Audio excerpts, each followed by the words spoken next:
Hello, and welcome to Soothing Pod's Sleep Stories. My name is Chris, and tonight I will be your guide as we take a journey to a fantasy land of magic, secrets, and beauty, all while exploring the love between a princess and the knight sworn to protect her. Before we begin, however, let us take a moment to relax and find comfort in the space that we are in. Find a comfortable position on your mattress. Gently allow your eyes to close as you breathe in and breathe out. There are no obligations in this moment. There is no to-do list, no expectations. Here and now, you have time to simply breathe, to simply be as you are meant to be. With your eyes closed and your body sinking comfortably into the mattress, imagine a crackling fire.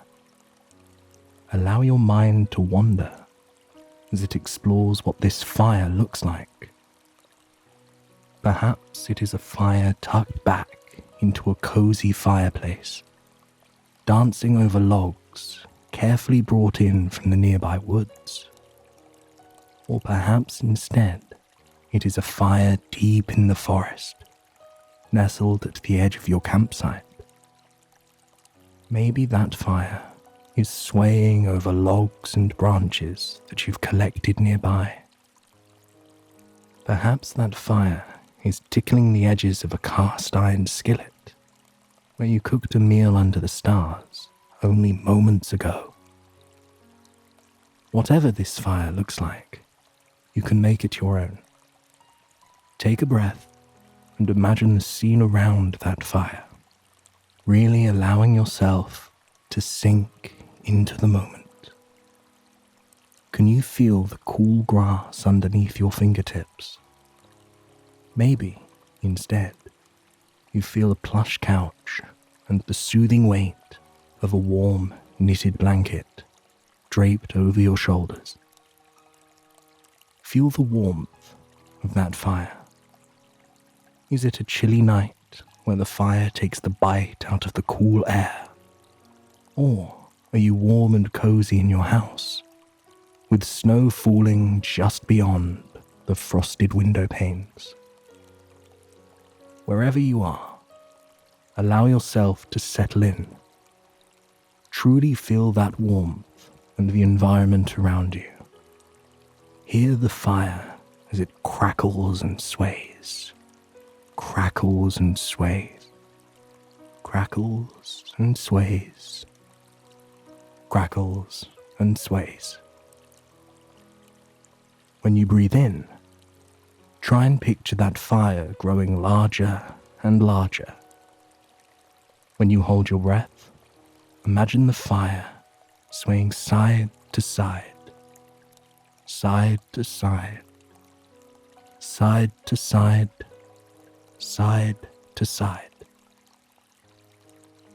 When you exhale, watch as the fire ripples with your breath, shrinking and shrinking. As you breathe this way, you'll notice the rhythm of your breathing and the power that it truly holds.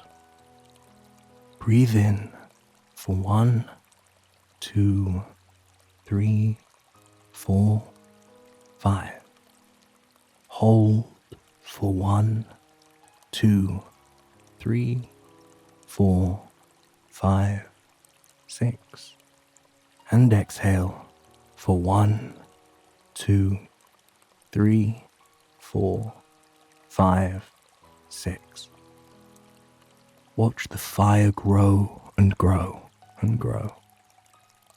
Watch it ripple, ripple, ripple, ripple. And watch it shrink, shrink, shrink, shrink. As you breathe this way, you'll see the rhythm of your breathing and the power that it truly holds. Breathe in for 1, 2, 3, 4, 5. Hold for 1, 2, 3, 4, 5, 6. And exhale for 1, 2, 3, 4, 5, 6. Watch the fire grow and grow and grow. Watch it ripple, ripple, ripple, ripple. And watch it shrink, shrink, shrink, shrink. As you breathe this way, you'll see the rhythm of your breathing and the power that it truly holds. Breathe in for 1, 2, 3, 4, 5.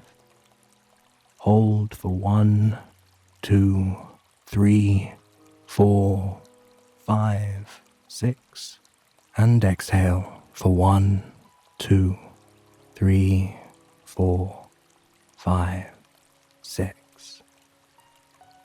Watch the fire grow and grow and grow. Watch it ripple, ripple, ripple, ripple. And watch it shrink, shrink, shrink, shrink. Anytime you feel overwhelmed or detached, know that you can return to your breathing and this comforting scene. Now that we have taken the time to unwind and find comfort in the space we are in, let us begin. The fresh morning air had a chill in it that swept across the grassy, lush valley that ambience was awakening in. Before he even opened his eyes, he could feel the richness of the environment around him. He could hear the Fairyland river, trailing just behind the woven canvas tent he was sleeping in, blended into the peaceful soundscape where the calls of birds as they stretched their wings in the morning sun. For a moment, ambience lay there, soaking in the soothing atmosphere in bliss. At Lythian Castle, things were never this quiet, and before this long journey, he was rarely allowed to explore the outside world. He had been born a knight, and even more importantly, he had been born a member of the Lightwood family. The Lightwood family that had existed for hundreds of years for one purpose, and one purpose only: to protect the royal family at all costs. As a young boy, he was trained to do just that. And now, as a young man, he held that obligation near and dear to his heart. And that loyalty, that devotion to protecting the royal family, had led him to this tent by this winding river, with a beautiful woman sleeping soundly beside him. He glanced over at Astaria as subtly as he could. The princess was sound asleep, her head canted in his direction on a small stack of hay that served as a pillow. For a moment, ambience felt as if he couldn't breathe. Astaria looked so beautiful, so peaceful. Her hands were neatly tucked underneath her chin, her body coiled into a tight, comfortable ball. Even in her sleep, she carried an air of grace and wisdom with her that lit up the room. This was only ambience's second day with Astaria on this mission. He had been chosen specifically to join her as she journeyed across the land in search of a flower. ambience wasn't certain what the flower was for exactly, but he knew it had to be incredibly important. Astaria wasn't permitted to leave the castle unless it was absolutely necessary. The most surprising thing, however, wasn't the fact that Astaria was leaving the castle. It was that she had chosen Ambience to be her companion. The two were the same age. They had been raised alongside each other, though they were reminded of their rankings and their roles.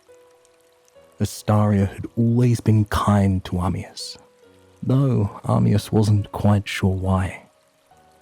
He was the quietest and most soft-spoken of all the knights.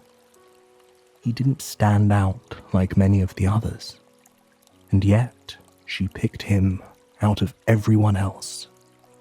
And now, Ambience was the one waking up beside her, with a sworn duty to protect her, no matter what. He rose from the tent and stepped outside into the cool morning air. The mountains around him disappeared overhead into a thick layer of fog that was beginning to form, giving the whole valley a look of ethereal beauty. This far into the countryside, there were very few villages.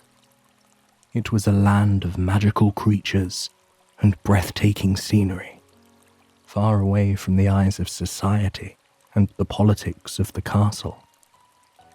For the first time in his life, Ambience was feeling what true freedom was.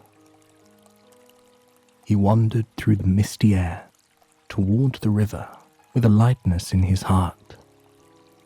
It was a lazily moving river, winding aimlessly over a mosaic of colourful river rocks. There were neither rivers nor streams around the castle where he and Astaria had grown up, so the sound alone was enough to lull him into a state of complete and utter serenity. He slipped off his worn leather boots and took a step into the river. The cool water was refreshing and rejuvenating in a way that only nature can be. He closed his eyes, relishing in the gentle current of the water, the feel of the icy waves lapping against his calves, the smoothness of the rocks underneath his feet, rocks that had been worn down by this river for hundreds and hundreds and hundreds of years. Then there was a splash beside him. His eyes shot open, only to find Astaria smiling at him. A wool blanket draped loosely over her shoulders, shielding her from the morning mist. There was joy in her eyes. On this particularly damp and dreary day, it was as though she had brought the sunlight with her, something, Ambience realized, she always seemed to do, whether she realized it or not. She was barefoot in the river beside him, looking down at the river in awe. "I've never actually been in a river before. Have you, Ambience?" she asked. Ambience's heart skipped a beat at the sound of his name coming from her lips. In the castle, she was only permitted to address him as knight, and he was only permitted to address her as princess. He wasn't used to this familiarity, and he wasn't quite used to Astaria acting so freely. Ambience told Astaria that he had never been in a river either. Bliss seemed to radiate from Astaria at his admission. Cheerfully, she told him that it was good they were experiencing it together, after being cooped up in the castle for so long. She tiptoed deeper into the river, with a swiftness that caught Ambience off guard. Astaria moved with grace, but that wasn't always a good thing when you were in charge of looking after her. Astaria bent down to look in the water around her, her eyes glistening with the pure joy of this first experience. For a moment, all Ambience could do was gaze at her. There was a childlike energy to Astaria, a girl who had been desperate to see the world to marvel at all of its wonders. Yet, at the same time, she was a woman with immense power and wisdom. A woman that looked completely comfortable, sitting atop a gold throne, making decisions that would alter her kingdom forever. Ambience was so lost in thought, so wrapped up in admiring the enigma that was Astaria, that he didn't move fast enough to catch her before she slipped into the water. He waded to her side and plucked her out of the river. His arms coiled tightly around her, protectively holding her against his chest. "Are you all right?" he asked. But the only response he got was laughter. Astaria laughed in his arms, her chest rising and falling against his own. She wrapped her hands around the back of his neck to help steady herself. When she lifted her gaze to meet his, a warm feeling flooded Ambience's body. Her green eyes were playful now, her cheeks tinged with the slightest bit of red. "It seems I got a little overzealous," she muttered, through a small smile. In his arms, her heart began to race. At first, her hands landed on his chest, on the tight muscles that resided there. She moved them around the back of his neck to hide her embarrassment, to try and soften the rapid reddening of her cheeks. She felt safe with Ambience, and with that safety came freedom. Ambience had always been the quietest of all the knights. He wasn't one to shower her with compliments. He wasn't one to give her leery looks as she passed by, hoping she wouldn't notice. He was a man of devotion, a kind soul, and that wasn't the only reason she had picked him to come with her on this journey. Ambience helped Astaria to the edge of the river. Her royal gown was dripping wet now, clinging to her shivering body. She insisted that she could continue on, that her clothes would eventually dry. But Ambience knew better. "I took an oath to keep you safe, princess," he said gently, leading her back to the tent, "and I refuse to let you catch a cold out in the wilderness like this." Astaria couldn't help but smile. Ambience was, indeed, a rule follower, a man who took his oath seriously, and she was thankful for that. But she was rather surprised when Ambience reached into his own knitted rucksack and handed her one of his uniforms to put on. When Astaria stepped out of the tent in his uniform, Ambience had to shift his gaze to the ground. He had never seen the princess in anything except her royal gown. And yet, here she stood, in a pair of black slacks and his black shirt, which hung loosely over her small frame. Even in such a simple uniform, she was stunning. And Astaria liked the outfit even more than Ambience liked seeing her in it. It was warmer than her gown, more comfortable, and it smelled of Ambience. It was the aroma of a bonfire and pine needles and fresh steaming bergamot tea. She had noticed the scent last night as they were falling asleep, and it brought her a sense of peace she didn't quite know existed.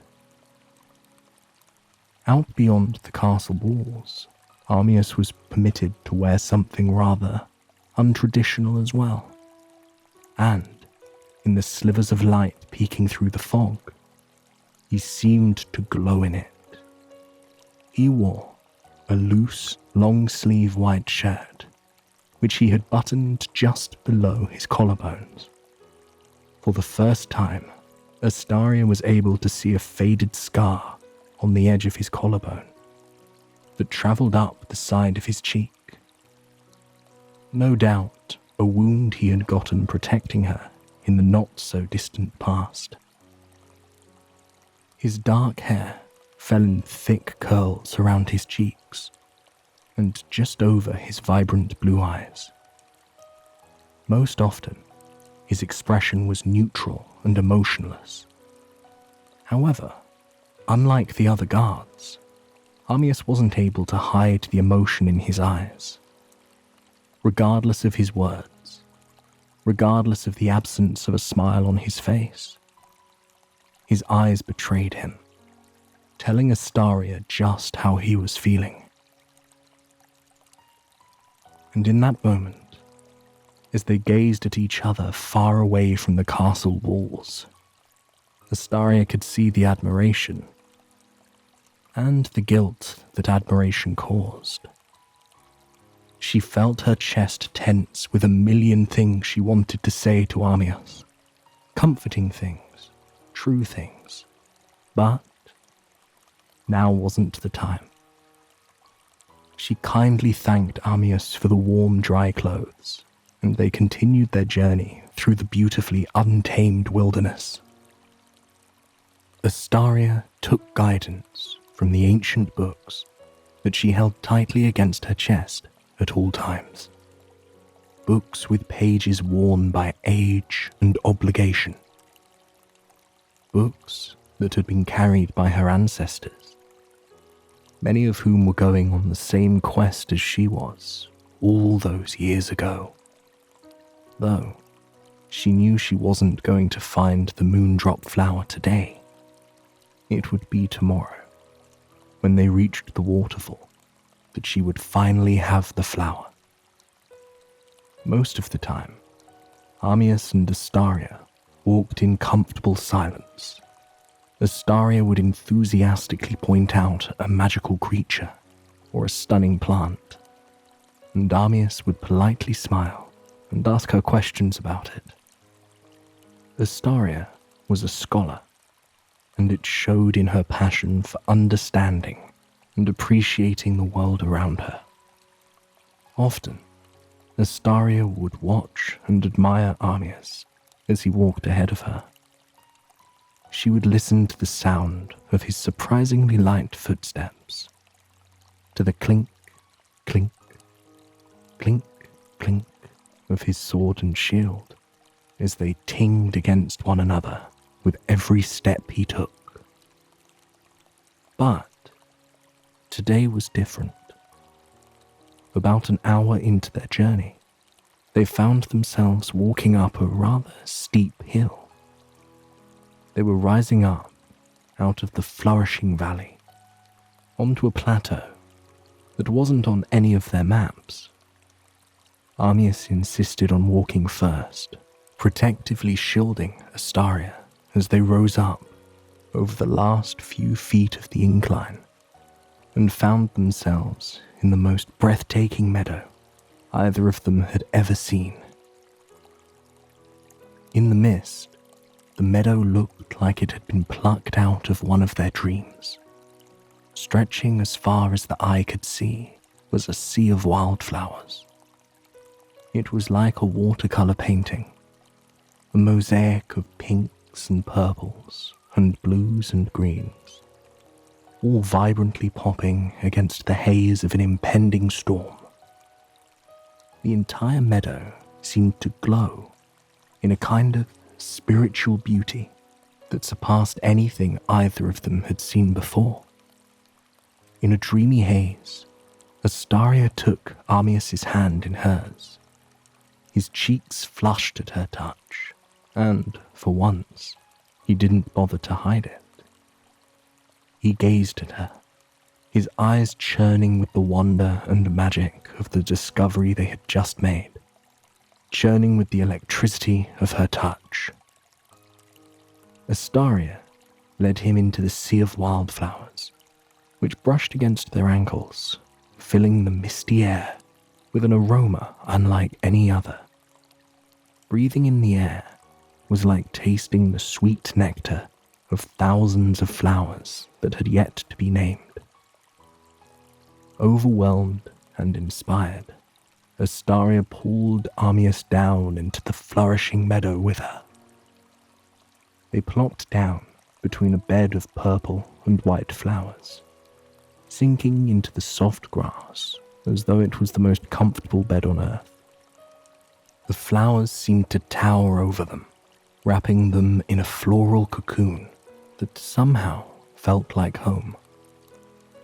The weight of expectations, of their titles, of their past, it all slipped away in that instant. They were simply two equal humans, breathing in this moment together, experiencing something pure, something that didn't seem possible in the world that had war, or princesses, or knights. Astaria lightly brushed her hands over the flowers above them, tracing her fingers along their dew-dropped petals. Ambience watched as she did so, without bothering to hide his admiration for her. He watched the way her eyes lit up when a tiny ladybug scuttled onto her fingertip, the way a thin smile formed on her lips as dew traced down the palm of her outstretched hand, reminding her that she too was part of this world of wonder and beauty. "Why can't we just do this?" Astaria asked. She turned her gaze to Ambience, whose face was only inches away from hers now. He didn't flinch as she neared him, like he normally would have. He was calm in this interaction, connected to her by the winsome experience they were sharing in this field of flowers. Quietly, he told her they had obligations to fulfill. But Astaria just smiled at him in a dreamy, reflective way. "But what do you want, Ambience?" she asked, her voice a mere whisper. No one had asked him the question before, and he had never thought about it, and yet an answer flowed out of him like it had been there the whole time. He told Astaria that he wanted to have a tiny cabin in the countryside, somewhere similar to this area. He would build it beside a river somewhere, where he could wade in the water whenever he pleased. He would work in peaceful harmony with the land around him. He would plant flowers and fruits and vegetables and grains. In the mornings, he would awaken and tend to his garden. By midday, he would relax under the loose tendrils of a willow tree with a good book.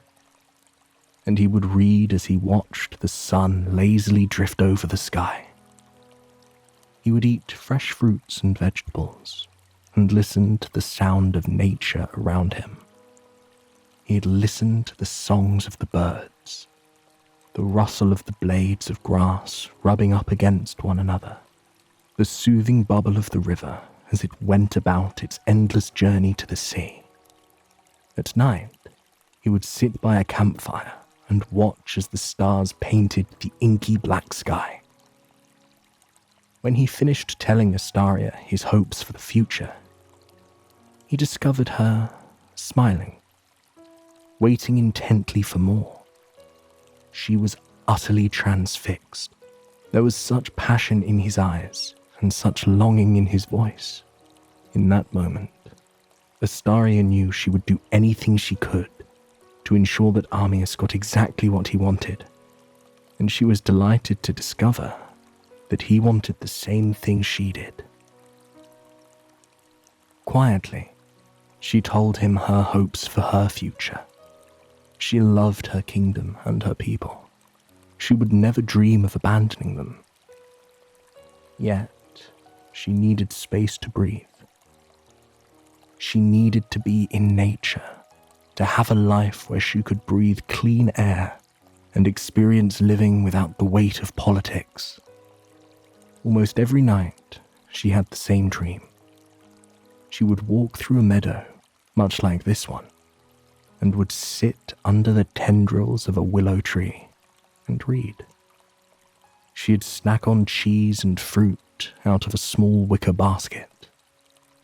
On sunny days, she would watch the butterflies and bumblebees as they meandered along, blissfully floating from flower to flower.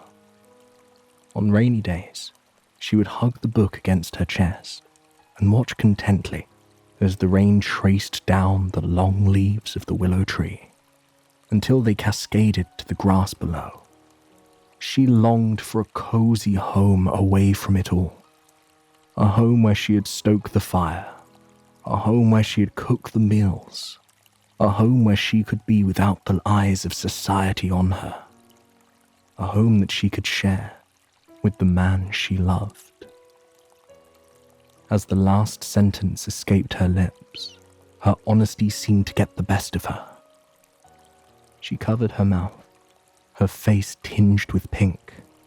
Ambience squeezed her hand gently, giving her silent assurance that speaking her truth was okay. In the castle, it was common knowledge that Astaria would not marry for love, but would instead marry to protect the kingdom and form a strong alliance. It was clear in that moment that Astaria had no intention of fulfilling those expectations. And as her gaze drifted up to meet Ambience's, the look brewing in her eyes told him who she was thinking of living her life with instead. He thought about drawing her lips against his. He thought about finally allowing those years of denying his feelings to melt away. But, just as he was about to lean in and kiss her, rain began to cascade from the sky. Astaria leapt to her feet, her hair already becoming drenched by the sudden downpour. She took Ambience's hand in hers, pulling him along with her through the meadow of lush wildflowers. As the rain fell, the aroma of the flowers and the earth beneath their feet seemed to fill the air in the mist. It was intoxicating, invigorating. The two found themselves laughing as they helplessly travelled through the seemingly endless field of flowers, searching for refuge from the rain. Finally, they spotted it. Far in the distance was a swathe of willow trees, swaying in the stormy breeze. Astaria led Ambience through the curtain of tendrils. The tree towered high overhead, its gnarled ancient branches providing them with shelter from the storm. Outside, they could hear the melody of the rain tap, tap, tap, tapping against the ground, and drip, drip, drip, dripping over the leaves onto the mossy ground below. They both leaned against the tree trunk, their gaze fixed on the branches overhead. I suppose we'll have to wait out the storm here, Astaria mused. Ambience reached into his rucksack, pulling out a small book. It was a book of poems, something he carried with him to pass the time. Underneath the willow tendrils, with the rain falling all around them, Ambience read poetry to Astaria. Every poem seemed to be sweeter than the last. Every word seemed to be more sentimental. At one point, Astaria leaned her head on his shoulders and closed her eyes, savouring the cadence of his words that flowed in harmony with the falling rain. When he finally closed the book, Astaria laid her hand on his and softly asked, "Do you know why I requested you to be my guide?" It was a question Ambience had asked himself over and over, one that he could never quite find the answer for. She asked him if he remembered a stormy night in the castle, just like this, when they were younger. Astaria had gone against her parents' wishes and snuck down into the library to read well into the morning hours. It was a constant fight with her parents, and she was told if she stayed in the library overnight again, she wouldn't be permitted to visit any longer. the knights were ordered to tell her parents if she disobeyed. But that stormy night, Astaria fell asleep reading in the library. Ambience was the guard in charge of watching her. He worked for her parents, not for her. And yet, he picked her up, as quietly and as swiftly as he could. He carried Astaria all the way up to her chambers, an area where he wasn't permitted to go, and tucked her into bed. He brought her a glass of water, and even slipped the book she hadn't finished reading into her hands. Astaria woke up as he was slipping the book into her hands, and she saw him smile at her as he pulled the blankets up over her shoulders. That was a testament to his character. He wasn't blindly following rules. He was doing what he felt was right, and he was doing something that would make her happy, in spite of the risk it posed to himself. From that moment on, Astaria admitted that she had watched Ambience. She witnessed his kindness, his selflessness, his morals. She saw the way he did everything with absolute care and compassion, and she wanted to know him. Not know him as her knight, not know him as a man in the castle walls. She wanted to really know him. His dreams, his hopes. She wanted to escape with him, even if it was only for a few days. Ambience was touched. He too had wanted to know Astaria. He felt as though he had learned more about her in the past few hours than he had learned in years. And he found himself even more drawn to her than expected. Soon, night began to fall, with the rain still pouring just beyond the shelter of the willow trees. Ambience and Astaria worked together to put up a tent, their home for the night, a home they shared together. Ambience lit a small fire out of the firewood he carried on his back. They sat around the fire in content silence before Astaria finally asked, "Why did you agree to come with me on this journey?" Ambience opened his mouth to speak, but the words wouldn't come out. He couldn't possibly say what he wanted to. Could he? Astaria's hand found its way to his cheek. She rubbed her thumb over his soft skin, encouraging him to take the next step, encouraging him to speak his truth. And in a whisper, he told her the truth. The moment where he carried her to bed was the moment that he fell in love with her. He loved her dedication to knowledge, her passion for reading about life outside the castle walls. He loved that in spite of her title, she was a woman of kindness. A woman who treated everyone as equals. He loved that she would sneak off and come back from the woods covered in mud. He loved that she would put a finger to her lips, begging him to keep it secret. The words spilled out of him, overflowing with passion and honesty. But soon his list came to an abrupt stop. Astaria pressed her lips to his, pulling him into a gentle kiss. Her hands drifted through his hair, drawing the night closer to her. When she pulled away, she hovered inches from his lips, eyes wavering with relief and admiration. "I love you too," she murmured. They curled up in the tent as the storm raged outside their shelter. Astaria told him quietly that their quest would end tomorrow, by the waterfall, on the far side of their kingdom. She was going to find the moondrop flower. She would return back to the castle, and with the flower in her grasp, she would take the throne as queen. Ambience held her closely, The reason for their quest had been hidden from him. This was a journey all princesses were required to take before they became queen. After this, she would take on a role of even more importance. But Astaria turned on her side and smiled up at him. As queen, I will one day need a king, don't you think? Armias grinned, pulling Astaria closer against him.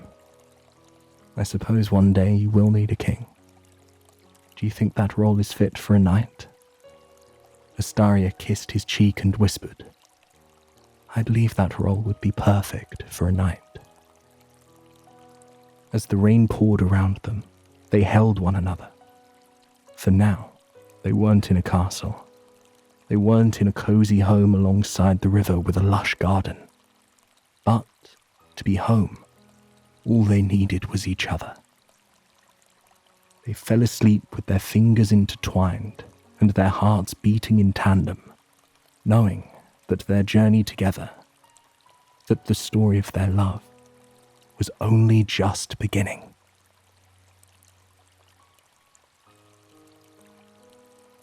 Hello and welcome to Soothing Pod Sleep Stories.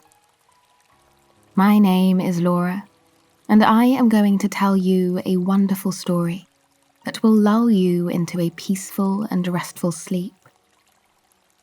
Tonight, we'll explore the story of a goddess falling in love with an average farmer and her romantic quest to be with him for the rest of her life. Long, long ago, when the earth was slowly becoming what it is today, there were gods that watched over the land. They lived high above, in castles made of stardust. One of these gods, Terra, was the goddess of the harvest. Her father, the god of the land, ruled over the earth with wisdom, but also with a bit of fear. He constantly reminded Terra that the humans were not to dictate their actions. They were in place to mold the earth and fill it with beauty and wonder, regardless of how it affected the humans below. After all, her father said, the humans are not as smart as we are. Terra listened to his words, but she wasn't quite sure if she believed them. Every day, she would watch over the forests and fields, making sure the flowers were blooming and the crops were flourishing. Though her kingdom among the stars was beautiful, she longed to experience life down on the beautiful planet of green and blue. She imagined herself lying in fields of orange poppies, frolicking in alpine meadows of lupin and forget-me-nots. She could practically feel the cool waters of crystal-clear lakes wash over her skin and carry her away down rivers and streams that would wound through mountain towns and prairies. But instead, she was stuck in the tower of their celestial castle, gazing down at all the beautiful land. She often wondered why the humans were living in such a magical place, if they were so much less intelligent than the gods. In her boredom, she found herself looking down on the land more often. One day, she found herself investigating a stunning part of the world. Snow-capped mountains rose from the edges of turquoise lakes. Beyond the lakes, fertile meadows and farmland stretched as far as the eye could see. And it was within this farmland that she saw something strange occurring. In the swathes of rolling green grass, there was a flash of red, a helpless fox stuck in a fence. Her heart sunk at the sight. Her father had always told her that that they weren't to interfere with nature. But in the moment, she was tempted to use her powers to free the poor, tiny creature. As she took a step back, preparing to free the fox, something miraculous happened. A farmer emerged from the willow tendrils, swaying in the breeze nearby. Tara winced at the sight.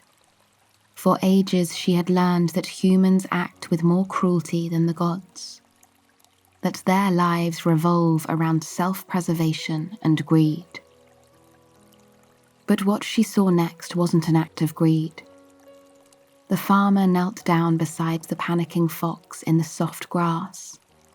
He put his hands on the fence, wiggling the old oak board free.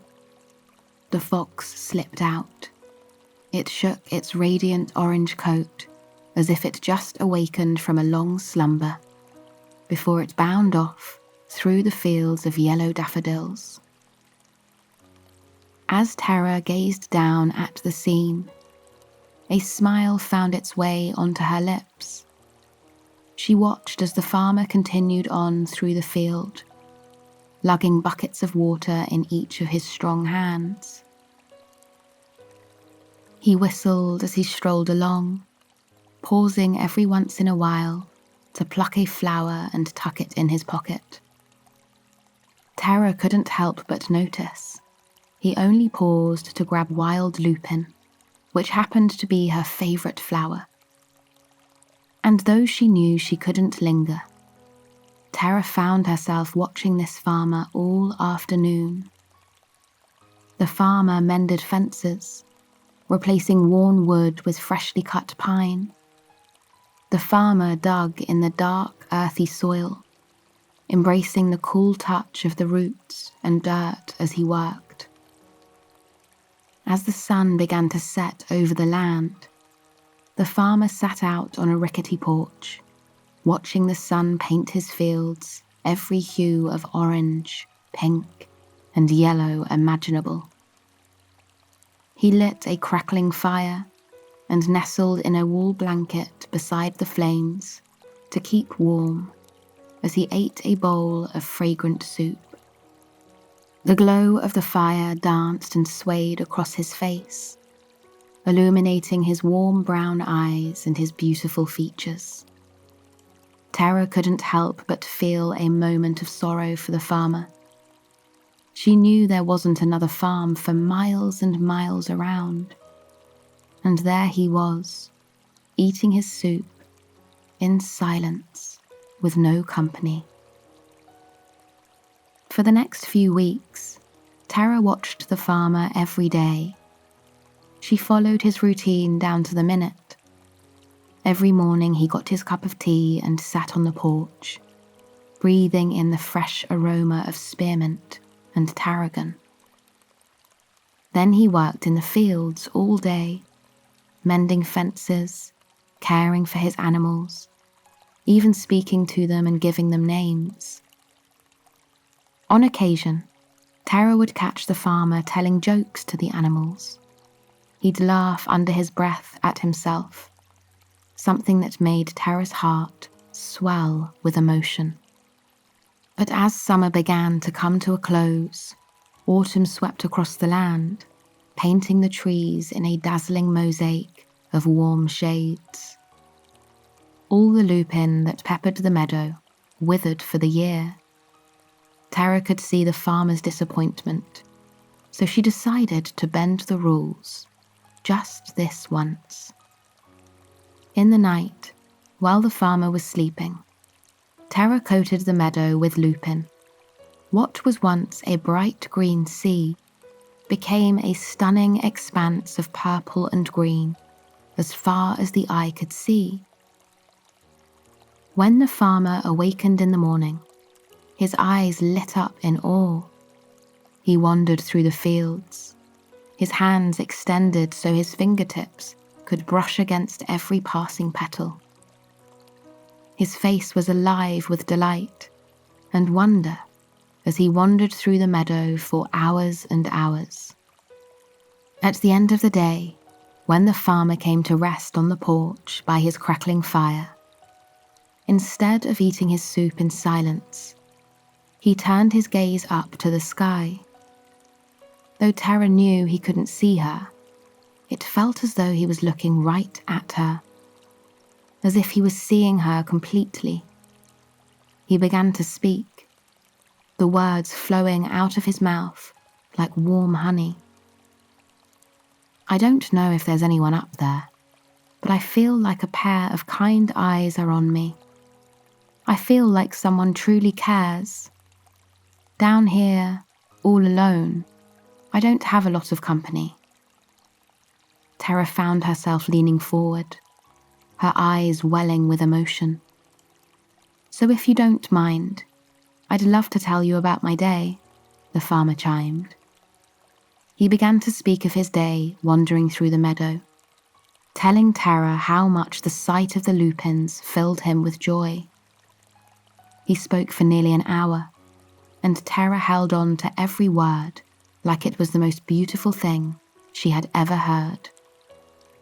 For weeks their lives continued like this, intertwined from a distance, connected yet kingdoms apart.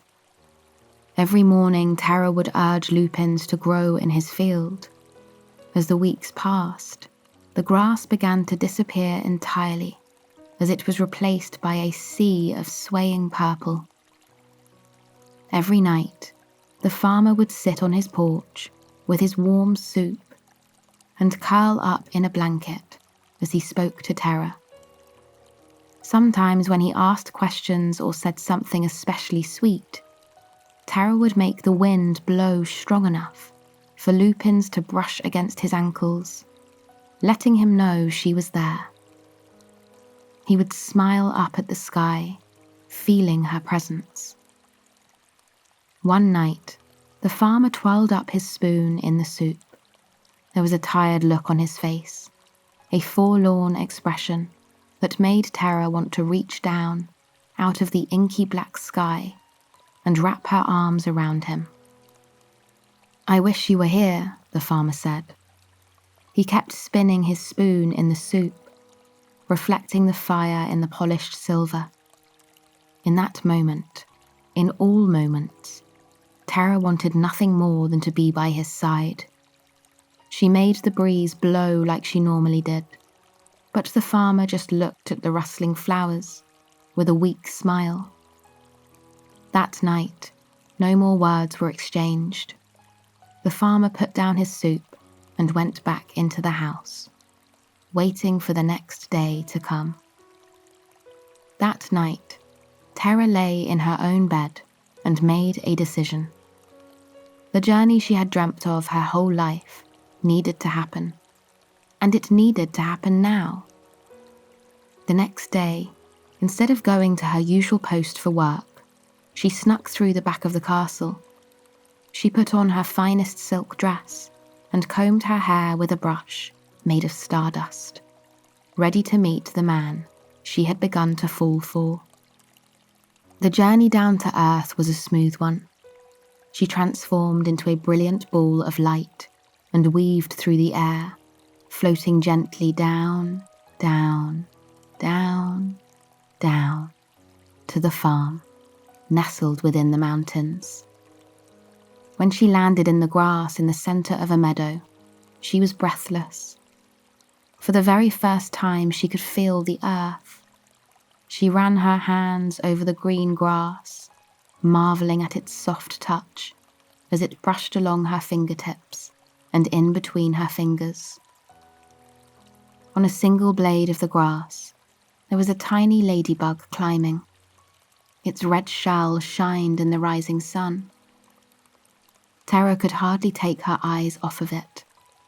She loved the way its tiny legs wrapped around the grass, and the way it raised its head to feel the sun. She rose to her feet, which sunk into the soil underneath her.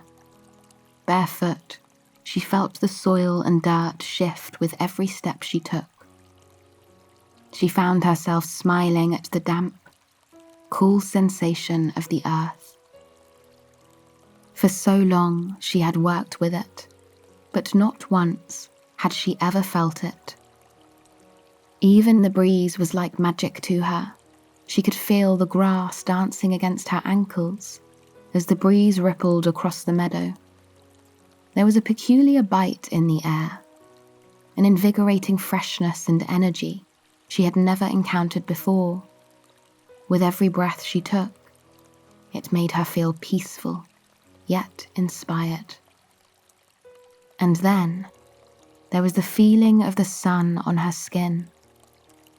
Like a warm, comforting hug, the sun covered every bit of her skin, brushing away the chill that the breeze brought. In the distance, she could see the farmhouse, and on the porch, she could see the farmer having his morning tea. He rose from his chair, shelling his eyes from the sun as he tried to make out what she was. But deep down, he knew. Tara began making her way through the meadow. Her hands brushed through the plants as she made a pathway for herself. Her body swelled with a feeling of warmth, a feeling of belonging like she never felt before. The farmer stepped off of his porch and made his way towards her, his eyes welling with emotion. He wrapped his arms around her, bringing her close. In his embrace, she felt at home in a way she never had before. He pulled away from Tara, brushing her silver hair out of her face. His thumb rubbed against her cheek as he smiled at her. "I never imagined you'd actually come," he said, his voice soft and low. Tara put her hand over his, reveling in his touch. The farmer thanked her for her kindness, thanked her for making him feel like he mattered. She thanked him for showing her how beautiful humans can be. The farmer invited her to his porch, leading her across the meadow in a daze. He kept squeezing her hand just to make sure she was real. After so many years alone on his homestead, having someone this close made him feel as though he was dreaming. They settled on the front porch in rocking chairs. Tara rocked back and forth, back and forth, back and forth, back and forth, delighting in the calming rhythm of the wooden chair on the deck. For a few moments, they sat there without speaking. They listened in sync to the sound of their chairs, the sound of the frogs and birds coming to life in the early morning light. And then, they gazed at each other. Tara watched in awe as the morning sun splashed across the farmer's face, highlighting his cheekbones and his amber eyes.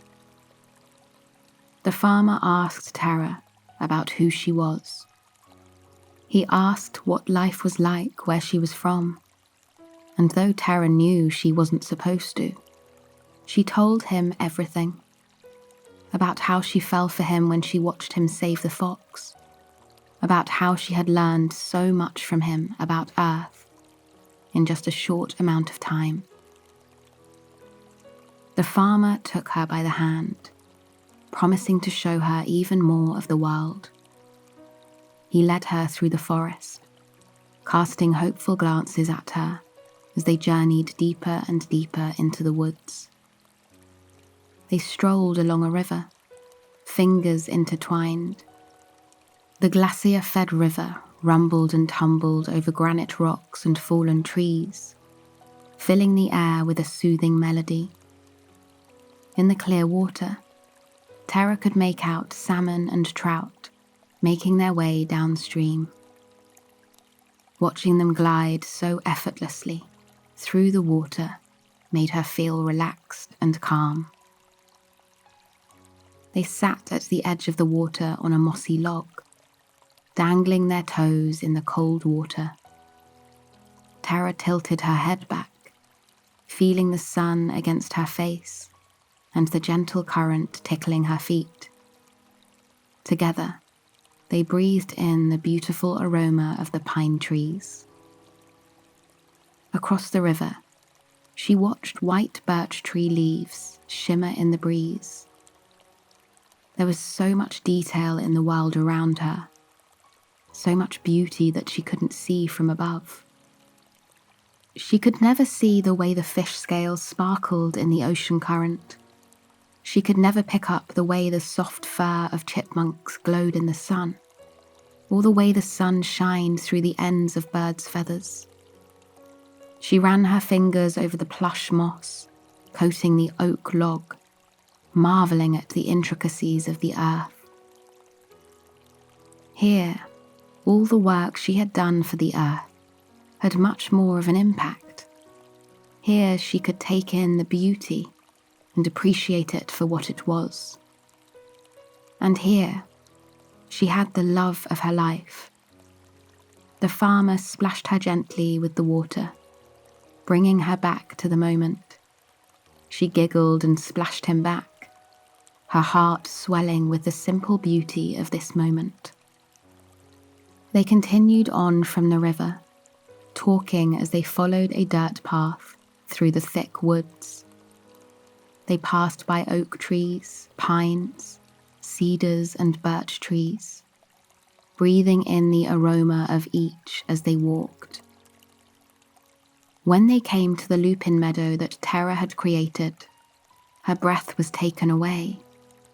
She found herself frolicking through the meadow of flowers, her fingers dancing across the blossoms, each touch allowing the aroma of them to fill the air and float around freely in the gentle breeze. The farmer watched her as she danced and swung her arms around. His heart filled with more and more passion every step Terra took, and with every inch her smile grew. When she stopped spinning, she lay down in the flowers. A puff of purple surrounded her as the petals filled the air and drifted away toward the forest. The farmer lay down beside her, wrapping his arm around her. Bees buzzed around them as they embraced one another, the consistent drone of their wings blanketing a sense of calm over the moment. As the farmer looked at Terra, taking in the light in her eyes and the beauty in her movements, he knew he had to tell her how he felt. He turned to face her. A halo of purple flowers surrounded her as she turned on her side to meet his gaze. He told her that he loved her and that he would do anything to be with her. As the words came out of his mouth, Terra felt tears well in her eyes. She pulled him against her, placing her lips against his. In that moment, nothing else mattered. They were connected, their fates intertwined, and it was perfect. But as they parted, storm clouds grew overhead. Rain began to fall over the land, its rhythm increasing slowly at first, but then faster and faster. When Terra opened her eyes, her father was standing before her, a disappointed look on his face. "I told you humans are not worthy of us. I told you not to grow attached to them. But here you are, going against the very rules I raised you with." Terra stood up in the field of flowers. As she spoke, more lupins grew around her. The humans are people of compassion, of beauty, and of just as much wisdom as us. I feel as though I belong with them, and I will remain with them. Her words echoed through the field. Her father stood there a long moment, looking over the daughter he had raised. Terra expected him to denounce her, to strip her title from her. But he just nodded, weakly. "Consider this your new home then," he said. "I'll be watching over you." Terra stepped forward, taking her father's hands in hers. She squeezed him reassuringly and gave him a soft smile. Within moments, he disappeared, returning back to his home. From that moment forward, Terra's and the farmers' lives were intertwined. They woke up to the beautiful sunrise each morning and drank their spearmint tea together as they watched the sun paint the land, pinks and purples and oranges. They worked in the fields together, digging their hands into the soil and watching their plants grow as the weeks passed. They took sleepy lunch breaks under the weeping willow trees, laughing and telling stories to one another. At night, they sat on the porch eating steaming soup. Instead of speaking to the sky, the farmer spoke to Terra while he held her hand. They whispered under the stars about their hopes for the future, their dreams together. They were a family, and that's all they ever wanted. Hello, and welcome to Soothing Pod's Sleep Stories. My name is Arif, and tonight I will be your guide as we travel to a frosted forest full of joyous fairies and experience the love between two star-crossed fairies as they traverse the iced landscape to find one another and be together for Christmas. Fairies are kind and gentle human-like creatures. They are all around us, and if you do not know it, it's because they prefer it to be that way. Fairies have taken to a life nestled comfortably in the woods, where their kingdoms, both grand and cozy, can live in harmony, away from prying eyes, in unity with nature. They are creatures who enjoy life the way it is meant to be enjoyed. Their days are slow and leisurely, providing them with plenty of time to simply enjoy nature around them. During spring, they fly through the fields teeming with wildflowers, floating aimlessly from petal to petal, surrounded by their friends. Some sunny spring days, they'll nestle into those petals for a nap, only waking up when a friend stirs them, or they hear the call for dinner. During summer, they take the time to marvel at all the forest has to offer. They spend most days floating on big leaves in lazy creeks, dragging their tiny hands in the water as they soak in the sun and listen to the steady trickle, trickle, trickle of the creek slowly making its way over the rocks and around bends, lacing its way through the forest. During autumn, the fairies are at their most busy, and even then, their schedules are lacking with what many of us would see as work. They spend a lot of time swimming through piles of leaves, plucking fresh fruit from lush gardens, and resting in the rinds of pumpkins and squashes after enjoying a feast with cinnamon and nutmeg. And it is autumn when the festivals begin for the fairies.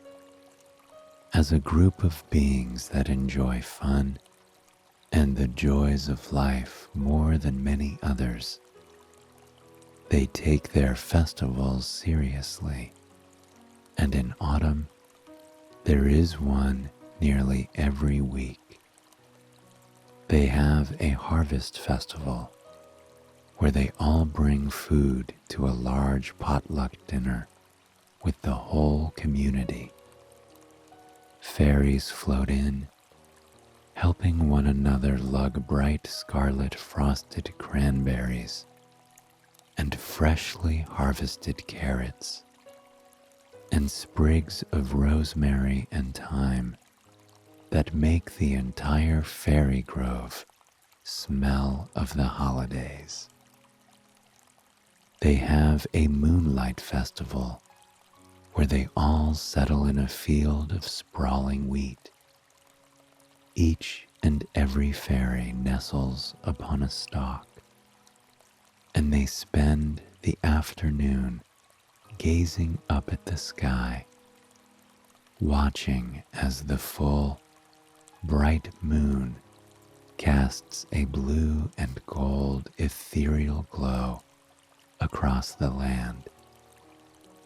But it is in winter that they crave joy the most, and it is in winter that the fairies have the most festivals. It is in winter that the fairies travel from communities from all over to spend time with one another, something fairies aren't known for doing very often. You see, fairies typically stay in their own communities. They do not mingle with other communities, let alone for long-lasting relationships, or fall in love with fairies that come from other fairy groves. But in winter, they come together.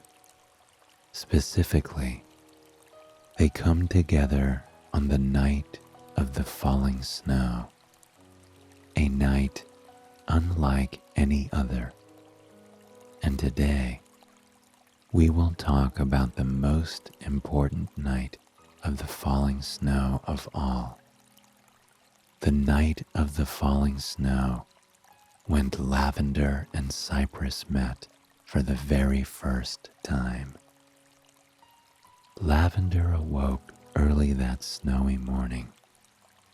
She lived in a tiny nook inside a tree, one she had designed to be the perfect cozy home for herself.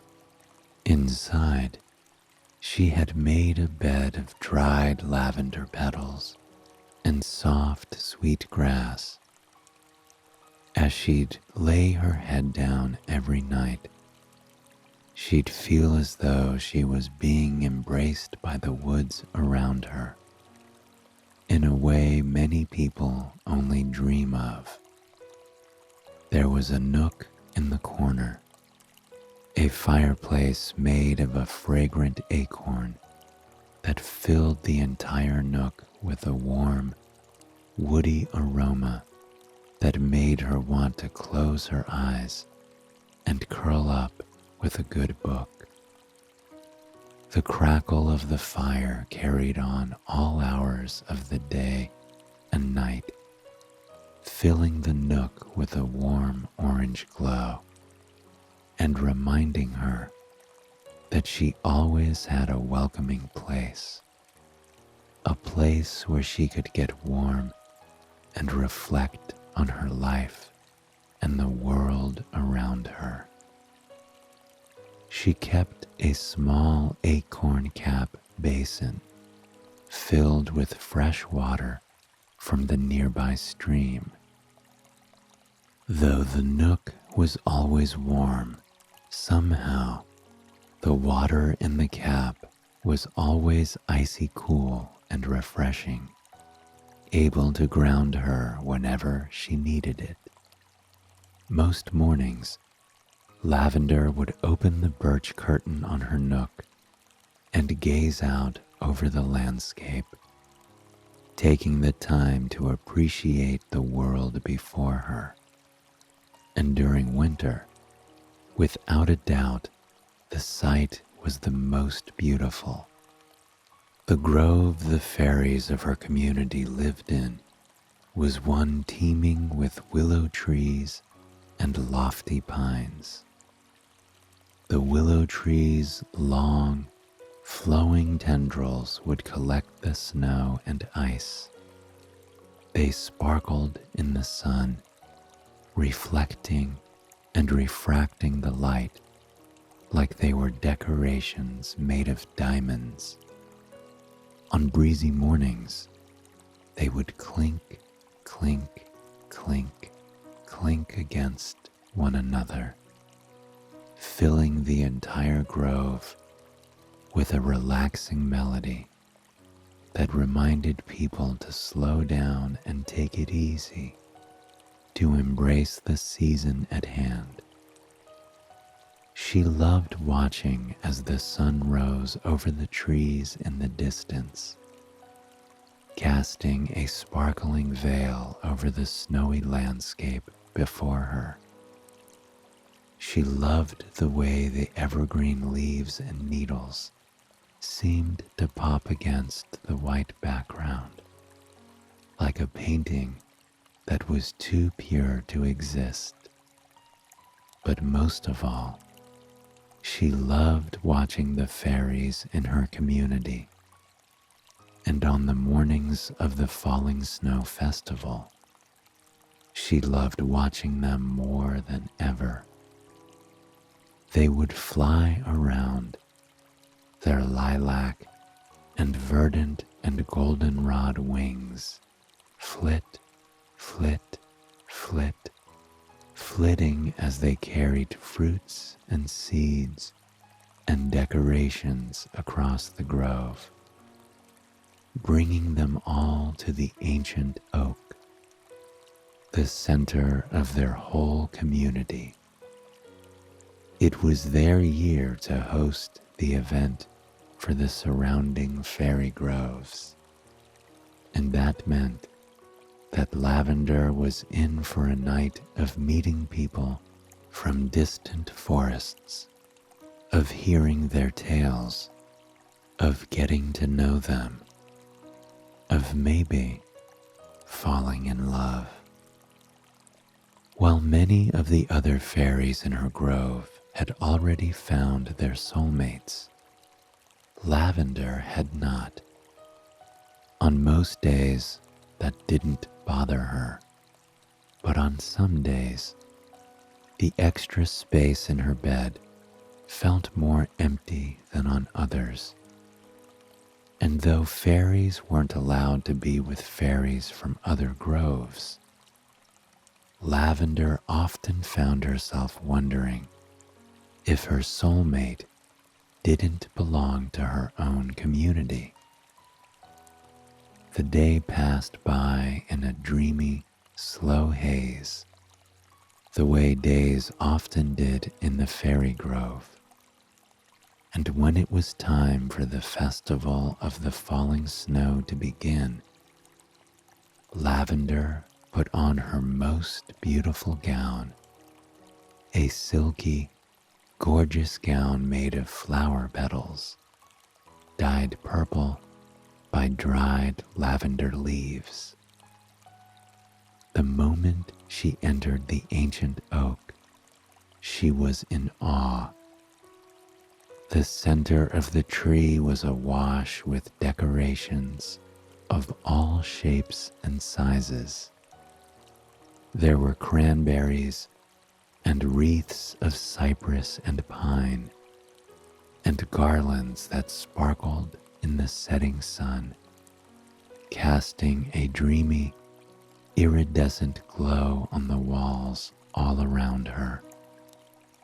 It was unlike anything she had ever seen before.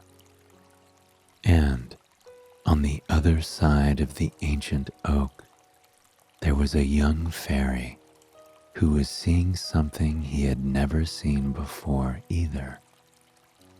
and he was feeling something he had never felt.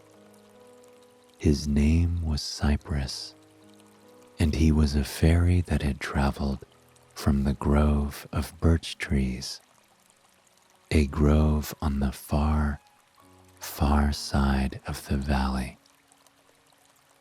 When he laid his eyes on Lavender, it felt as though the rest of the world faded away. Voices became muffled, the lights dimmed, and in a blurry sea of a mosaic of colors, there she stood. Cypress felt as though he couldn't breathe. There was something about the way she walked, something about that beautiful smile of hers that made him feel as though he was truly alive for the first time. In a daze, he did the only thing he could think to do. He drifted toward her, his hand outstretched. It was then that Lavender noticed him, and when she did, she felt a spark. It was as though a jolt of lightning had struck her at her heart and run its course through her whole body, from her fingertips to her toes, setting each and every muscle, each and every cell ablaze with this inescapable feeling of desire and longing and belonging. Cypress took Lavender's hand with a smile on his face and introduced himself. His voice was deep, low, and melodic, the kind of voice that made Lavender's heart skip a beat. She told him her name, and he looked as though he was ready to melt into the bark beneath their feet. There were hardly any words exchanged before the two began to dance. The band played soft and slow music, music of the forest, meant to stir up feelings of appreciation and belonging. And indeed, that night it did. As they danced through the crowd, their hands intertwined, Lavender found herself completely enamored with Cypress. He had dark brown skin and amber eyes that glowed orange every time they drifted by a flickering candle. He seemed to have a permanent smirk, as though some invisible force was pulling the corner of his mouth into a smile, as though he couldn't contain his love and appreciation for the world around him. His hair fell across his forehead in dark, brilliant curls, and his high cheekbones caught the light every chance they got. Little did Lavender know, Cypress was looking at her in the same way. He swore he had never seen anything or anyone as beautiful as her. She had tanned olive skin and silky black hair that fell across her back in waves. It sparkled in the light, swaying around her with every turn and every new step she took. But it was her eyes that drew Cypress the most. They were green, the color of freshly sprouted sage, pushing up out of the spring soil. Though his heart was racing, her eyes made him feel a sense of complete and utter calm. they reminded him that at the end of the day, everything would be all right. They danced for most of the night, so engaged with one another that they didn't even notice the questioning eyes of their community members falling upon them. As the night began to near its end, they both flew out of the ancient oak, deciding to sit upon one of the branches and take in the landscape around them. It was a cloudy night, but on occasion, the moon managed to peek down through and grace the snow with its bright glow. They sat there, hand in hand, talking about their lives and their hopes and dreams for the future. It was as though they had known each other their whole lives, as if they had always been connected by some invisible thread that neither of them could see. They talked for hours. Soon it began to snow. Their gazes drifted up to the sky above them to see the snow falling in large snowflakes, ones that cascaded down, down, down, down to the ground, as if in slow motion. In fact, it seemed as if the whole world had paused, as if the world was still, giving them more time to be with one another before they had to part. They watched those heavy flakes make their way down to the earth for quite some time, and as they marveled at the sight, somehow their fingers became intertwined. They could feel one another's pulse against their wrists, beating in peaceful unison like a clock that was finally set to the right time. It wasn't long before everyone else had left, leaving the two of them alone together on that branch. They both knew what was to come. As they gently said their goodbyes, their eyes met. Neither of them could stop what happened next. Lavender's hand gently reached up, cupping Cypress's cheek.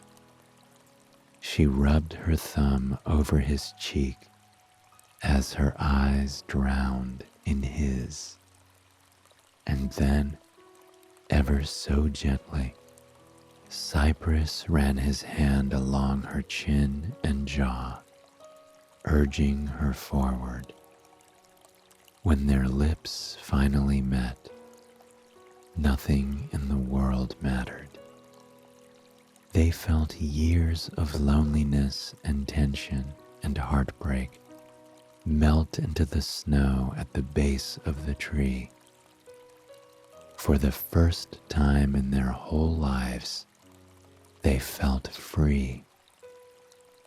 When they parted, they both had happy tears in their eyes, although they knew they would have to return home, that they wouldn't be allowed to see one another.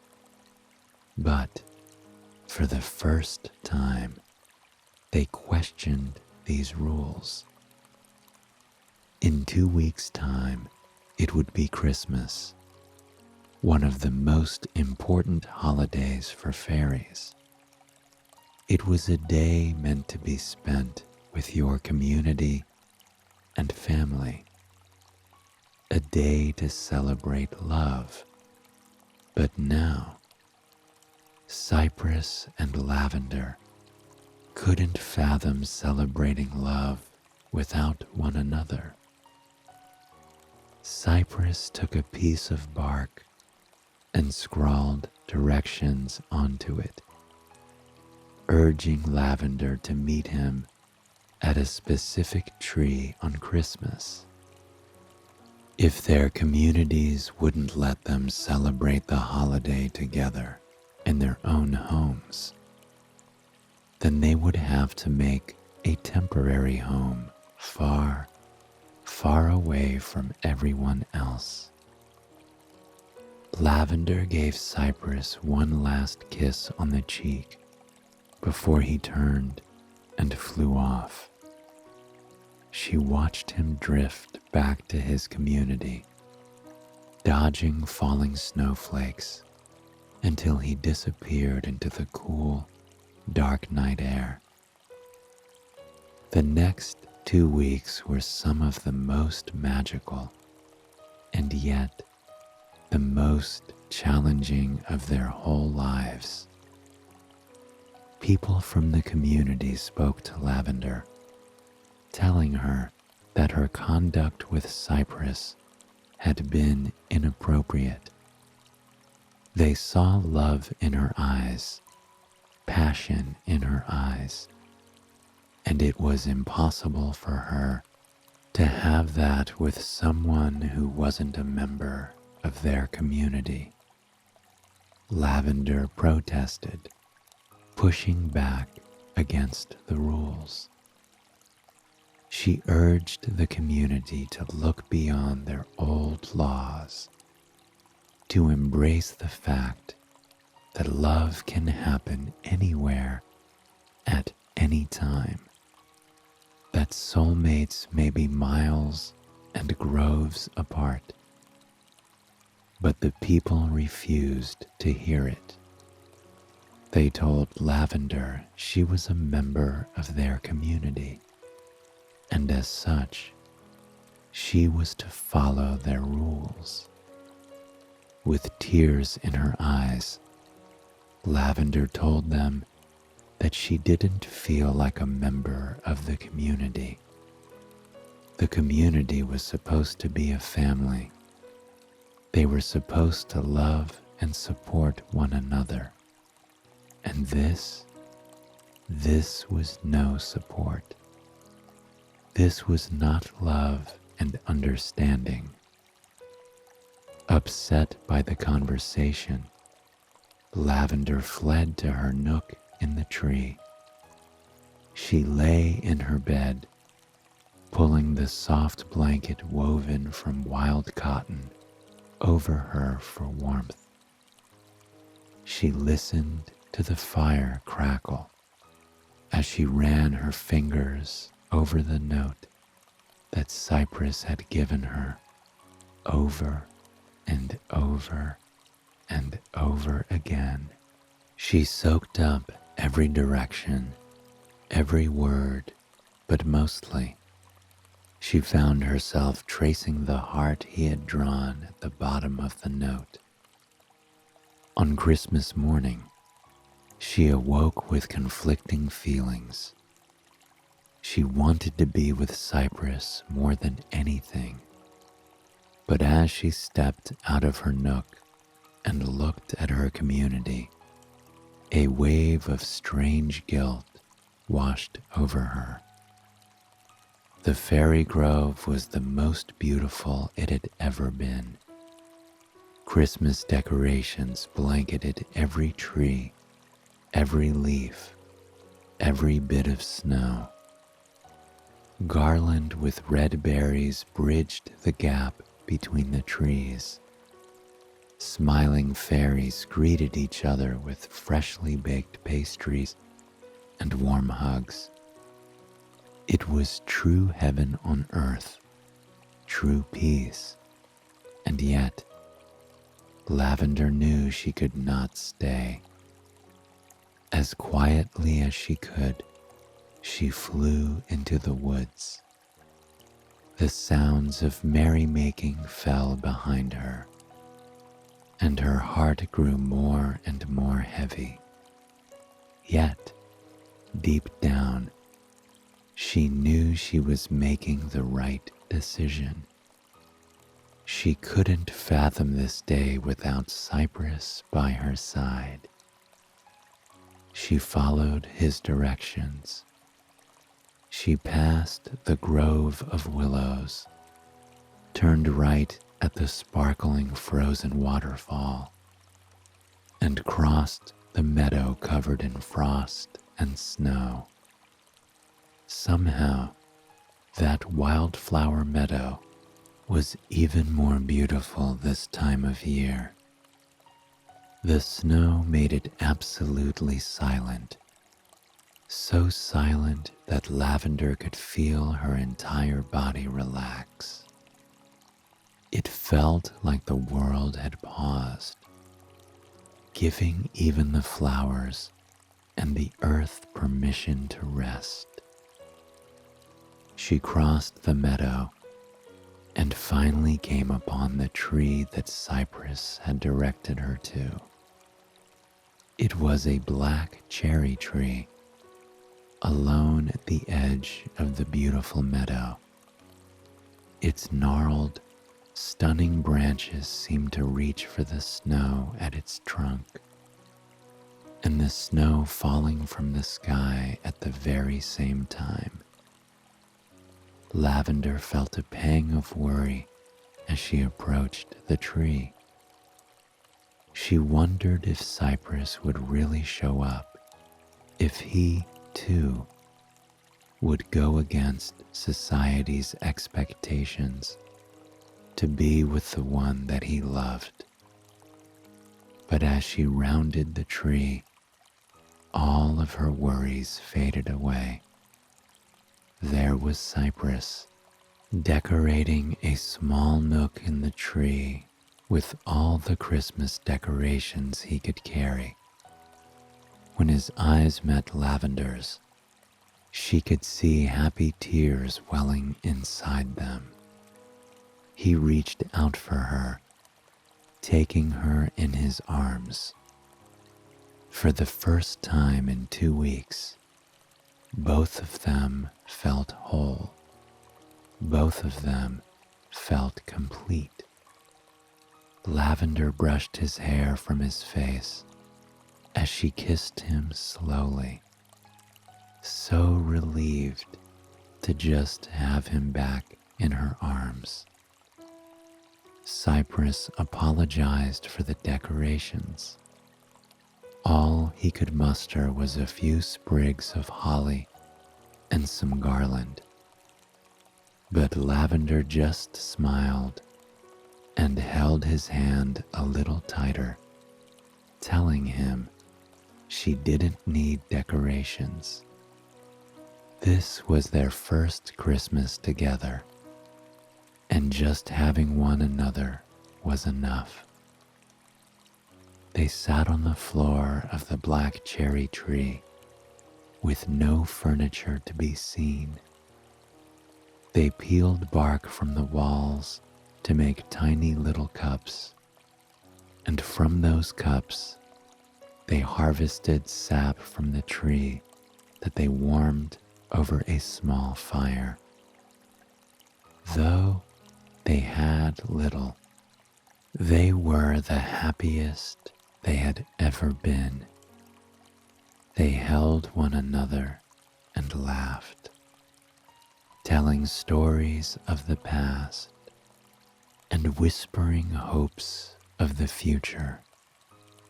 But then, the most peculiar thing happened. They heard what sounded like singing. Confused, the two fairies rose to their feet and peered outside the hollow tree. And what was before them was the most incredible thing they had ever seen. It was both of their communities coming toward the tree, but they didn't look angry. No, in fact, they looked happy, at peace. They were both singing Christmas songs as they came toward the tree. It seemed every fairy and every fairy child had arms full of Christmas decorations. Lavender and Cypress asked what was going on. The other fairies smiled at them. They apologized for the rules. This was, after all, a holiday about true love and compassion and connection. How could they call themselves connected if they shunned the other communities?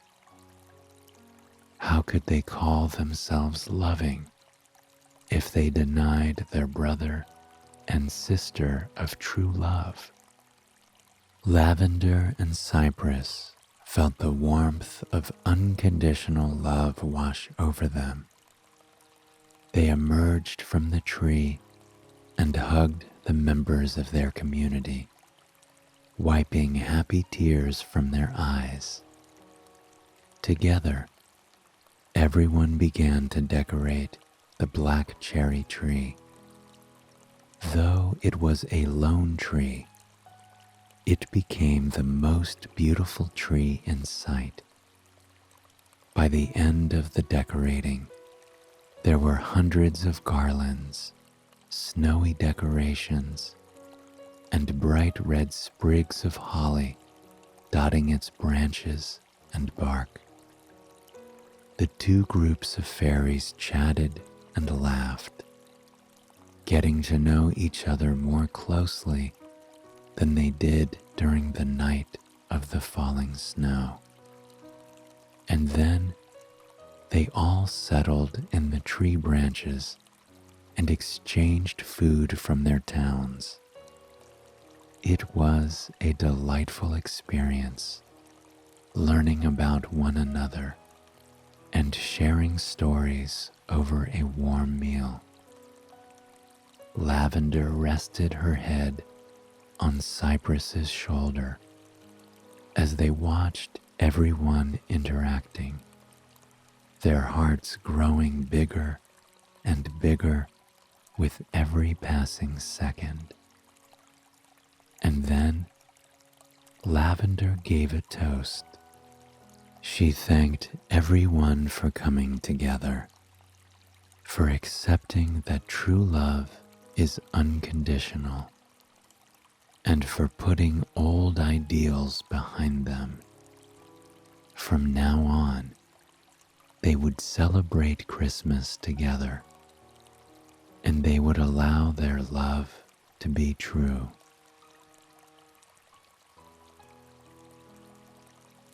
Hello, and welcome to Soothing Bod's Sleep Stories. My name is Arif, and tonight I will be your guide as we embark on a journey to a night of peaceful sleep by unwinding with a truly relaxing, soothing sleep story called The Heart of Stone, the most boring romance story ever told. Once upon a time, in a fairy tale land far, far away, there was a village. Not a town, not a city, not an unincorporated area. A village named Sleepy River.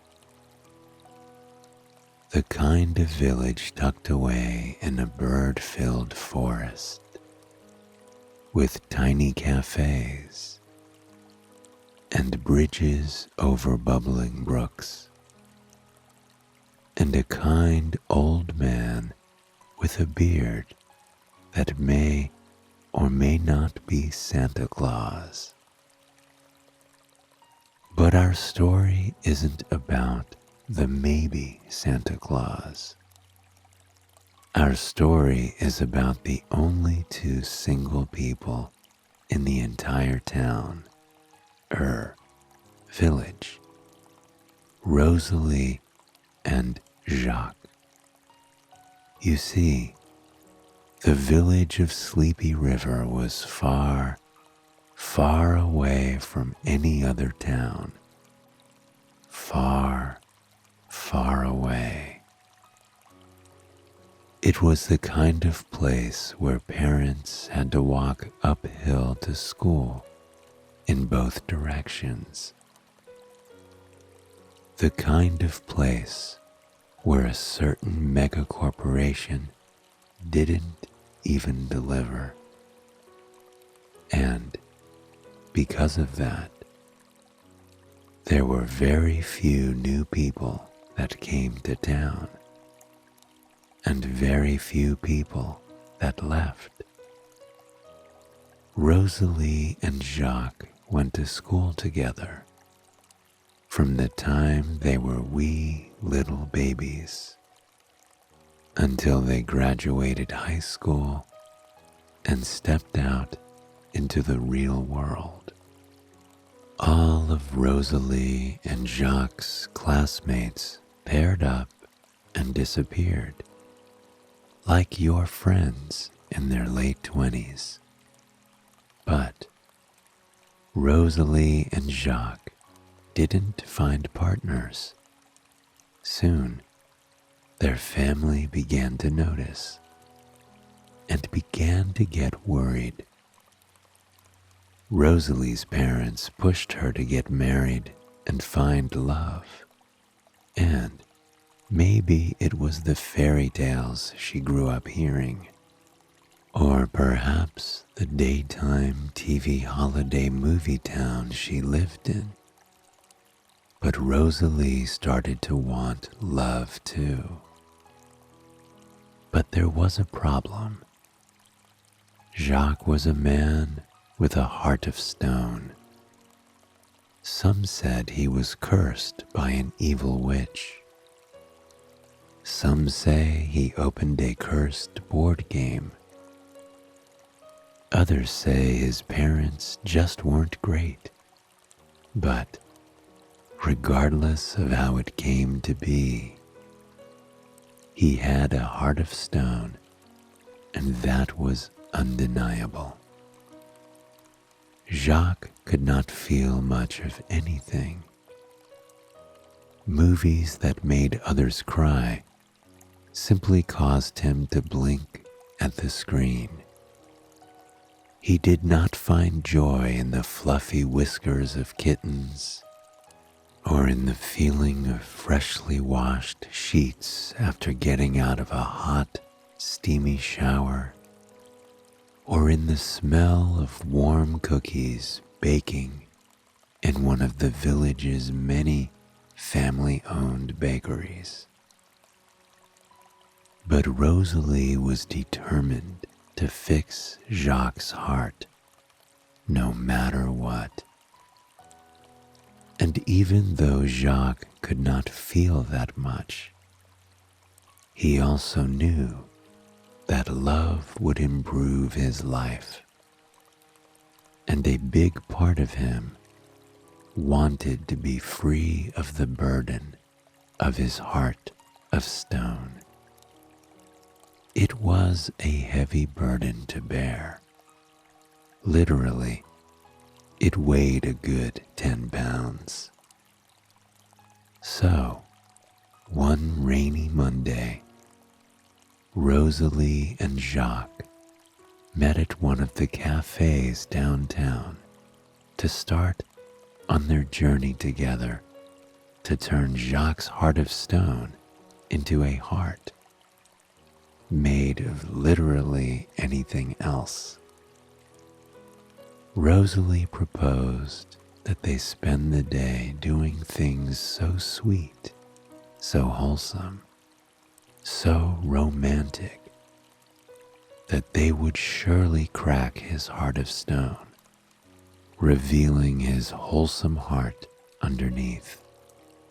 So she went up to the counter and ordered Jacques a lavender oat milk latte.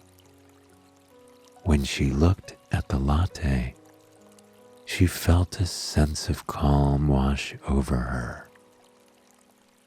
The latte was so cozy and comforting that it made her want to curl up into a ball on a warm couch somewhere. It was layered with fluffy, beautiful foam, as soft and as cushiony as a pillow of clouds. The layer of foam was dusted with cinnamon, which filled the air with a warm, soothing aroma that reminded her of Christmas and sweet holidays with her grandmother's freshly baked pie. On top of that, the foam had latte art mixed into it. There was a nutmeg-colored heart in the center of that stark white foam, a reminder of their goal here. There was only one thing that wasn't perfect on the latte.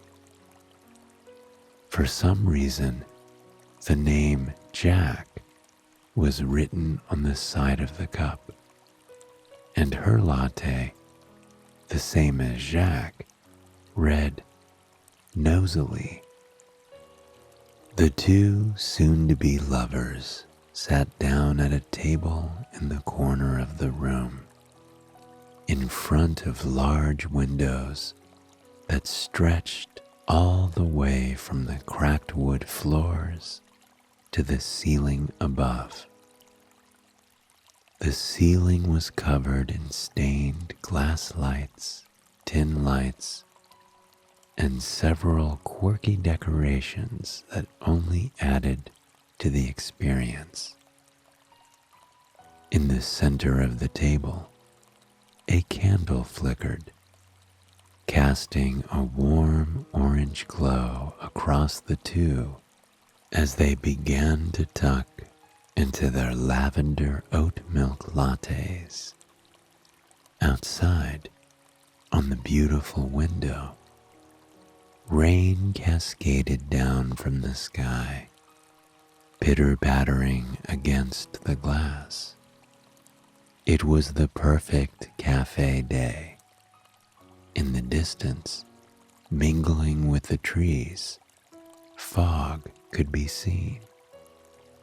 Not a horror movie type of fog, the type of fog that young knights ride through on horseback to find their beloved in the moors of England, or the type that dashing vampires swing through with their lover on their back like a spider monkey. It was breathtaking. The coolness of the outdoors and the cozy, sleepy atmosphere it created only brought Jacques and Rosalie closer together. Or it brought Rosalie closer, at least.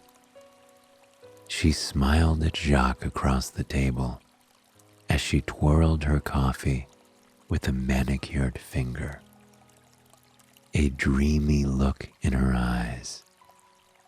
She asked him if he was enjoying this, enjoying the sweetness of the lavender oat milk latte on his tongue, the way the effervescent foam tickled over his taste buds, and the way it warmed his body as he drank it more and more.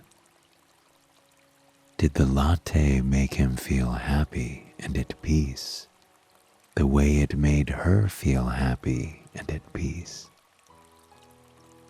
Jacques shook his head sadly. He replied, rather numbly, "It just makes me feel like I'm drinking flowers and hot bean milk."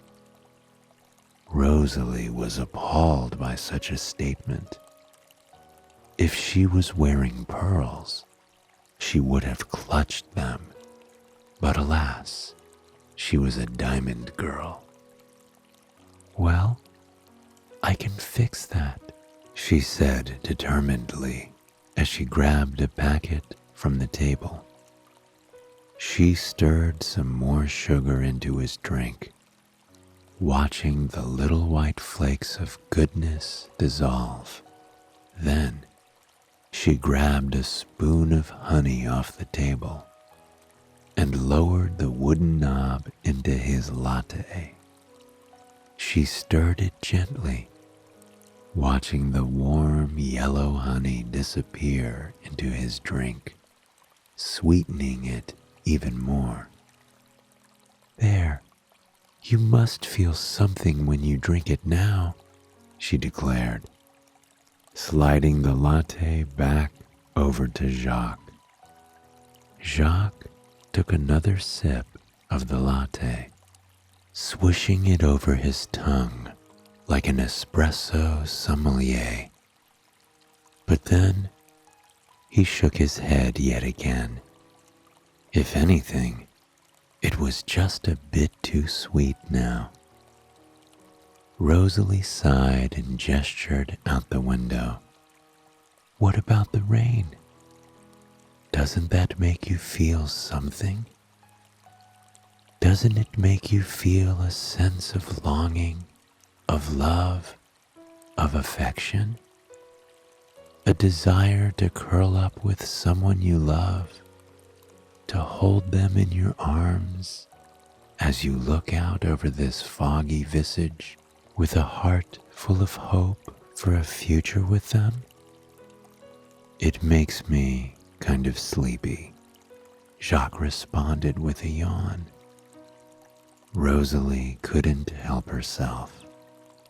She found her palm pressing into her face as she tried to compose herself, wondering how a human like Jacques could even exist in this world. "What about the candle? Doesn't it make you feel connected to the human experience? Don't you feel the passion of the flame burning inside you, reminding you that we burn the brightest when we are with those we love? Doesn't it make you want to grab the person you love and hold them close as you swap stories in low whispers to one another, beneath covers all night long? Stories of love, of passion, of longing and connection." The words rolled off Rosalie's tongue like a poem. And when she looked up to see how Jacques received them, he was fast asleep, snoring just quietly enough so no one else could hear. Rosalie subtly shook her partner awake with an embarrassed grumble. She blew out the candle and pulled down the shades, then flagged the barista to add another espresso shot to Jacques' drink. Clearly, the cafe romance experience wasn't working. She had to go bigger, better. She had to make him feel not only connected to the world, but connected to her and the romance sparking between them. She took Jacques by the hand, put some cash in the tip jar, and headed out into the rain. As they stepped out, Jacques held an umbrella over himself, not extending it to Rosalie. Rosalie sighed and forced her way under, wondering how she could learn to live with a man who exhibited such a lack of care. Underneath it all, she hoped there was a heart. When they arrived at their destination, Jacques let out a long sigh. "Another cafe?" he asked, but Rosalie shook her head. a smile laced on her lips. Not just any cafe, Jacques. She motioned triumphantly to the rain-slicked sign, the sign that read, Kitten Cafe. When they stepped inside, Rosalie was sure her heart was going to burst from the sheer cuteness of the room around her.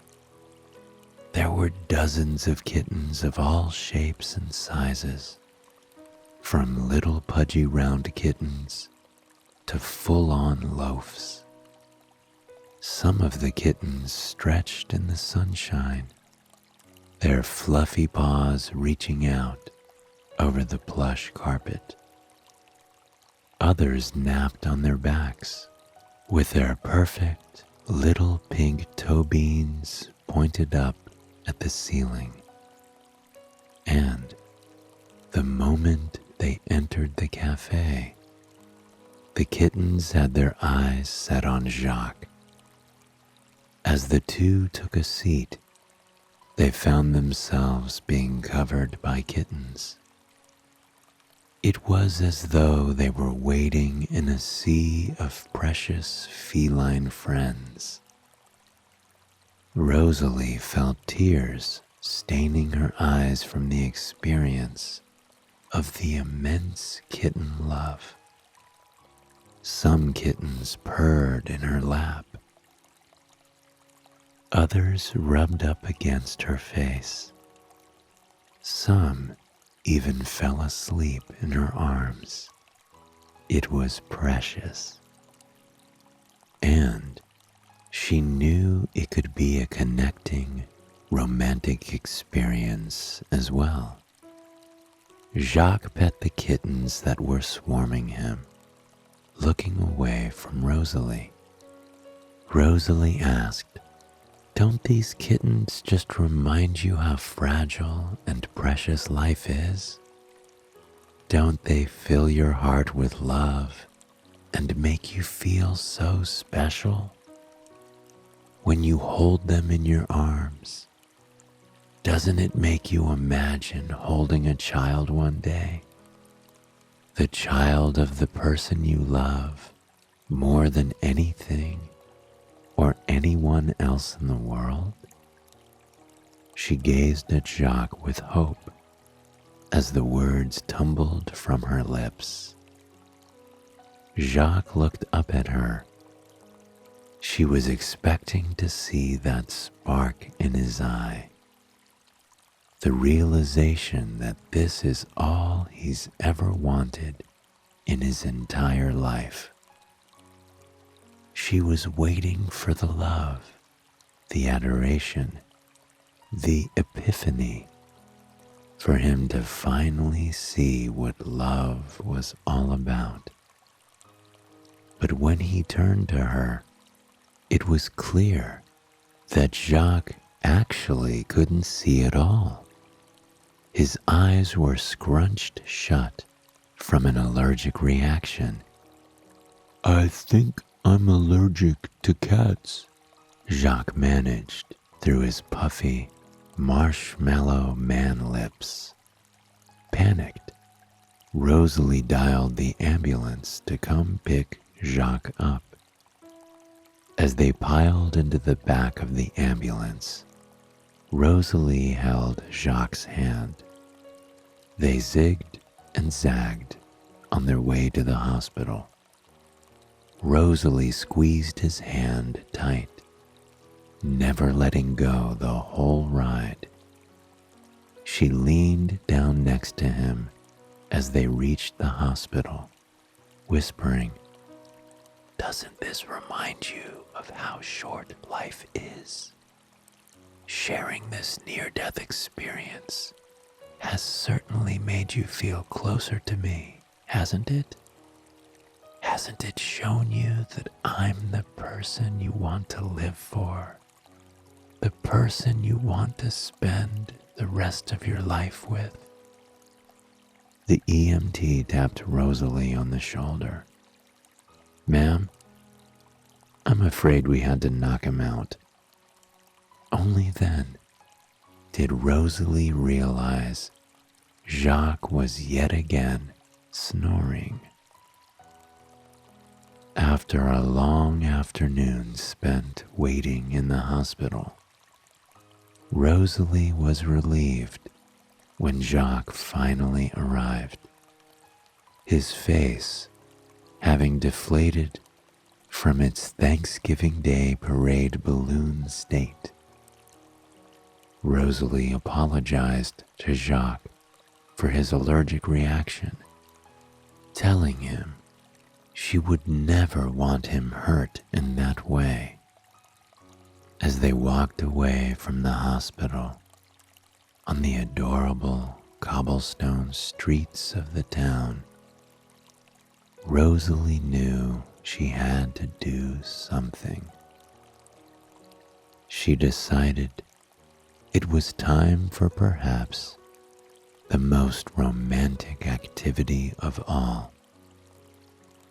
She told Jacques he was welcome to go home and rest for the day.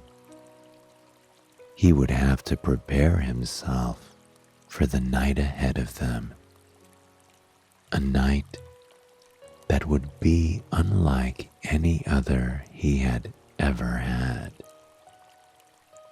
Rosalie went home and put on her finest dress, a green dress made of silk she bought and cherished. She doused herself with her finest perfume, a perfume painstakingly made in the Swiss Alps from hand-picked lilac flowers, and then turned into perfume using an ancient family method. She even put on her jewelry that was carefully crafted by a fine artisan, and then hand-delivered by a certain mega corporation that delivers all over the globe in 2 days. Or, it used to be 2 days at least. Back when this fairy tale took place, it was certainly 2 days. Meanwhile, Jacques was also carefully prepping for the date. He was replenishing his strength by sleeping on the couch with his pants unzipped and a bag of chips on his chest. Not to worry, he would brush the chips off before he walked out of the house. Zipping his pants, however, would have been far too exhausting. Jacques and Rosalie met in a wildflower-filled meadow on the far side of the village. It was far removed from the businesses, from the cars, from people. It was in a peaceful slice of nature, with the village's babbling brook babbling on by, and the bird-filled trees swaying in the night breeze. Rosalie set up a blanket in the wildflower-filled meadow, a blanket which she had decorated with rose petals and candles, and a charcuterie board that she had learned to make on the town's most popular social media application, Bic Boc. Rosalie and Jacques settled down on the blanket. Jacques got to work eating the delish foods carefully set out on the charcuterie board, while Rosalie put on her finest music playlist, a playlist titled Lovin' in all caps. To the soothing sound of music being played in dimly lit college dorms around the country, the two began to gaze up at the stars together, In the cool night air, the experience was refreshing, soul-stirring. Rosalie felt as if she could reach out and touch the stars, as if she could hold them in the palm of her hand, watching them spark and swirl and move like living, breathing things. She was mesmerized by the cosmic painting dangling just above her head. And when she looked at Jacques beside her, she could see that he, too, was gazing up at the stars. There was, for once, some kind of emotion in his eyes. Rosalie felt a spark of excitement well inside her. Finally, it felt like all her hard work had paid off. She rolled over on her side, twirling her hair slightly as she gazed up at Jacques. "What are you thinking about?" she asked. Jacques turned on his side, too, gazing at her with a rare smile on his lips. "Oh, just our solar system. Did you know it's 4.571 billion years old?" Rosalie sighed, telling Jacques that she did, indeed, know that. She was an astronomy major in college. For most of the night, Jacques and Rosalie talked about the stars and the planets. When a shooting star zipped over their heads, leaving a sparkling trail behind them, Rosalie was sure that she would get a kiss. But instead, Jacques told her that shooting stars aren't really stars at all. Frustrated, Rosalie called it a night. The next morning, Rosalie walked around town with a broken heart, feeling very much like a failure. She kicked rocks as she walked down the cobblestone street, a look of sorrow on her face. She wondered if Jacques' heart of stone could truly ever be cured, or if he was destined to be this cold, unfeeling person forever. Was she destined to be alone forever? As these thoughts crossed her mind, she wasn't paying attention to the world around her. She bumped directly into a man walking in front of her. He was the oldest man in the village, a man with a large belly, jolly red cheeks, and a stark white beard. For some reason, he seemed to always wear red, and he laughed so loud that you could hear it across town. He ran a reindeer petting zoo, a very normal business venture in a village like this. "What is bringing you down, my child? You don't look holly nor jolly," the man said. Rosalie sat on a park bench with the old man and told him everything about Jacques' heart of stone, about how she longed to be loved by him, about how she was tired of being the only one alone. The man offered her a cookie dipped in milk, which she took with a warm smile. Then he leaned in closer. He told her that there was more magic in this town and in the world than she realized. There were fairies in the woods, sirens in the lakes, elves at a certain reindeer farm, but not his, certainly. And atop the highest peak near the village, there was an old witch.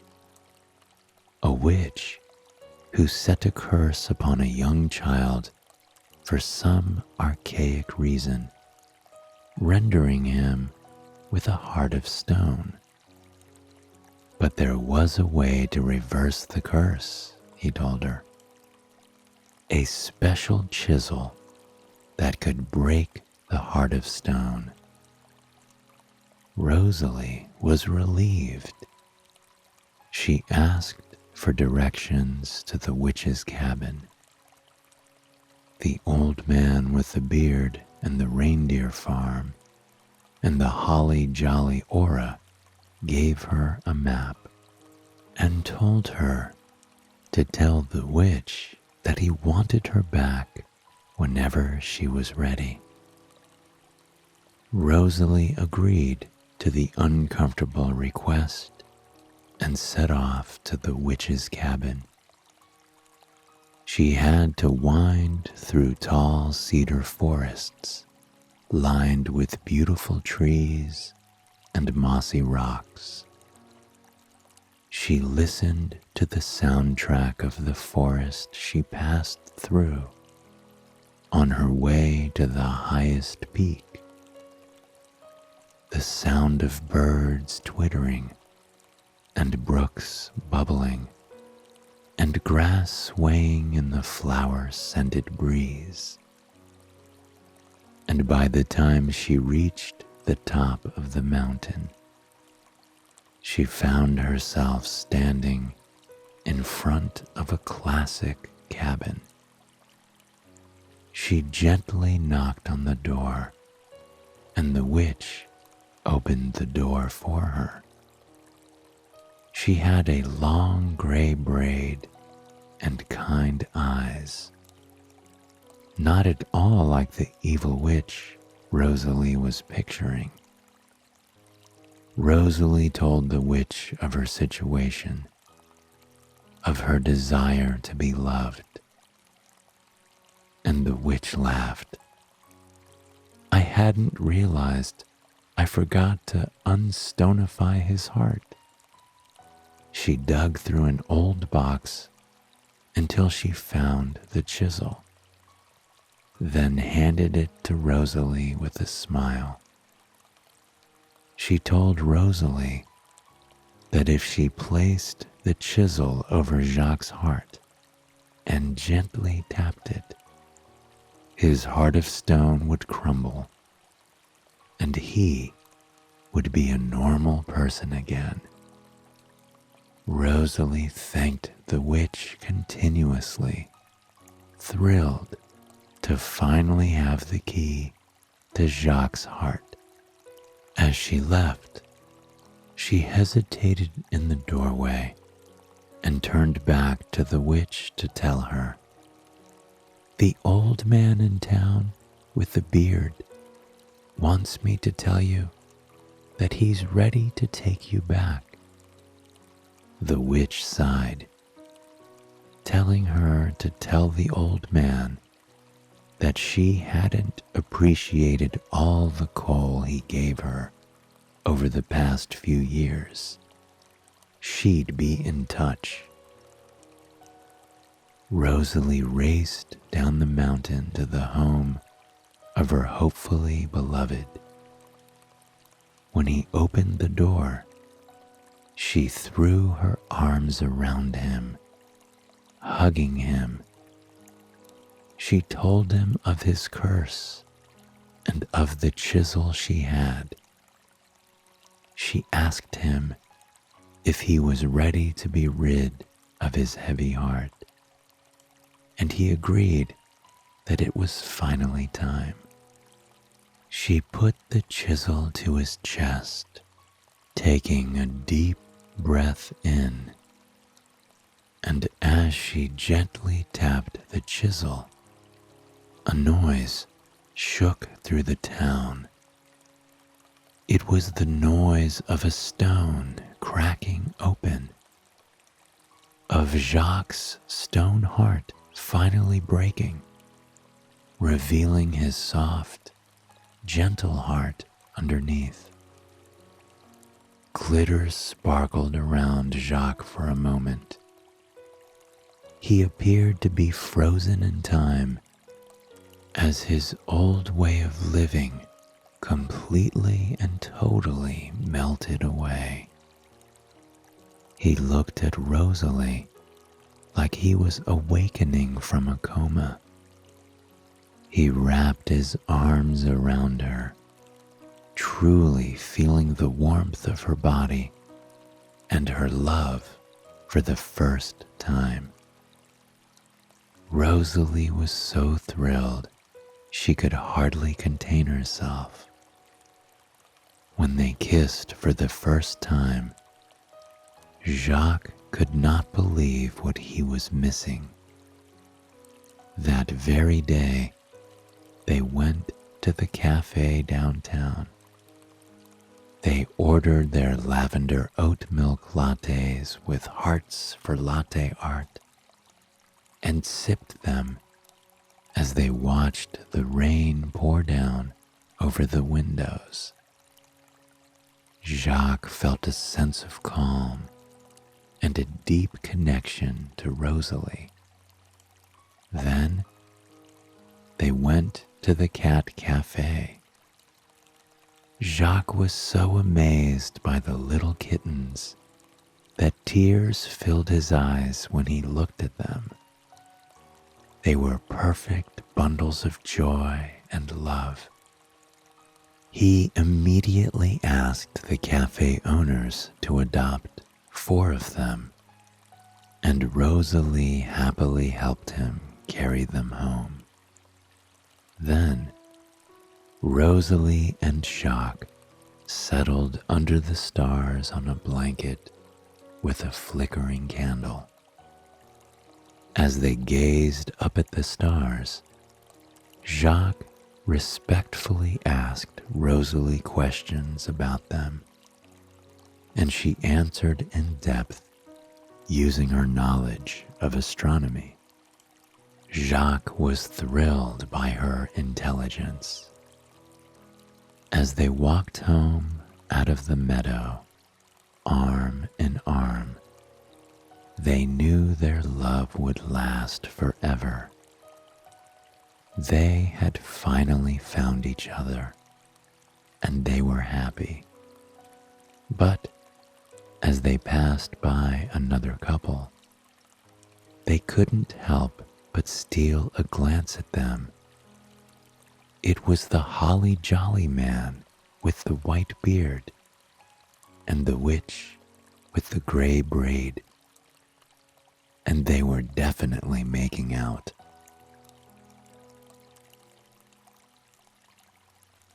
Hello, and welcome to Soothing Pod Sleep Stories. My name is Arif, and tonight I will whisk you away to a castle deep within the mountains. A castle where sorcerers from around the world learn to use their magic for good, and where love blossoms more beautifully and gently than anywhere else. The brisk fall air was perhaps the most soul-soothing thing Historia had ever encountered. Autumn colors fell all around her as leaves drifted from the highest treetops, peppering across the cobblestone forest path before her. Her hands hung loosely on her horse's reins as her entire body seemed to sink with relief. She had never experienced life in this manner, never soaked in the dense forests or the north, nor the invigorating aroma of the lofty pines or the shimmering birch trees.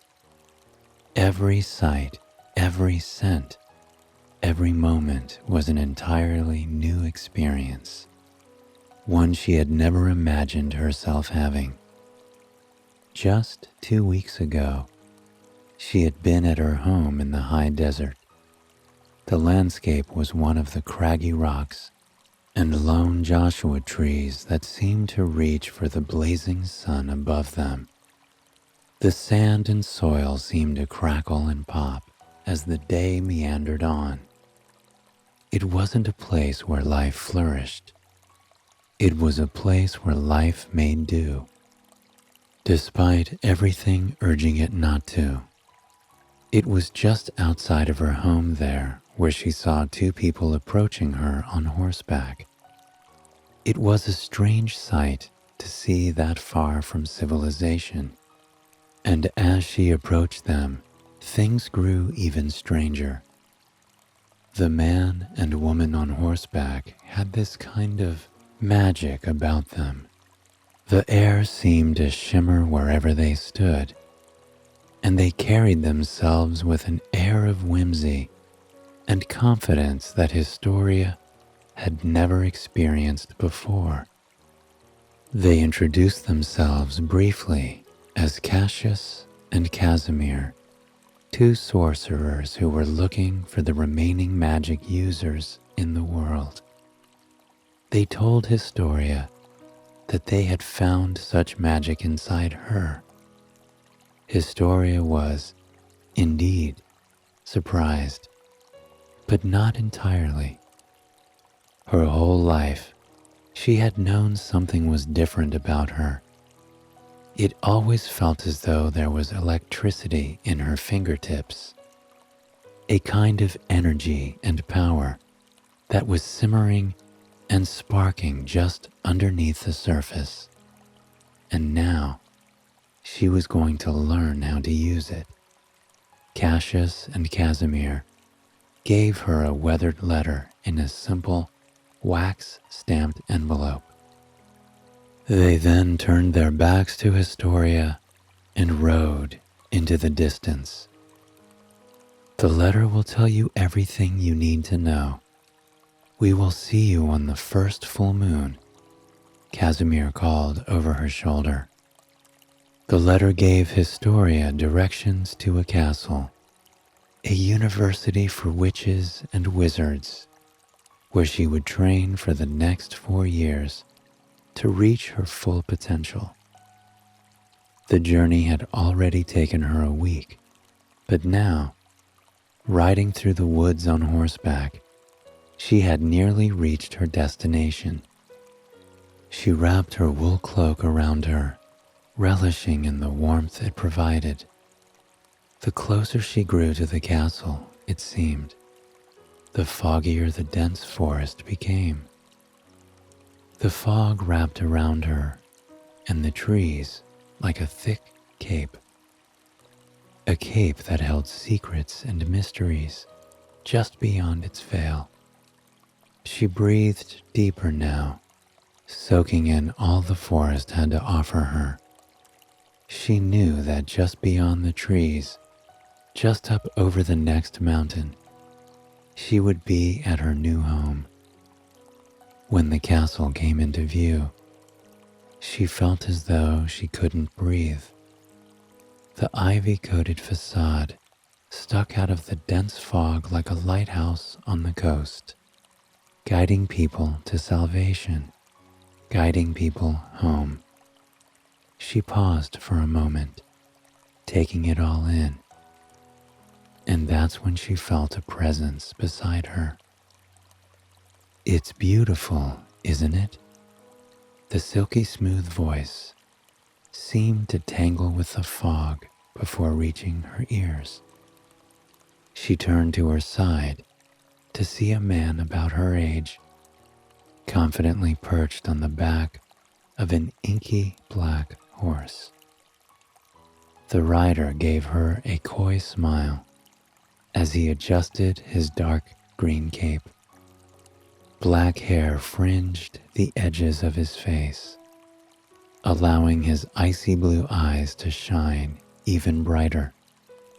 His features were sharp, but somehow not at all intimidating. He looked as though he belonged in a painting, frozen in time. Historia found herself lost in his breathtaking appearance for a moment. Finally, she managed to reply, "I take it this is your first time as well?" The man nodded, extending his rough hand to her. "It is. My name is Ambience." Historia shook his hand, responding softly, "My name is Historia." Ambience tipped his hat to her, a glint in his eye. "Well, Historia, care to join me?" Historia nodded and flicked her reins, urging her horse closer and closer to the castle. On their way up the winding road, the two talked about their pasts, surrounded by fog on one side and rocky cliffs on the other. Ambience was from a distant coastal village. His family had lived there for generations, living off the sea and working as lobstermen to survive. When Ambience stepped away to attend the university, his family was devastated to see him go, but hopeful for his future. Historia's upbringing was hardly any different. Out in the desert, where Cassius and Casimir found her, she had lived with her parents, working at the lone trading post. One would think it would be a lonely existence there, but Historia had lived a life full of excitement. She heard stories from travelers from all over the world, got to see goods from distant lands, and enjoyed the myths and legends of all those who passed through. Truly, it was a life that prepared her for what was coming next. As she spoke, she could see Ambience hanging on to every word, his eyes glistening with admiration. No one had ever looked at her like that before. When Historia and Ambience arrived at the castle gates, their excitement grew hazy with feelings of the unknown life that laid just beyond. Ambience smiled gently at Historia. "I'm sure we'll get separated when we go in, but what do you say we meet here tonight if we can? Right at the gates?" Ambience proposed, fiddling nervously with the reins of his horse. Historia nodded, butterflies billowing in her stomach. There was something about Ambience that made her feel like they had always known each other. Perhaps it was the magic, or perhaps it was something even stronger. When they passed through the gates, they were met with a sight unlike any other. The castle grounds were lush, coated in ivy, flowers, and blue plants that glowed with a brilliant light. Spanish moss hung from the lofty oak trees. Willow trees lining the property seemed to sway in the gentle breeze, tickling the faces of passers-by. And if that wasn't magical enough, there were people walking above them, walking on thin air. With every step higher they took, a shimmering blue platform appeared directly under their foot, supporting them in their journey upward. Though it was the most incredible thing she had ever seen, the sorcerers hardly seemed fazed. They meander across on those magical stepping stones, toting books, talking with one another, making their way to classes and activities. Historia laughed. She didn't quite know why, but the laugh escaped her lips the moment she took in the sight before her. Beside her, Amyas covered his smile as he, too, giggled in awe at the scene in front of them.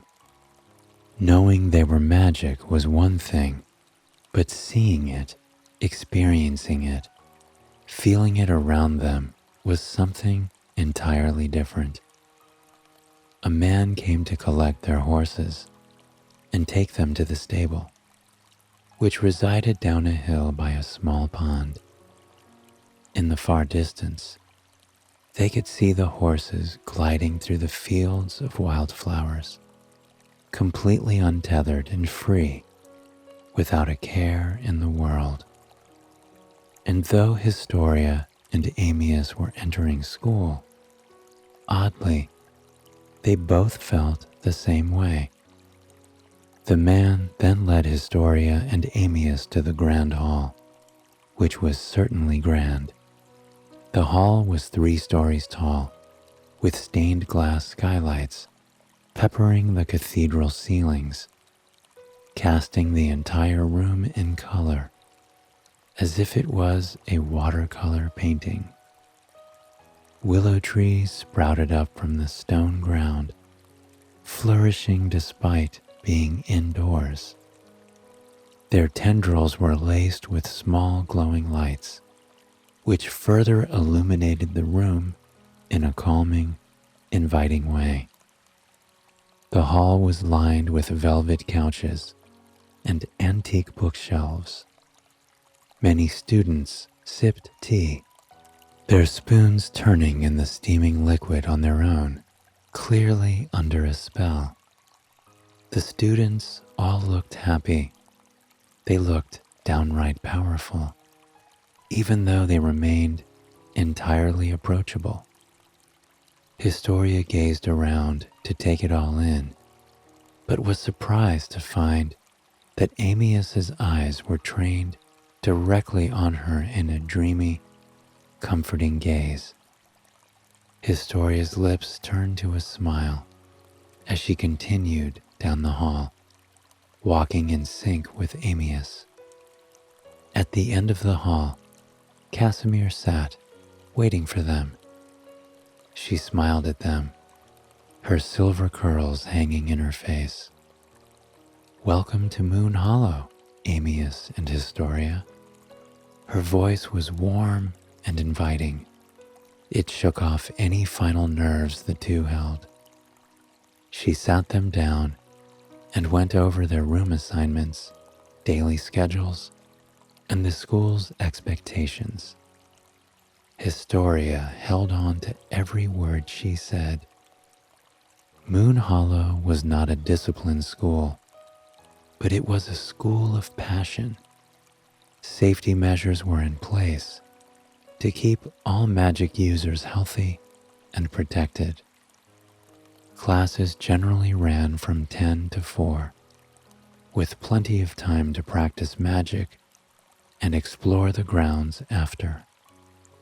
But it was the classes that filled Historia with the most joy and excitement.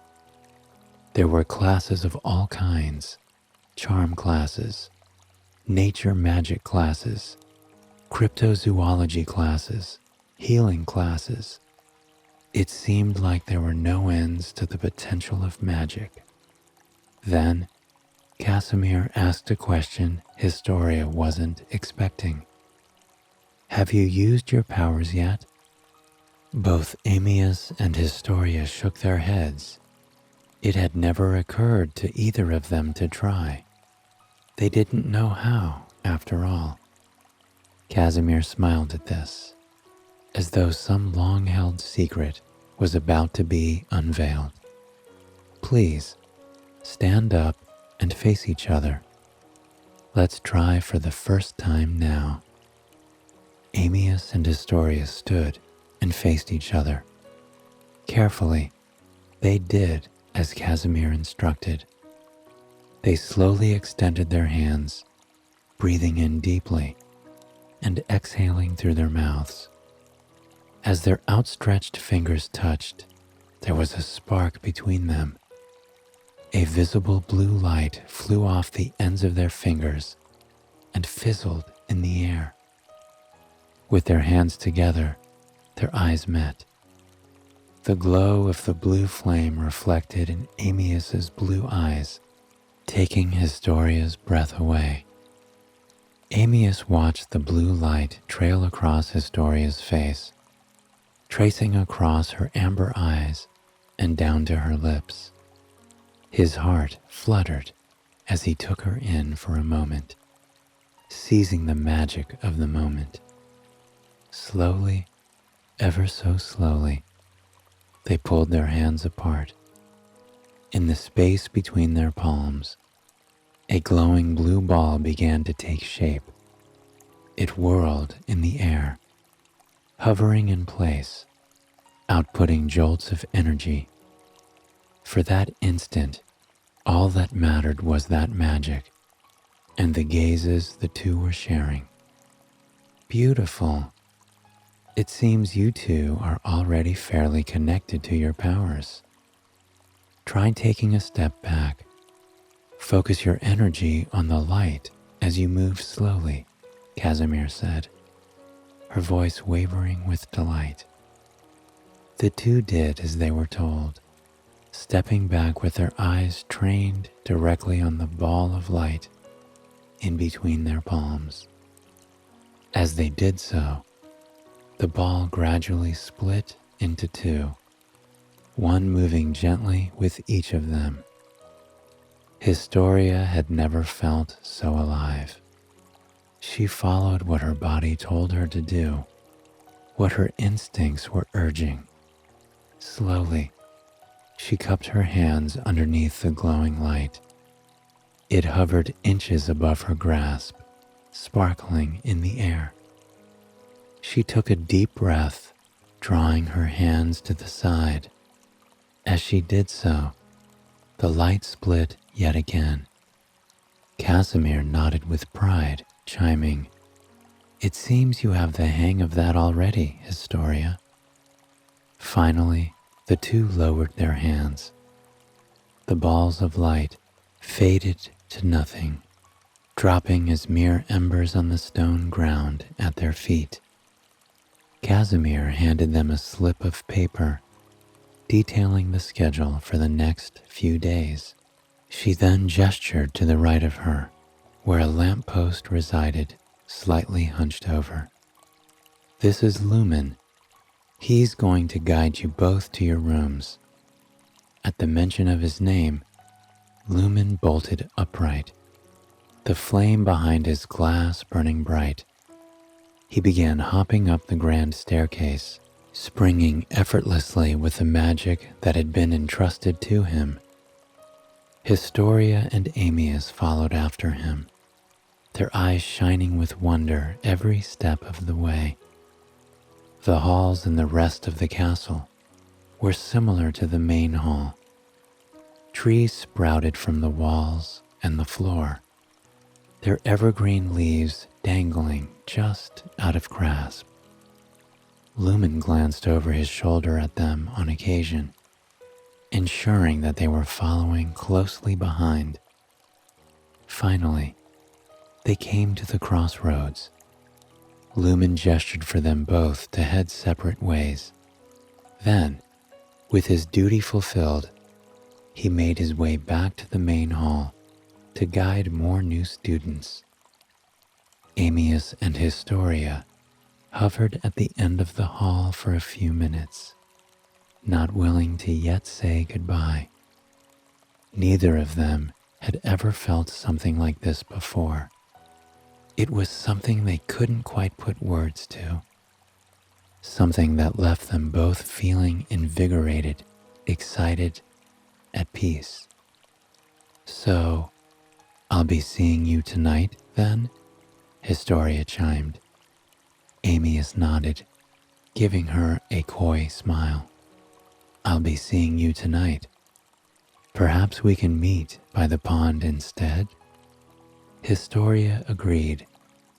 As she made her way down the hall to her room, she couldn't help but cast a glance over her shoulder at Amyas, only to catch him doing the same to her.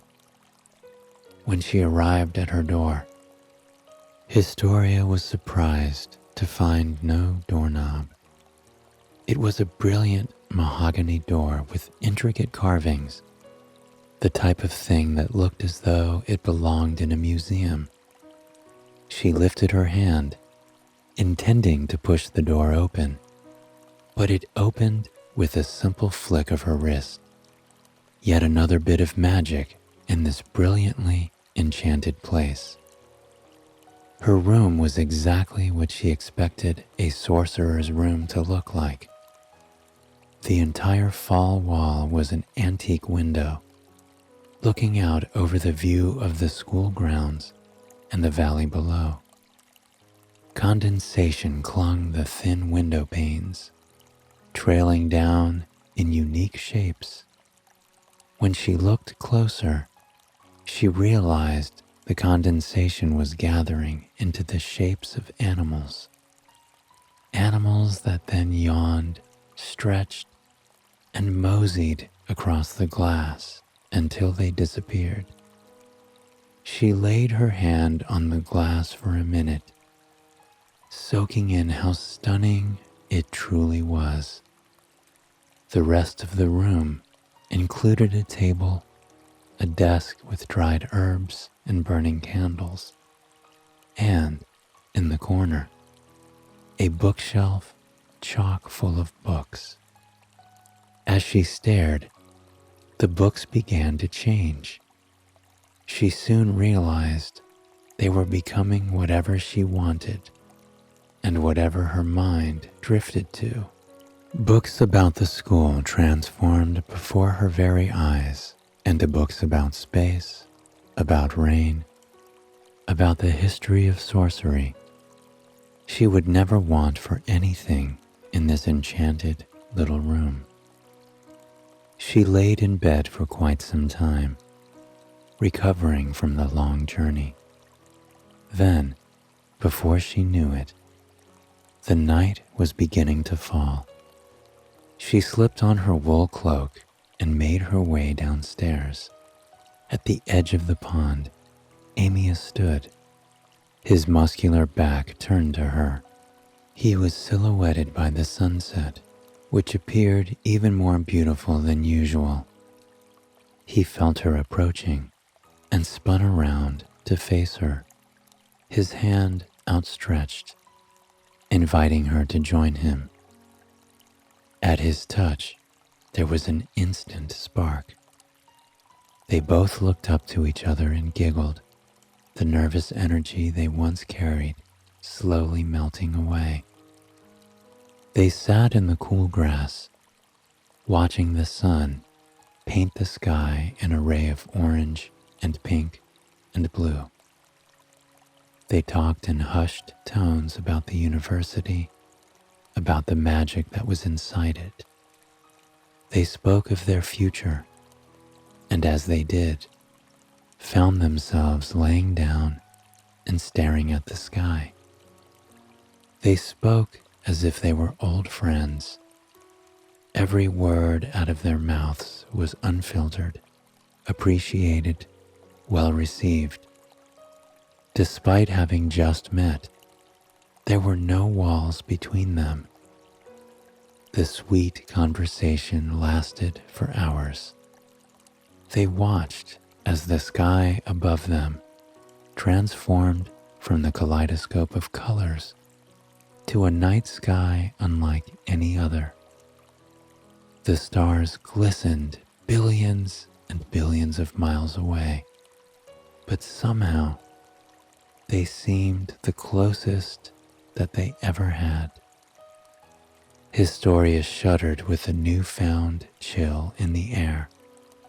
With no hesitation, Ambience removed his cloak, draping it over her body. She tried to protest, but it was no use. Ambience laid back, hands tucked behind his head, embracing the cold with a smile. Historia drew his cloak tighter around herself.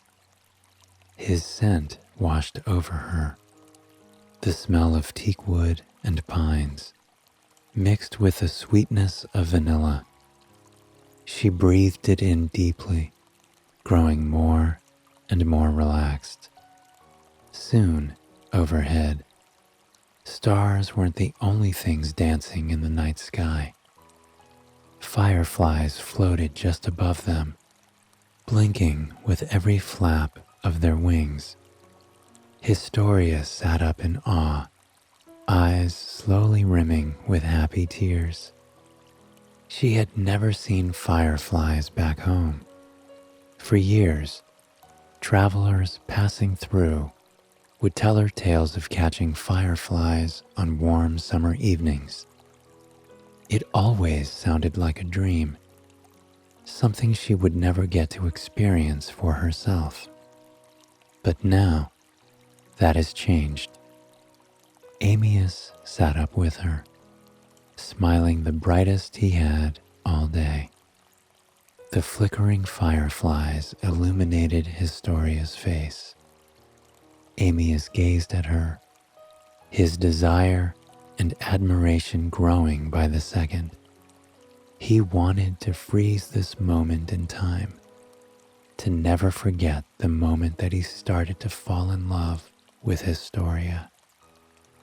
They both rose to their feet and followed the trail of fireflies back toward the castle.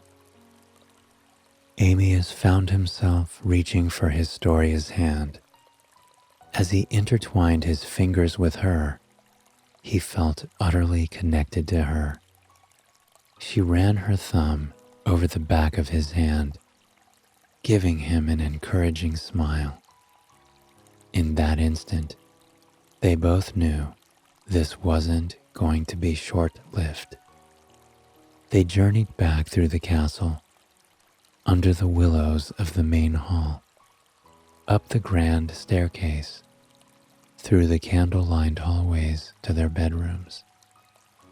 When Historia reached her door, Ambience hovered there for a moment, holding her hands in his. When their eyes met, they both leaned forward, sharing a kiss for the very first time. As their lips touched, they were separated by a spark.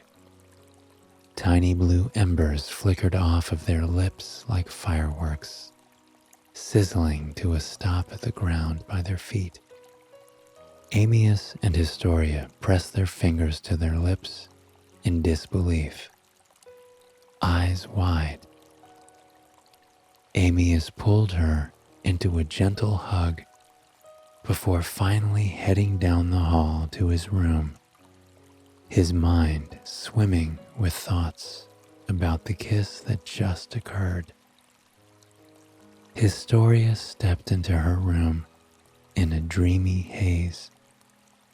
She laid on her bed, overjoyed, embracing this feeling she had never experienced before.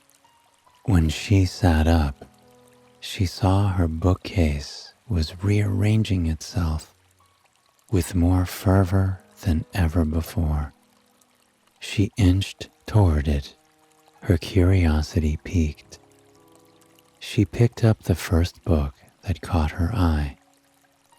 It flipped to a page by itself, a page about soulmates. Every sorcerer is born with a soulmate, their one true partner, the person they are destined to grow, love, and evolve with. Soulmates increase our magic and the magic of the world around us. Often, the first sign of encountering your soulmate is the presence of blue sparks, said to be leftover stardust from our very creation.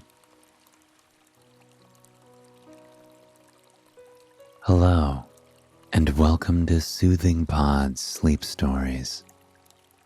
My name is Arif, and tonight I will be your guide as we journey to the fog-shrouded mountains through the cedar forest until we reach a school of sorcery and magic, where young Historia and Ambience will explore their newfound powers and their love for one another. Rain trickled against the stained glass window pane beside Historia.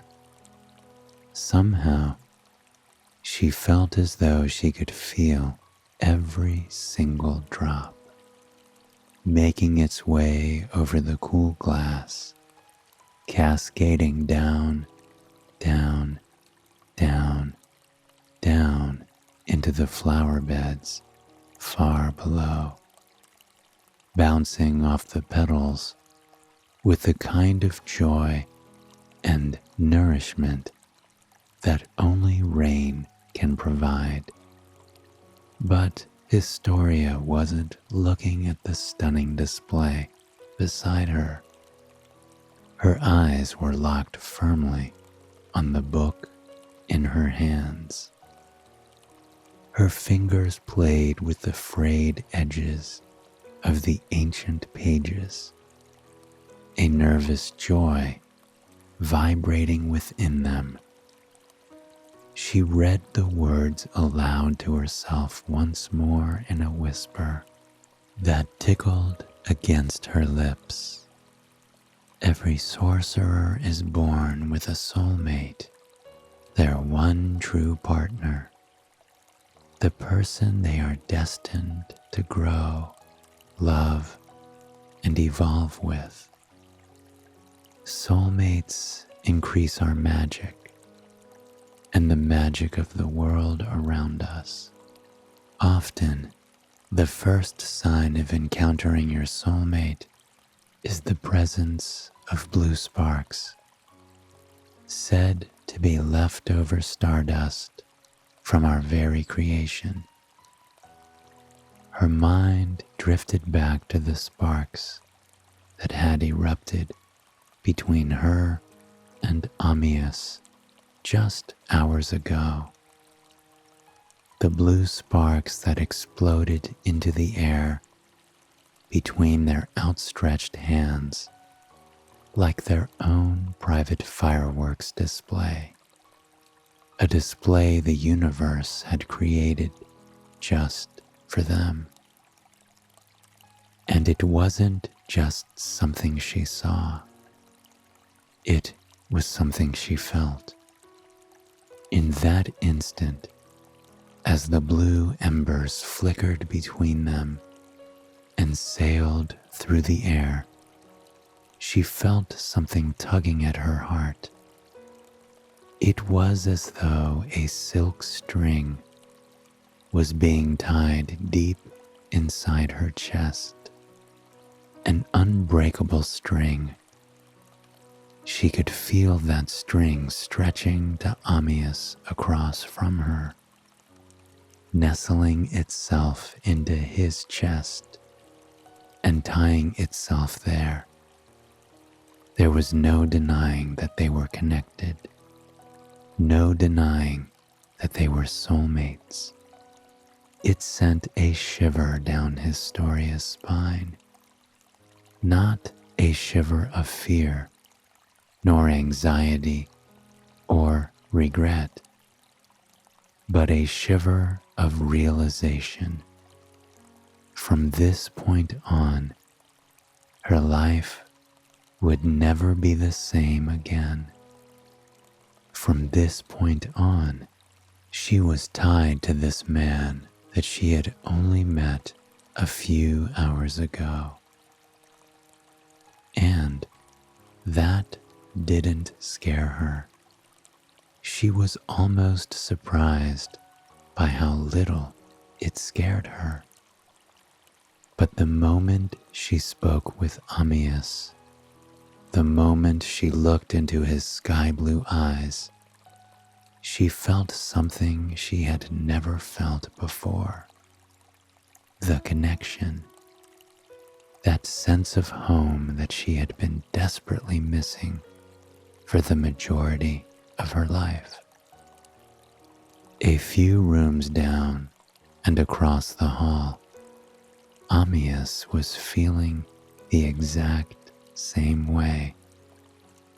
He held the same exact book in his lap as he sat cross-legged on the bed, the rain lashing at the window just behind his head. He traced his finger over the passage one more time, wanting to be certain that he was, indeed, reading it correctly. He read the words aloud to himself in a soft whisper, so quiet he could scarcely hear it himself. Every sorcerer is born with a soulmate, their one true partner, the person they are destined to grow, love, and evolve with. Soulmates increase our magic and the magic of the world around us. Often, the first sign of encountering your soulmate is the presence of blue sparks, said to be leftover stardust from our very creation. He balled his hands together for a moment. He swore he could still feel the warmth of the sparks that had exploded from his palm and his fingertips. He could feel the energy within each and every ember, the promise that each of them represented, and he could feel that silk string inside his chest now. It wasn't an uncomfortable feeling, nor a limiting one. It was as though all his life he had been a ship in a harbor with an eternal storm, floating listlessly and alone across the turbulent sea. And this string was the anchor that he didn't know he needed. He set the book aside and reached for the warm chamomile tea on his nightstand. He breathed in the steam, relishing the comfort and soothing fragrance that it provided. Tomorrow was going to be a completely different day. Classes would begin, their introductions to magic, and then, once classes were finished, it was time for the festival. The festival of the celestial gift. It was something that he heard students talking about when he was on his way to the school, before he met Historia. It was the kind of festival that shows you how incredible it is to be a magic practitioner, how life-changing and beautiful it can truly be. Because during this festival, the entire campus was decked out in celestial motifs. Many moons crafted by magic dangled from the trees and the courtyards. Pastries and sandwiches and sweets, shaped like stars and the moon in all phases, were laid out on every navy-colored silk cloth table. The tables and pathways themselves were dusted with actual stardust that glistened in the moonlight, stardust that reminded every student of where they and their magic came from. But the decorations and sweets were only half of the magic of the event. When the moon rose to the highest point in the sky, then the real magic would begin.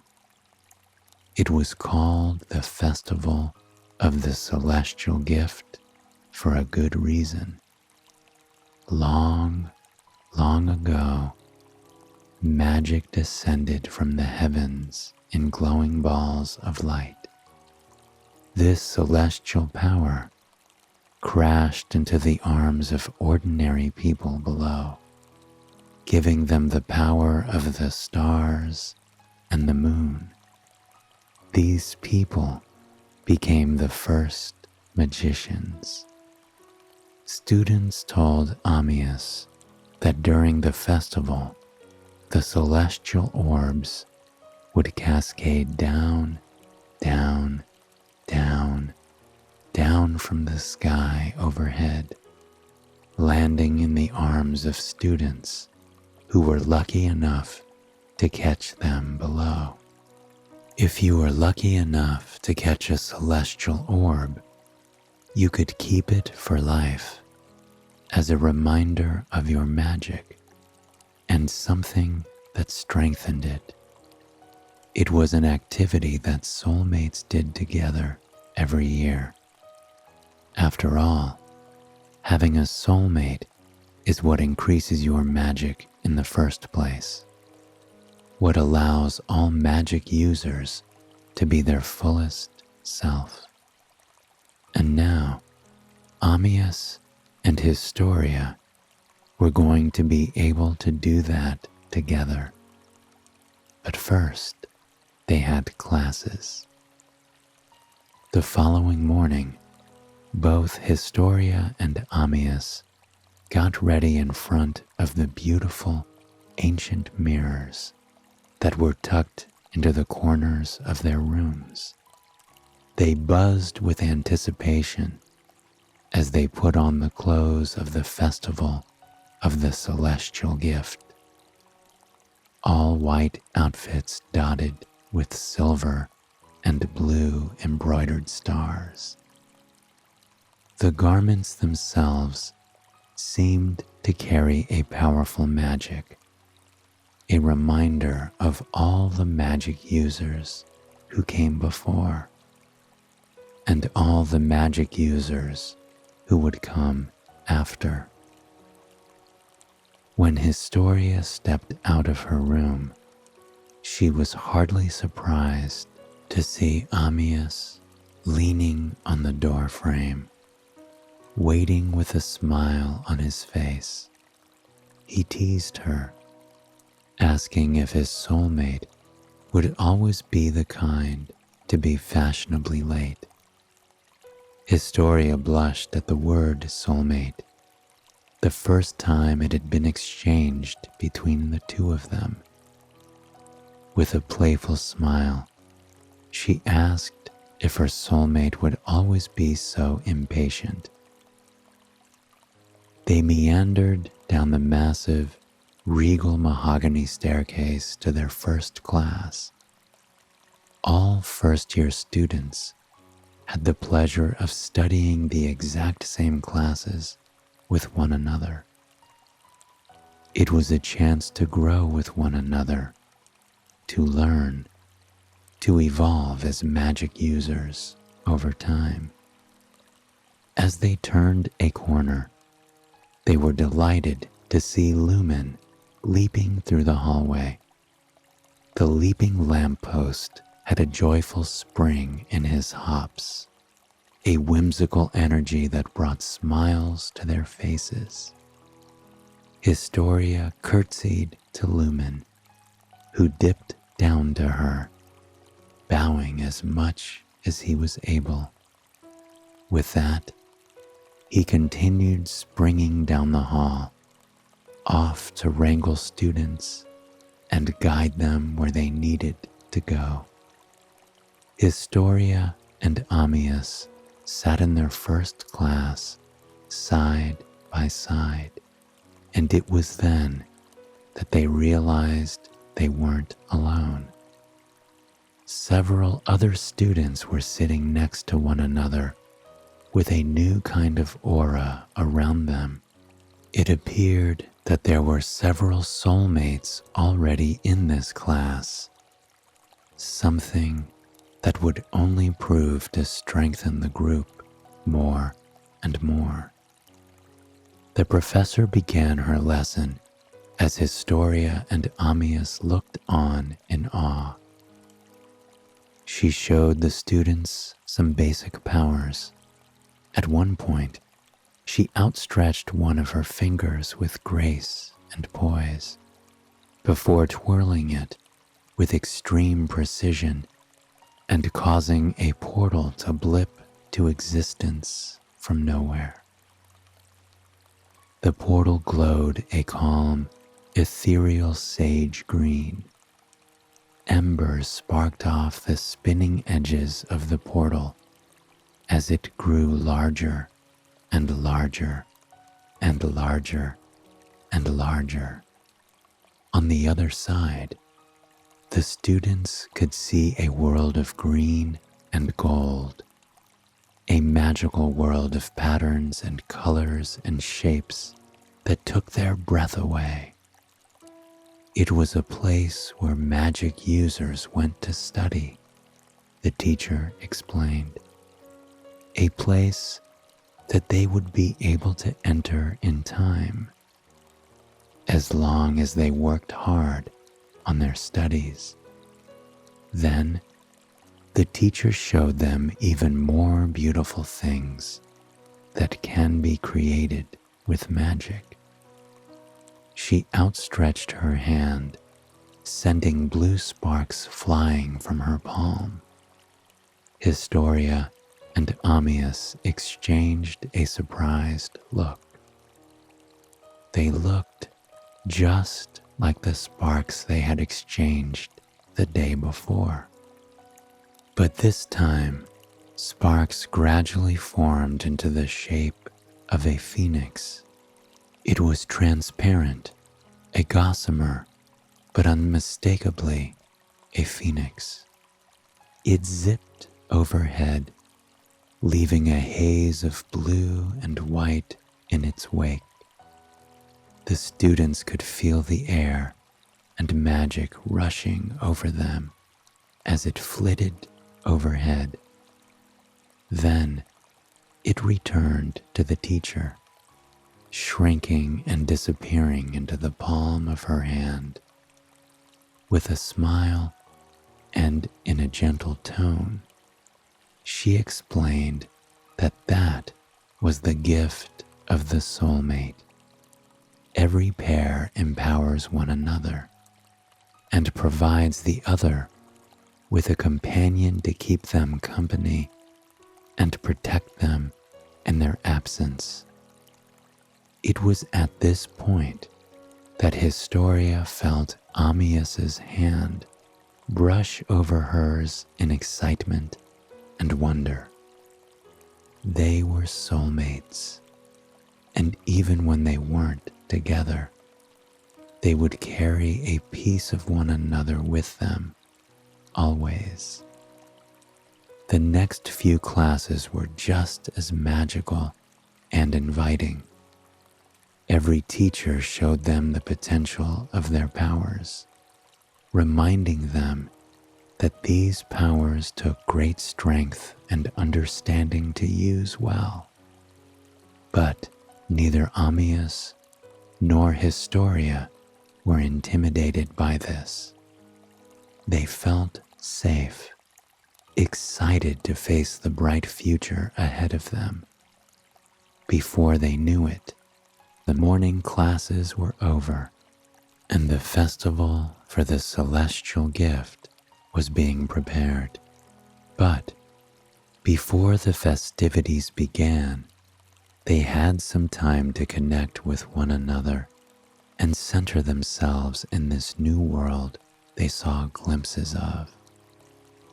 They sat down underneath a breathtaking willow tree on school grounds. Its tendrils were peppered with white and purple flowers, a result of the magic on campus. Ammius reached forward, gently parting the willow tendrils, and revealed a stunning little escape underneath their shelter. There was a soft wool blanket laid out at the base of the tree, and around that blanket, piles and piles of rich, cerulean, sleek silver, and warm gold pillows, all plush and inviting to the touch. It was a private oasis within the beautiful chaos that was their campus. Ambience and Historia settled down on the blanket, leaning against the pillows, and the sturdy trunk with a relaxed sigh. Their fingers intertwined as the muscles in their bodies unwound, and they sunk into the ground for an instant. Merely brushing hands with one another seemed to drain every bit of tension or exhaustion from them, grounding them and reminding them of what was truly important. With their eyes closed, they simply listened to the sound of the willow tendrils blowing in the breeze. The leaves swayed side to side, side to side, side to side, side to side, rustling against one another and sending a fragrant aroma spiraling into the air. Ambience squeezed Historia's hand with a warm smile. He opened a wicker picnic basket he had brought along, revealing the delightful lunch that he had tucked inside. He pulled out small sandwiches, a steaming stew, and plenty of vegetables for them to munch on together. They were side by side, laughing and telling stories to one another like they were old friends. It was strange, really, how connected they felt, even though they met just days ago. There was no awkwardness, no uncertainty. Every word that came out of their mouth, every action, every glance and look that they gave one another was entirely authentic. They could be their truest selves with one another in a way that they had previously only been in their own company, and it filled them with a sense of complete freedom. They sat beneath that willow tree for several hours, simply savoring each other's company. On occasion, Ambience would brush a stray hair out of Historia's face, and Historia would reach up and plant a gentle kiss on Ambience's cheekbone or forehead. Each moment felt tender and true. Before they knew it, the festival was ready. Ambience helped Historia up from their comfortable little oasis, and they re-emerged into the world from their private cocoon. By now, the moon was high overhead, painting the landscape in a silvery, magical sheen that invigorated Ambience and Historia, but also left them with a feeling of utter peace. Students skipped through the streets in their beautiful celestial clothes, plucking sweets out of booths and munching on them as they wandered through this beautiful celestial wonderland. The decorations overhead, enhanced by magic, were otherworldly. The moon decorations were not something you would find at a furniture store.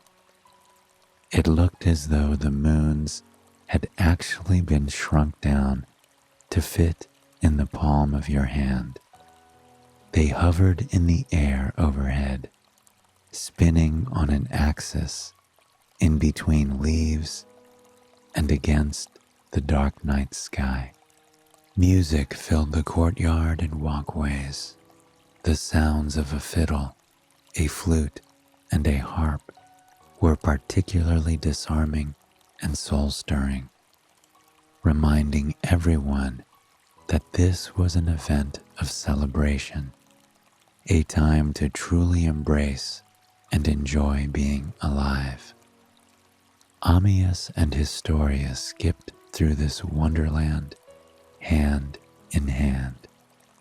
They picked up sugary dough in the shape of stars and bit into it, reveling at the sweet taste and the fragrant steam that drifted up into the night air with every bite they took. They sipped warm drinks that were blue, silver, and gold, all of which looked more like art pieces than something you could actually drink.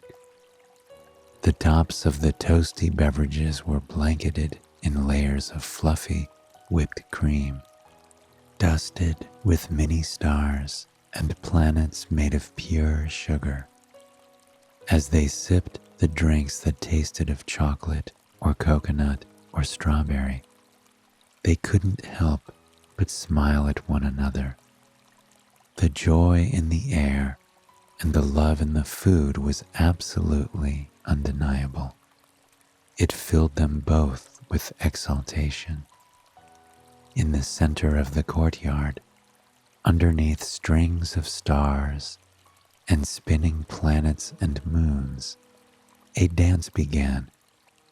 Traditional fiddle music played seemingly by itself as floating instruments drifted around the edges of the courtyard. Historia was not much of a dancer. She had never been able to find or enjoy the rhythm of music. But when Ammius extended his hand to her, his crystal blue eyes sparkling against the glowing light of the decorations, she knew she had to accept. He wrapped his arm around the small of her waist, drawing her closer with a look of absolute adoration shining in his eyes. She placed a hand on his chest, calmed and touched by the feeling of his heartbeat thrum, thrum, thrum, thrumming underneath her fingertips. Then they began to sway with the music. They drifted over the cobblestones as if the music was made for them, or so they thought. Other students gave them confused glances and gave one another knowing smirks, and yet Ammius danced faster, swinging Historia across the dance floor with a smile plastered on his face. "I see you aren't a good dancer either," Historia murmured, a playful glint in her upturned gaze. Ammius chuckled, his voice honey smooth. "I suppose we are soulmates after all, my dear." Unbothered, the two continued to dance over several tunes. For once, neither Historia nor Ammius cared that they were perhaps the worst dancers the world had ever seen. They giggled and laughed and smiled with one another, drifting around without a care in the world as the music swelled around them. No one else on the dance floor mattered. In fact, nothing else in the world mattered at that moment, except for the time that they were sharing with one another. Soon, the music slowed down. Tired and exhilarated, the two gave each other a silly bow and made their way off the dance floor, exchanging giggles as they wrapped their arms around each other. It was then that they both really realized for the first time that this was not just a romantic connection. It was a deep, powerful friendship that they shared, a friendship unlike any other they had ever had before. By then, most of the students were filing out of the school compound and into the forest. There was a meadow, the moonlit meadow, where the catching of the celestial gifts occurred every single year. So, the two began their long journey with the others out of the school. As they left the school gates and descended down the hillside, the stars overhead seemed to grow brighter and brighter. The wilderness around them seemed to be alive. The full moon hanging high and heavy overhead painted the landscape with a brilliant silvery glow, illuminating the forest in a way that only highlighted its immense beauty. Every leaf looked as though it was flaked with bits of the moon, and every drop of dew had the heavens reflected in it. Neither Ambience nor Historia exchanged a word as they meandered through the thick forest, taking in the breathtaking environment with their hands intertwined. Their hearts seemed to beat in tandem now, their warm breath misting in the cool night air. They crested over one final hill in the mountains, and the vista before them stopped them both in their tracks. They reached the moonlit meadow, and it certainly lived up to its name. The sweet grass stretched as far as the eye could see, all the way to the foothills of the brilliant blue mountains on the other side of the valley. Each and every blade seemed to be infused with the energy of the stars and moon overhead. The grass swayed in the gentle breeze, looking more like ebbing and flowing ocean waves than grass. They waded into the grass, gazing up at the sky in absolute wonder. Here, the sky seemed so close that it felt as though they could reach out and touch it, as though they could brush their fingers through the Milky Way. Ambience tore his gaze away from the sky to steal a look at Historia beside him. The vista was reflected in her eyes that were brimming with delight and wonder. Her lips hung slightly ajar, the edges upturned in awe. The breeze blew gently through her hair, rippling it in the fragrant breeze.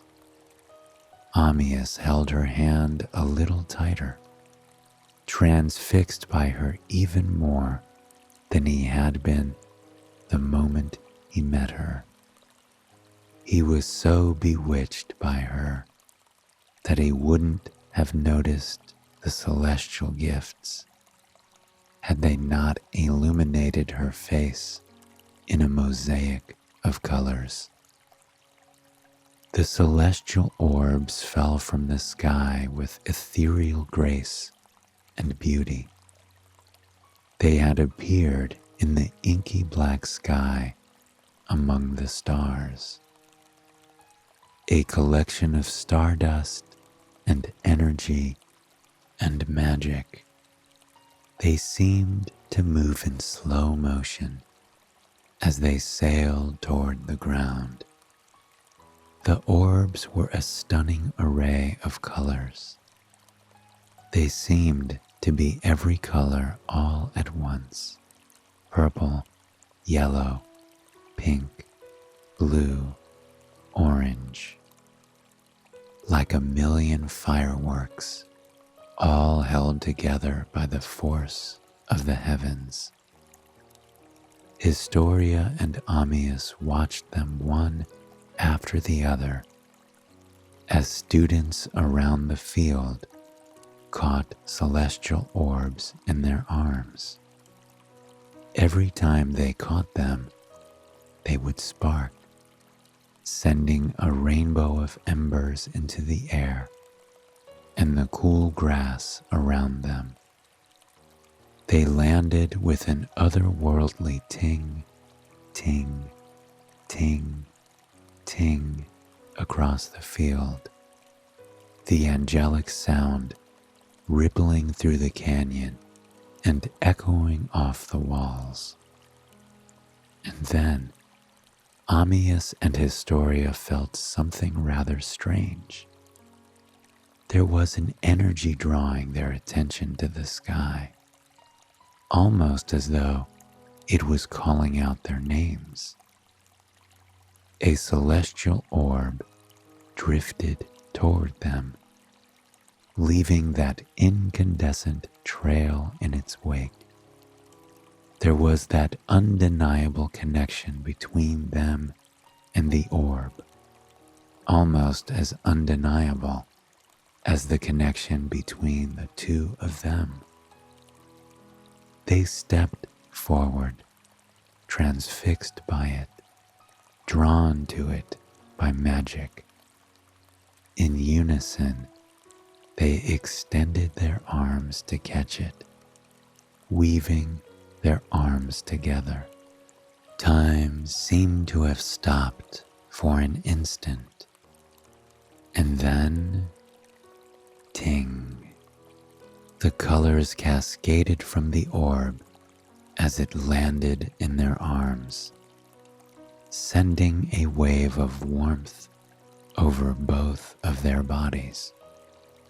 They gazed at the orb they held for quite some time. It wavered in their grasp, a living, breathing, cosmic, magical wonder.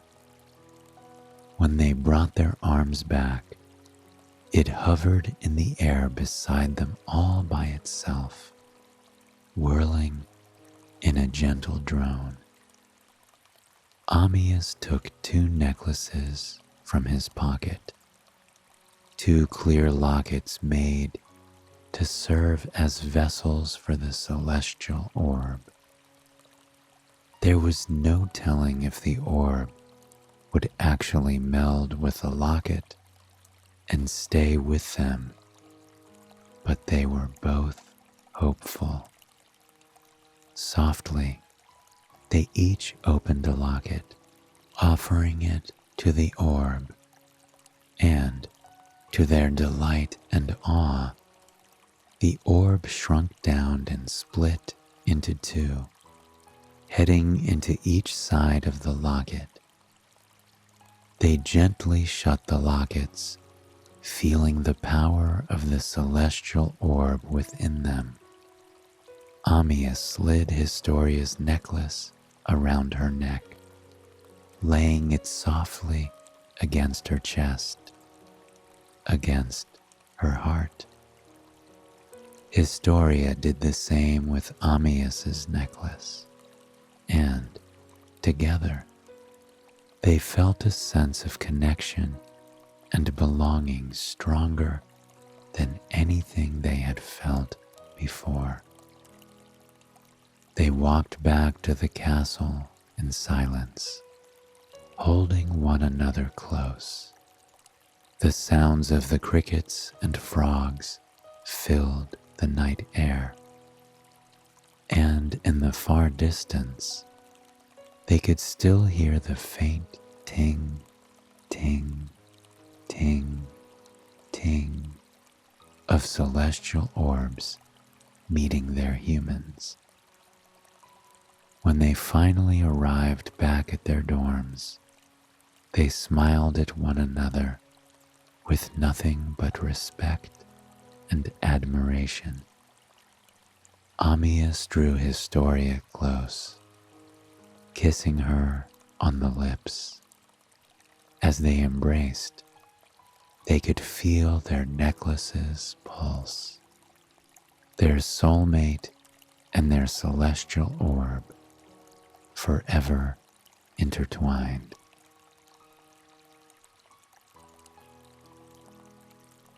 Hello, and welcome to Soothing Pod Sleep Stories. My name is Arif, and tonight I will be your guide as we embark on a journey to the Mughal Empire in the beautiful present-day countries of India, Pakistan, Bangladesh, and Afghanistan. We will unwind and find comfort with perhaps the most beautiful love story of all time, a love that has transcended hundreds of years of history and led to the creation of one of the greatest wonders of the world. We will meander through the beautiful countryside of India, passing by sun-kissed rice paddies, snow-capped mountains, tropical beaches, and the luscious, dense jungle. Our journey takes us to the Mughal Empire hundreds and hundreds of years ago. Prince Khurram had lived a life of luxury and bounty. The grandson of Akbar the Great, he lived in a palace draped in jewels, gold, and fine furnishings. Every morning, he awakened to golden sunlight streaming in through his large arched windows that looked out over the palace grounds. Vibrant plants flourished there, orchids of every shade, leaves of cinnamon and clover, and sage and evergreen. There was a mosaic of flowers and plants just beyond his window, and even at the tender age of 15, he often stopped to take the time to admire the flowers and garden in all its glory. Brightly colored birds flocked from tree to tree, picking at the ripe fruit weighing down the branches. When it wasn't the birds flying from branch to branch, it was the monkeys. Some mornings, Prince Khurram would sit on his windowsill and watch as the monkeys leaped from branch to branch, calling to one another and leaving a trail of leaves in their wake. He loved the free spirit of the monkeys as they sailed through the air and landed on the springy branches, sometimes sending flower blossoms floating gently, gently, gently to the ground. Prince Khurram would often have his breakfast out in the courtyard, surrounded by his many family members. His family life was complicated, though that didn't mean it was without beauty. After his grandfather's passing, the quest for power led to much pressure and stress within the family, and yet, nearly every morning, Prince Khurram found himself smiling as he looked over the breathtaking countryside with fresh fruit laid out on his plate before him. He daydreamed often about what life would look like when he could create a family of his own. He wanted there to be no tension and no disagreements about power. He wanted happiness and connection with his future spouse. However, he had no idea who that would be. He spent a lot of his time reading Hindu love stories. he found himself scrolling through the pages by candlelight, dreaming of the day he would have a romance as deep as the ones he found throughout their poems and stories. At times, he felt as though his love and longing for connection disconnected him from those around him. So, often, he kept those thoughts to himself. He'd read over the stories and recite them to himself as he walked around the gorgeous village and the grounds of the estate. It was a stunning life indeed. The flowers around him were blooming with the most vibrant petals he had ever seen.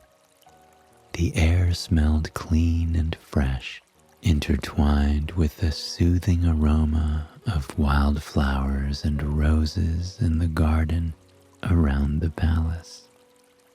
Sometimes he would drag his fingers behind him, brushing them through the leaves and sending the aroma up into the air even more. He spent much of his time studying. He learned to fight on the battlefield. He learned to speak and write several languages, and he learned political strategy. He had some of the finest education in the world, and yet there was someone out there who may have matched him, someone that he had yet to encounter that would fill the void inside him that he had been struggling with for quite some time. It was a warm summer day. After a winter of dense snowfall in the mountains, the rivers were still running with clean, fresh water. The landscape was alive with animals and plants, and the bounty of nature in all of its glory. Prince Khurram thought of perhaps going for a walk into the countryside on this beautiful day. But there was something tugging on him, urging him to go elsewhere. As he stepped out into the bright morning air, a different wave of scents and sounds washed over him. He could smell the tang of fresh spices, the sweetness of freshly baked goods, and the earthy aroma of ink drying on paper and paintings. It was the day of the royal bazaar, and he knew immediately that he wanted to go to the bazaar instead.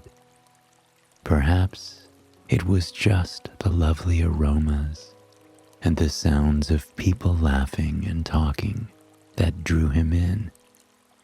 Or perhaps it was something more. Perhaps it was fate. When he arrived at the bazaar, he was arriving in a world of vibrancy and life.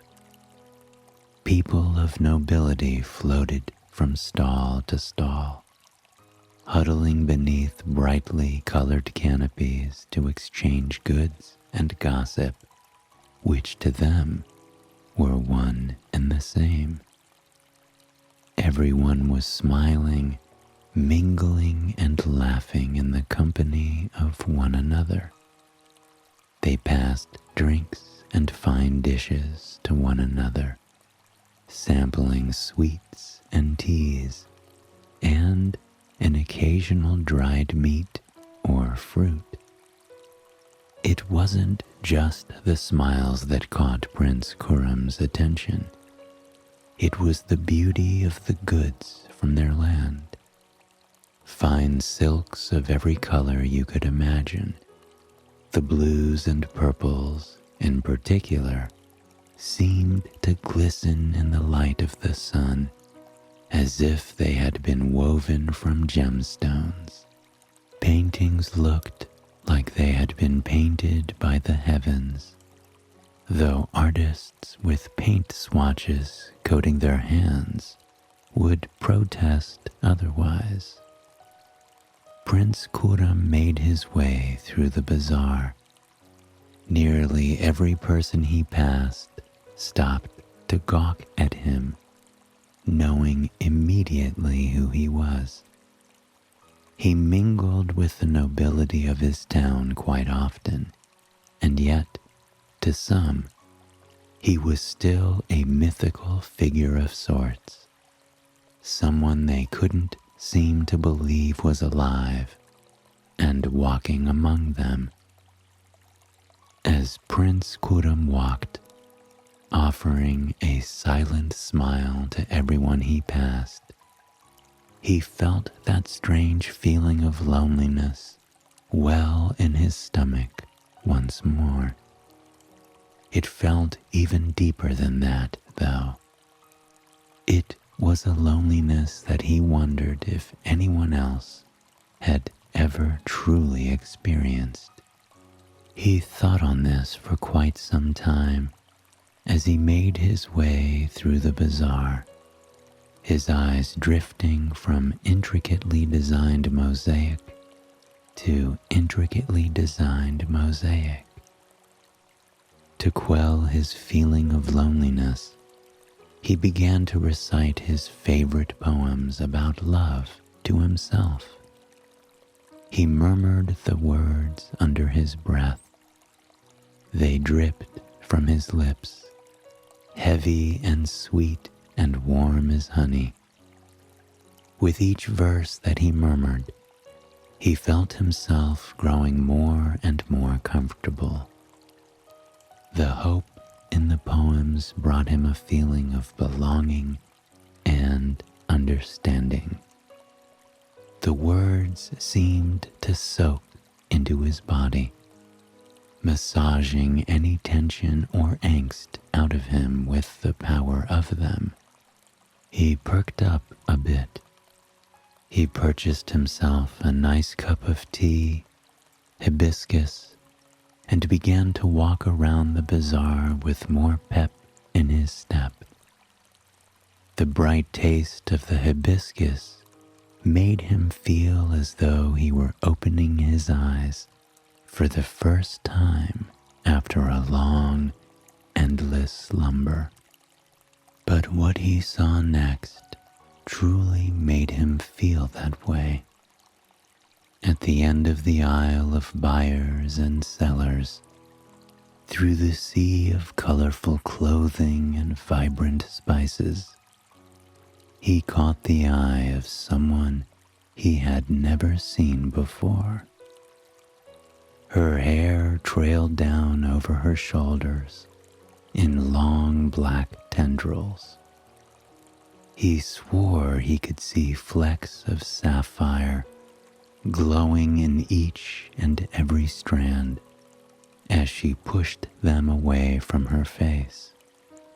Her rich skin had as much warmth to it as the summer day, making the air around him simmer. And when her amber eyes drifted up to his, for an instant, he felt as though he couldn't breathe. Her eyes were like pools of honey, flecked with gorgeous flakes of gold that he could see even this far across the courtyard. She wore fine silk that complemented her skin and eyes, making them glow even more than they already did. When she saw him, she offered him an embarrassed little smile before she glanced back down at her wares. Her booth was overflowing with fine silk and jewels. The whole booth was aglow with shades of pink, purple, orange, and red. It was like a lighthouse beckoning to him. No matter how vibrant the sea of wares around him was, her booth was brightest, urging him to the safety of her shores. The whole walk to her booth, Prince Kuram was not sure if he was breathing. He was practically floating on air as he made his way towards her, completely and utterly transfixed by her breathtaking beauty. Her eyes flicked up to him as he approached her, glistening with more and more emotion with every step he took to her. When he arrived at her booth, he smiled and gave her a soft, respectful nod. He introduced himself, though surely she already knew who he was. She introduced herself as Arjumand Banu Begum, the daughter of a noble who held a high position in the Mughal Empire. Prince Kuram recognized her name immediately, but to him it didn't matter who she was. Her voice was as warm and inviting as her eyes, and he was lost the moment that he looked into them. He invited Arjumand to join him on a stroll through the bazaar. She smiled at him, a mischievous, playful glint in her eyes that no one had ever really dared to give him before. She told him that she'd love to, but she was unable to leave the bazaar. She couldn't leave her items unattended. Prince Kuram ran his fingers over the soft, luscious silk.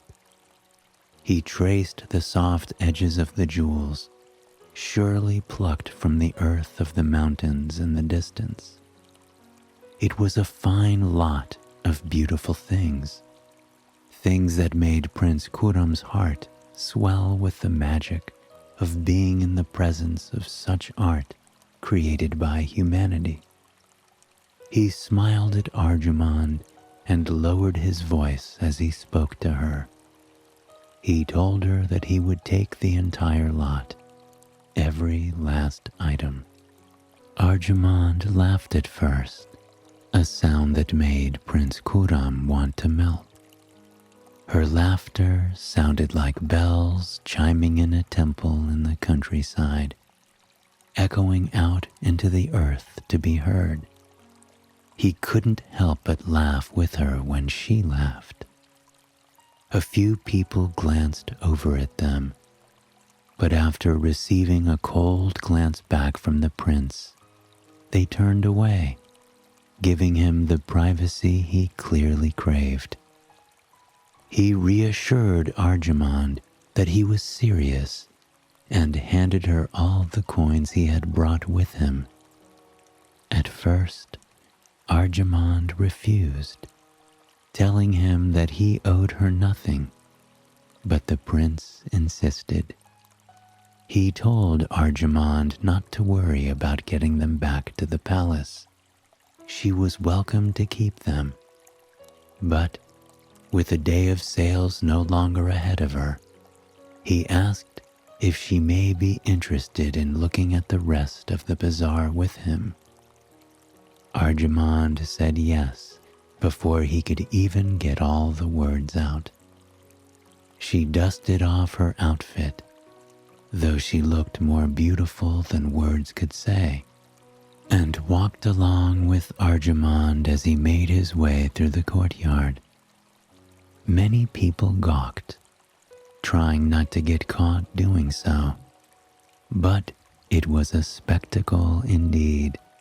The two had just crossed paths, and already Prince Kuram was gazing at her as though she was the first few rays of sun after a long, brutal winter.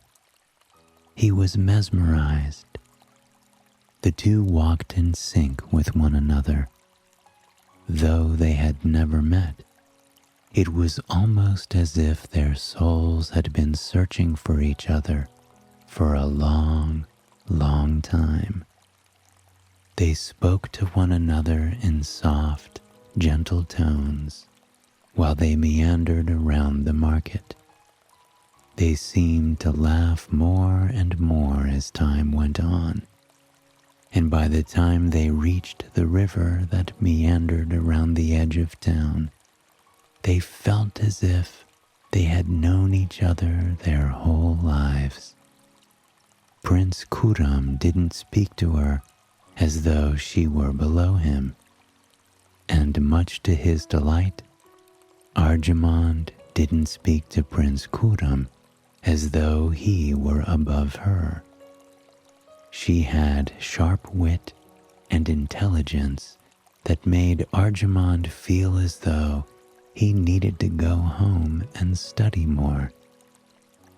They spoke briefly of politics, and Arjamand didn't hold her tongue.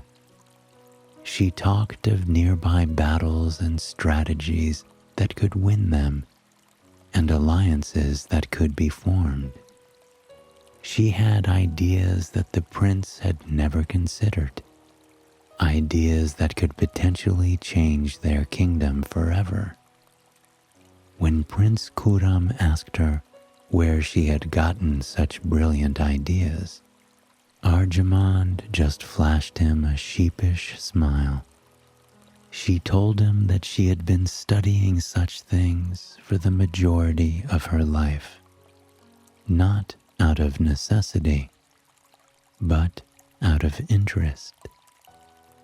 If her amber eyes and sharp wit weren't enough to win him over, her knowledge of such things certainly was. Arjamand was on cloud 9. She had never seen someone embrace her ideas so wholly, and she certainly never expected a prince to. They sat by the edge of the river and talked about the world for hours. The sun crept across the sky, painting it and the fields a mosaic of greens, blues, pinks, and purples. It was like watching an artist paint right in front of you. Arjamand's eyes reflected the brilliant colors of the sunset, drawing Prince Kuram in even further.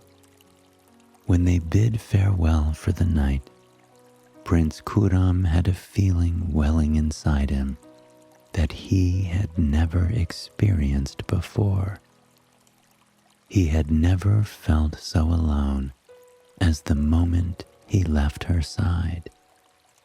It was such a short span of time, and already he was craving her companionship more than he had ever craved anything in his life. For the next few weeks, Prince Kuram visited Arjamand every chance that he got. The two would stroll along the river and talk about everything under the sun. They spoke of their hopes for the future of their empire. They spoke of the beauty within it, and mostly they spoke of the beauty within each other. Arjamand had a fire to her that Prince Kuram grew to love more and more with every passing day. She seemed fearless in her thoughts and in speaking her mind, and at the same time, she was fearless showing vulnerability. She spoke openly about her fears regarding love and loss, which only made Prince Kuram love her more. A few weeks after they met, on the edge of the riverbank where they had watched the sunset together for the first time, Prince Kuram proposed marriage to Arjamand. Tears trailed down her flushed face as she accepted his proposal.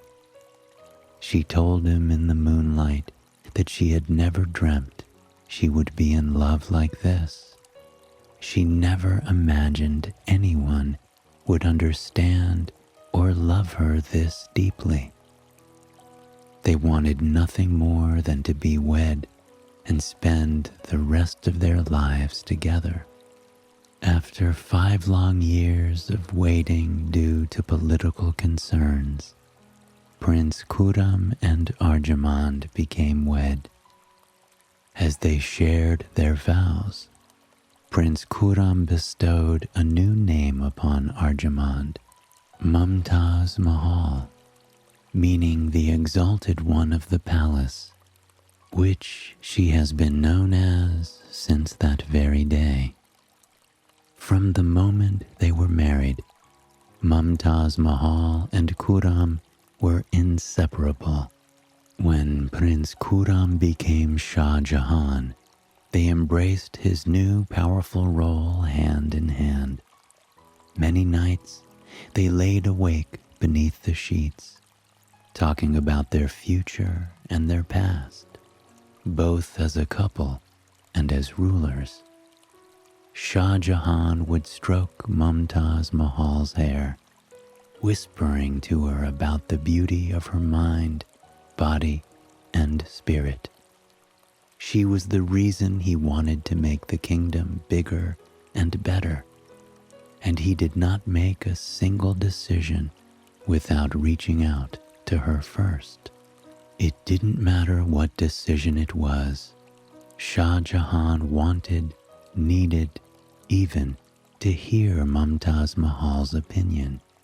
He respected her more than his fiercest, strongest military leaders, and no one ever questioned her power. They ruled in true harmony with one another. When battles spread across their kingdom like wildfire, Mumtaz Mahal would join her husband and sleep by his side. It didn't matter how far the battles took them. She was traveling along with him, and Shah Jahan didn't want to have it any other way. Her bright smile and intelligent words reminded him of why he was doing everything that he was doing. Even on the battlefield, Mumtaz Mahal made Shah Jahan smile and blush like a schoolboy. They both ignited a childlike spirit in each other, and at the same time, they incentivized each other to be as strong, powerful, and calm as they could possibly be. Over the course of their marriage, Mumtaz Mahal gave birth to 14 beautiful children. Shah Jahan loved his children almost as fiercely as he loved his wife. Having grown up in a turbulent family himself, Shah Jahan craved being a stable force for his children throughout their lives. Many mornings, as they all ate breakfast together, Shah Jahan would look across the table at his wife, and they would exchange a look. It was a look that said so much without a single word. It spoke to how lucky they both were, how beautiful their lives were, and how blessed they were to have the family that they had. Unfortunately, it was when she was giving birth to her last child that Mumtaz Mahal passed away. Shah Jahan was inconsolable, hiding away in his room for 8 full days as he mourned his whole world. The whole empire was in mourning, and for good reason. Mumtaz Mahal had loved them, protected them, and cared for them just as fiercely as any Shah had or ever would. When grief is as great as Shah Jahan's was, it must be put somewhere. He put the next 2 decades of his life into constructing a tomb for his beloved in honor of her. He wanted to keep her presence known, loved, and respected on earth for all of eternity, which is exactly how long he was going to love her for. Using his own architectural knowledge, he consulted with the finest craftspeople in his kingdom. He wanted her tomb to resemble heaven as it was depicted in the Quran. The palace was composed of white marble with gardens as far as the eye could see. Often, Shah Jahan would walk the garden as he reminisced about the beautiful time he spent with his beloved. The interior of the building was speckled with jewels, flowers, mosaics, and the finest art that the Shah could find. It reminded him of the bazaar that day he had met Mumtaz Mahal, the very day he had fallen in love with her. Until his very last day, even when he was overthrown, Shah Jahan looked out at the tomb, which he had named the Taj Mahal, the Palace of the Crown.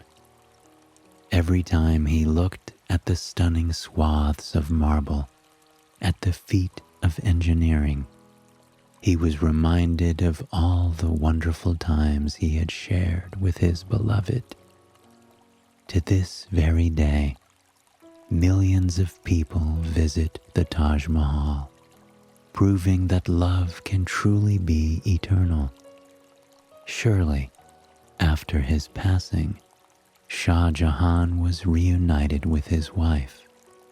Now, we can all look upon the marvel that is the Taj Mahal and be reminded of how true and everlasting love really is. Hello, and welcome to Soothing Pod's Sleep Stories. My name is Arif, and tonight I will be guiding you on a magical, romantic journey into the ruins of an ancient castle and the meadows of Scottish Highlands while exploring true, passionate love. Long, long ago, in the rolling green hills of the Scottish Highland, there was a small village known as Briar Rose. It was nestled between a large, rocky mountain and a winding river that laced through the countryside. The town was enveloped in unimaginable beauty. The trees and cedar forests were lush, full of wildlife. The meadows were teeming with wildflowers and sweet grass that swayed in the gentle breeze, dancing its way toward the cobblestone streets. But Briar Rose wasn't a town of brightness or sunshine. Briar Rose was a town that was cloaked in a thick layer of fog nearly every day. Rain fell almost constantly, but the citizens of the town didn't mind. They loved the way the rain tippy-tapped on their rooftops as they drank their evening tea by the crackling fire. They loved the way the rain stirred the earth alive and made the air smell so fresh and invigorating. In fact, the townspeople loved almost everything about the town, except for the strange fellow who lived in the castle in the woods. A dirt path led to his home through a dark cedar forest. The path twirled and curved its way up the cliffside, meandering alongside 1,000-year-old trees and stones. The man who lived in the castle, Ichabod, was perhaps the most beautiful man anyone had ever seen. He had snow-white skin and jet black hair that tumbled in waves over his sharp features. His eyes were a deep green, a green that mimicked the color of the forest he often found himself hiding away in. About once every few months, Ichabod would come down to the village on a particularly rainy day. The villagers would all gawk and stare, nervous about the strange man's presence. Whispers danced through the town, carrying on them one rumor, and one rumor alone, that Ichabod was a vampire.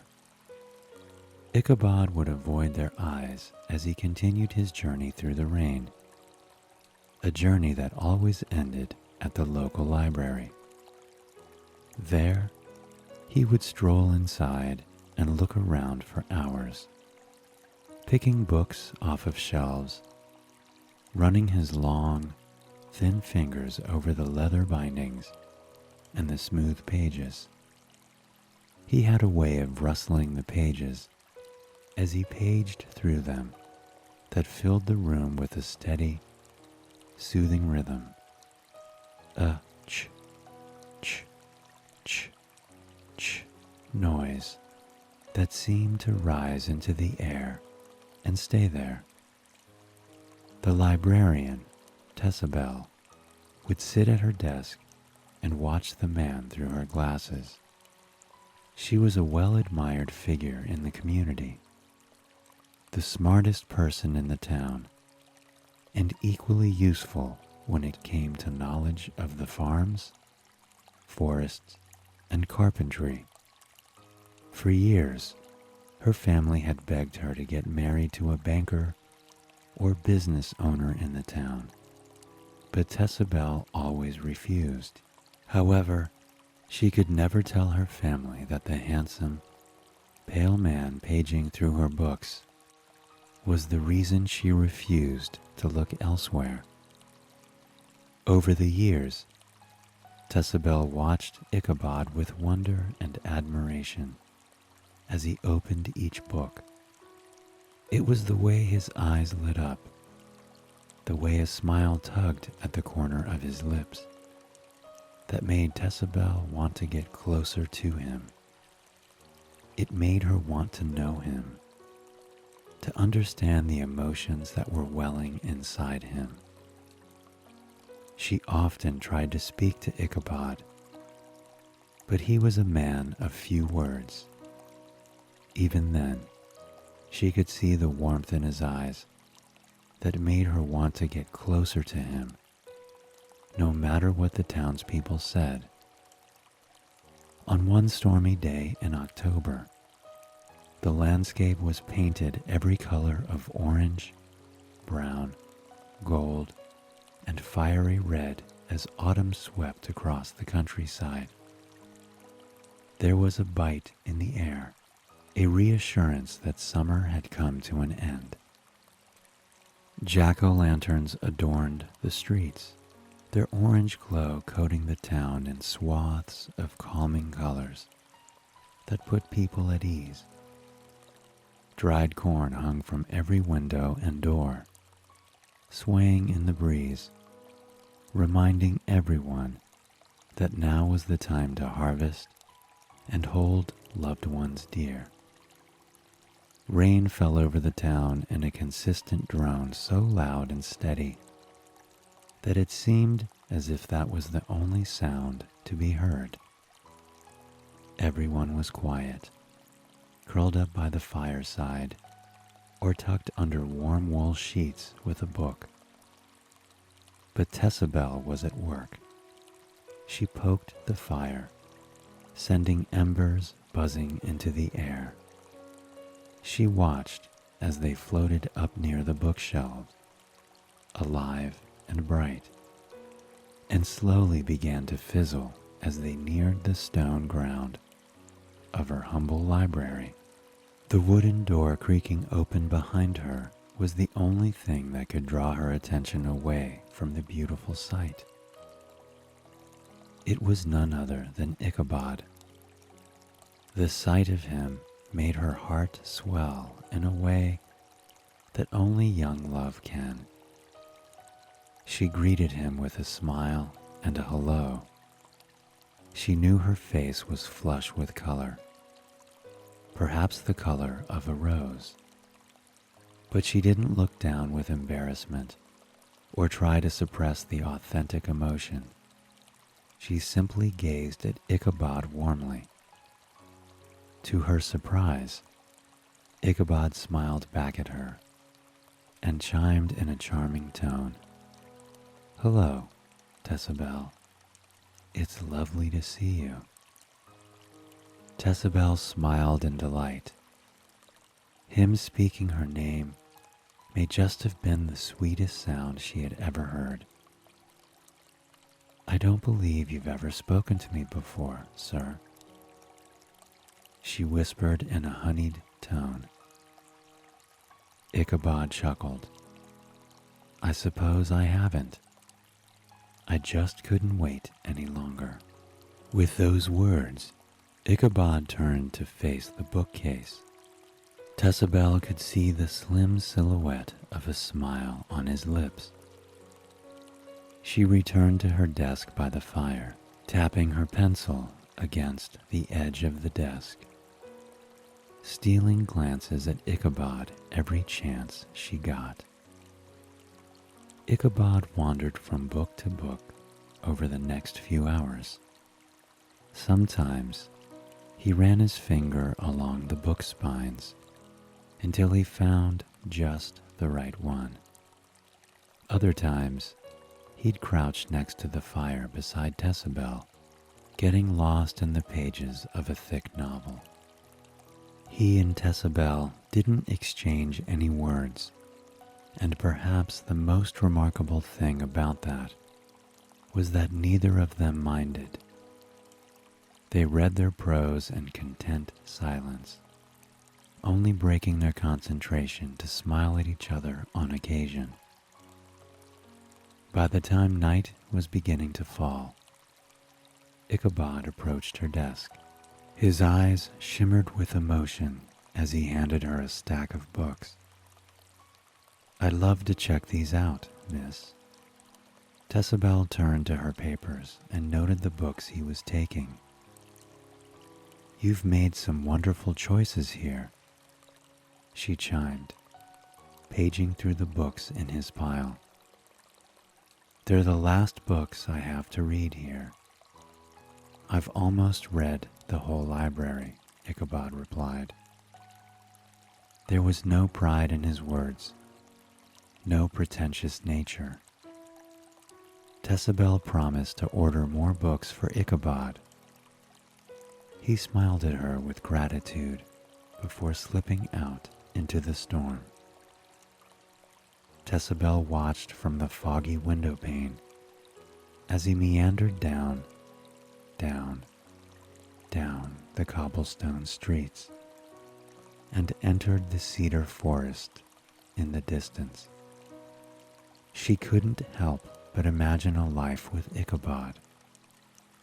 Sure, she barely knew him, but there was something about him that drew her to him. The townspeople feared him because they believed him to be a vampire. But deep within herself, Tessabel knew he couldn't harm a soul. As she blew the fire out for the night, she couldn't help but notice a book on her desk. A Fateful Meeting, her favorite romance novel, and one of the books Ichabod meant to check out. Though the town would frown upon it, she knew in her heart she'd have to bring the book to Ichabod the next morning.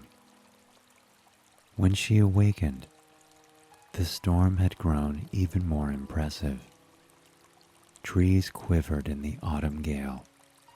Rain lashed at the ground consistently. The steady drone rap, tap, tap, tapping over her tin roof. She pulled a warm wool cape over her shoulders and pulled her hair back in a simple silk bow.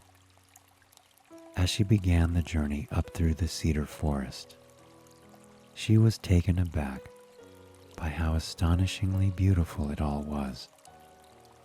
The fog was wrapped around the trees like a warm, thick blanket. Raindrops clung to willowy ferns, dripping down, down, down, down the leaves as they were descending a ladder. The air smelled of earth and forest and flora, an aroma that awakened and soothed her senses in the best possible way. At her feet, toads huddled under toadstools, their eyes turned up to the edge of the mushrooms, watching as rain rolled off the slick caps and onto the mossy ground below. Though the storm was reaching its zenith, there was a sense of calm that could be found throughout the whole forest. As she continued on the journey, she held the book close to her chest. No one had ever gone to Ichabod's house before. She thought she should be nervous, afraid, unsure, but for some reason she felt at peace.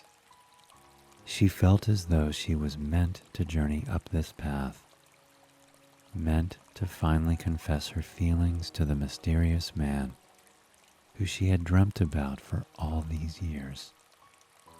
Soon, the castle came into view. It was nestled between a rocky outcropping and a stunning open moor. The fog hung low on the moor, painting the wispy blades in thick dew. The already impressive castle was even more incredible up close. Moss and ivy clung to the stone walls, winding its way up to the crenel and merlon rooftop. Stained glass windows peppered the home, and the windows that weren't stained glass were aglow with flickering candlelight. For a moment, Tessabel stood in the rain and marveled at them. The castle had a mysterious air about it, but that air only drew her in. As she approached the heavy wooden door, she took a deep breath. She could hear her knocks radiate throughout the home. Soon, she could hear slow, smooth footsteps tap, tap, tap, tap their way toward her. Ichabod opened the door with a smile. His black curls hung in front of his eyes, only making his green irises shine brighter. There was a slight smile on his lips, and the side of his face glistened in the glow of hundreds of candles. "I believe you forgot this, Ichabod," she said, handing him the book with a grin. Ichabod pulled the book against his chest. Only then did Tessabel notice his clothes. A billowy white button-up shirt that exposed his collarbones, and a pair of sleek black pants that hugged against his legs. No one in town dressed like that, and it certainly intrigued her. They hovered like that for a long moment, taking each other in without judgment or fear of judgment. Finally, Tess found the words spilling out of her mouth. "I'd like to know you, Ichabod." Ichabod's smile grew larger, but he turned his back slightly to her as he muttered, "You're the first townsperson to want that, Tess. Are you sure?" Tess didn't need to think. She simply nodded. Ichabod stepped closer to her, inches from her face. Their eyes met, and sparks seemed to fly around them as the world slowed down. "You're not afraid of me?" he asked.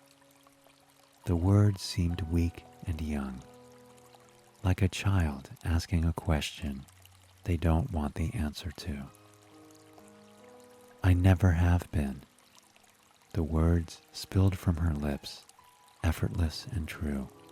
Ichabod's eyes softened as he took a step back, holding the door open for her. He invited her to spend the afternoon with him, and so their marvelous day together began. Tess was taken aback by the sheer beauty of the castle. The windows rose from floor to ceiling. As the rain fell, the shadow of each droplet reflected on the castle floor, creating a kind of moving mosaic unlike anything she had ever seen.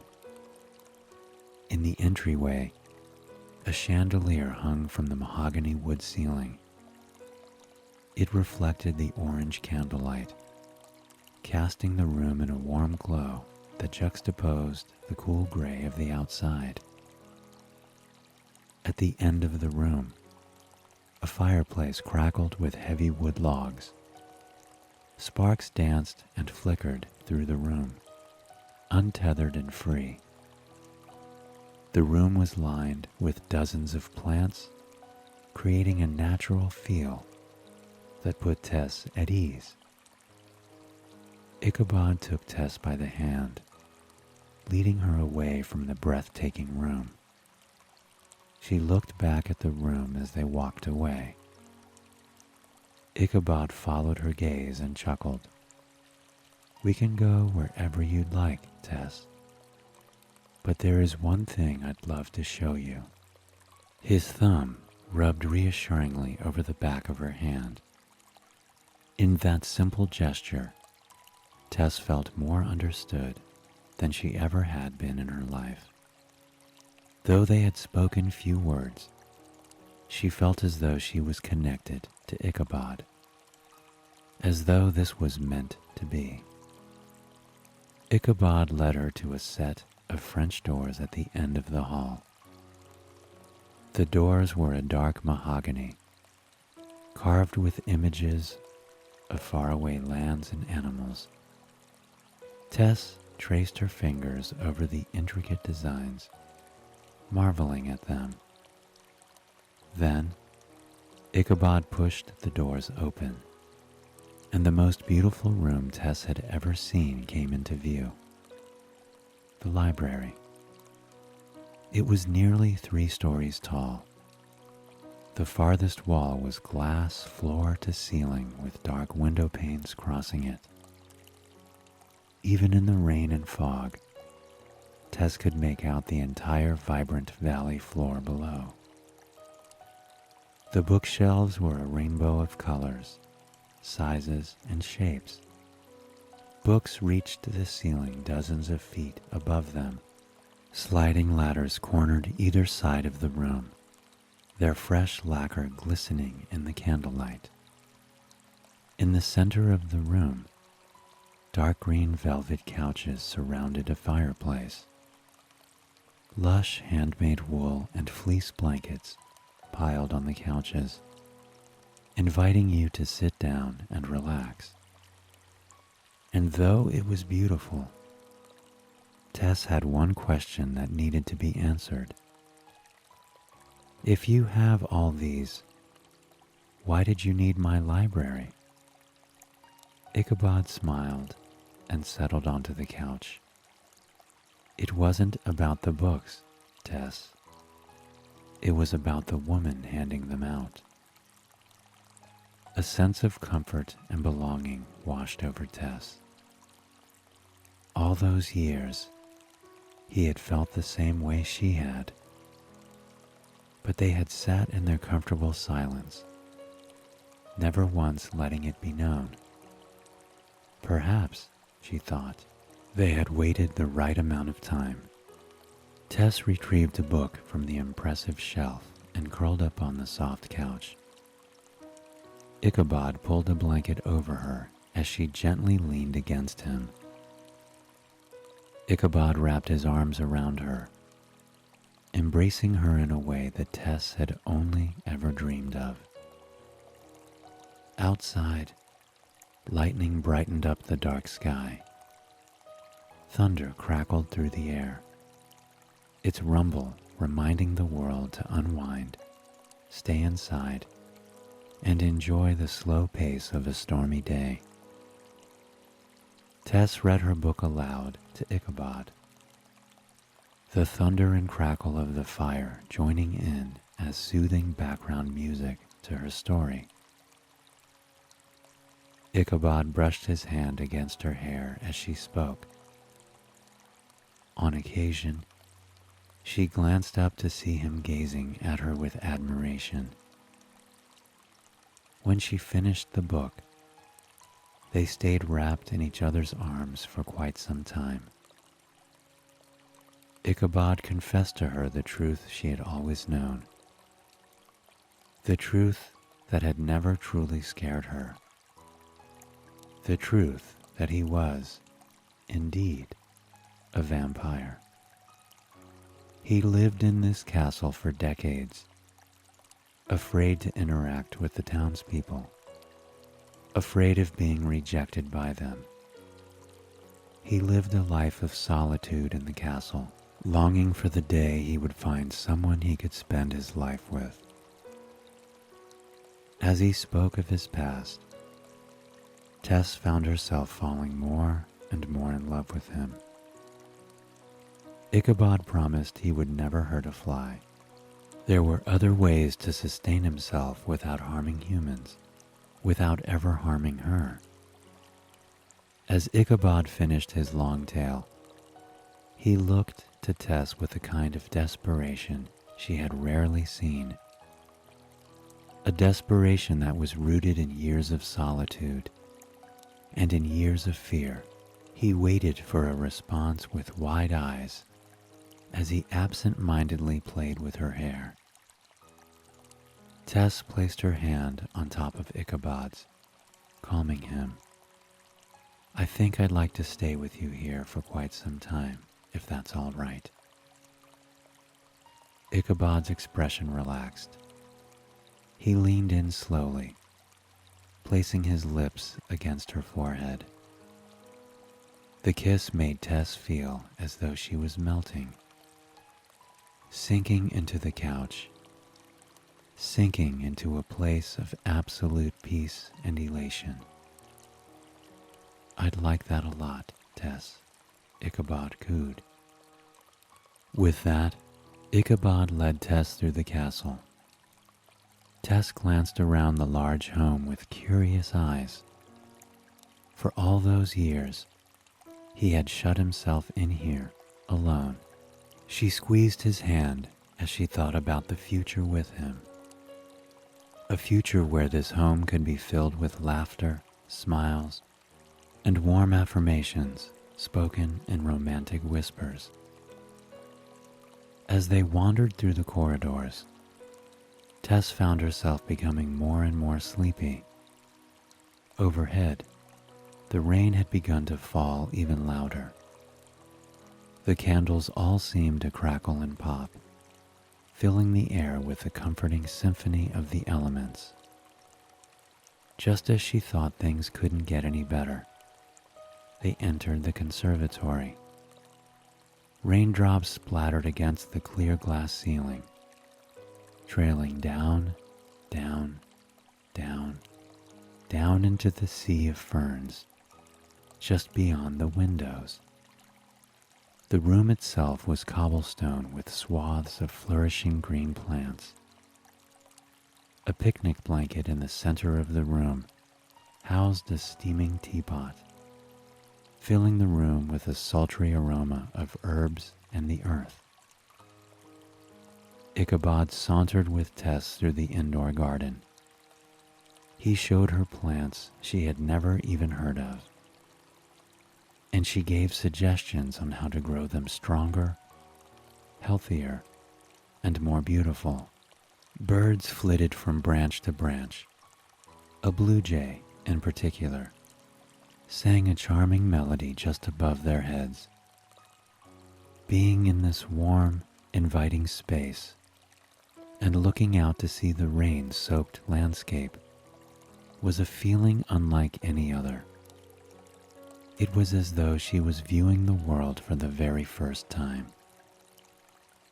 Tess and Ichabod settled on the blanket and lay down in each other's arms. They gazed at the ceiling in awe, taking in the sight of the birds flitting around in their own little world. Taking in the sight of the lightning cracking through the sky just above their heads, Tess felt her love for Ichabod grow stronger with each passing second. Her hands wrapped around his neck, pulling him against her. He kissed her softly and sweetly at first, but the kisses grew to be ones of passion and desire. They slowed as the rain above them sped up, drawing their attention back to the sky once more. Ichabod leaned in, giving Tess one soft kiss on her neck.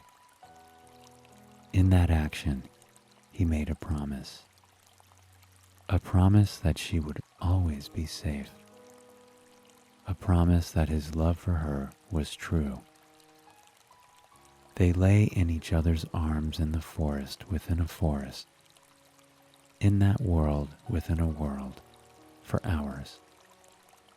They watched the ebb and flow of the storm, the slow change of night into day. And for the first time in their whole lives, they weren't going to bed alone.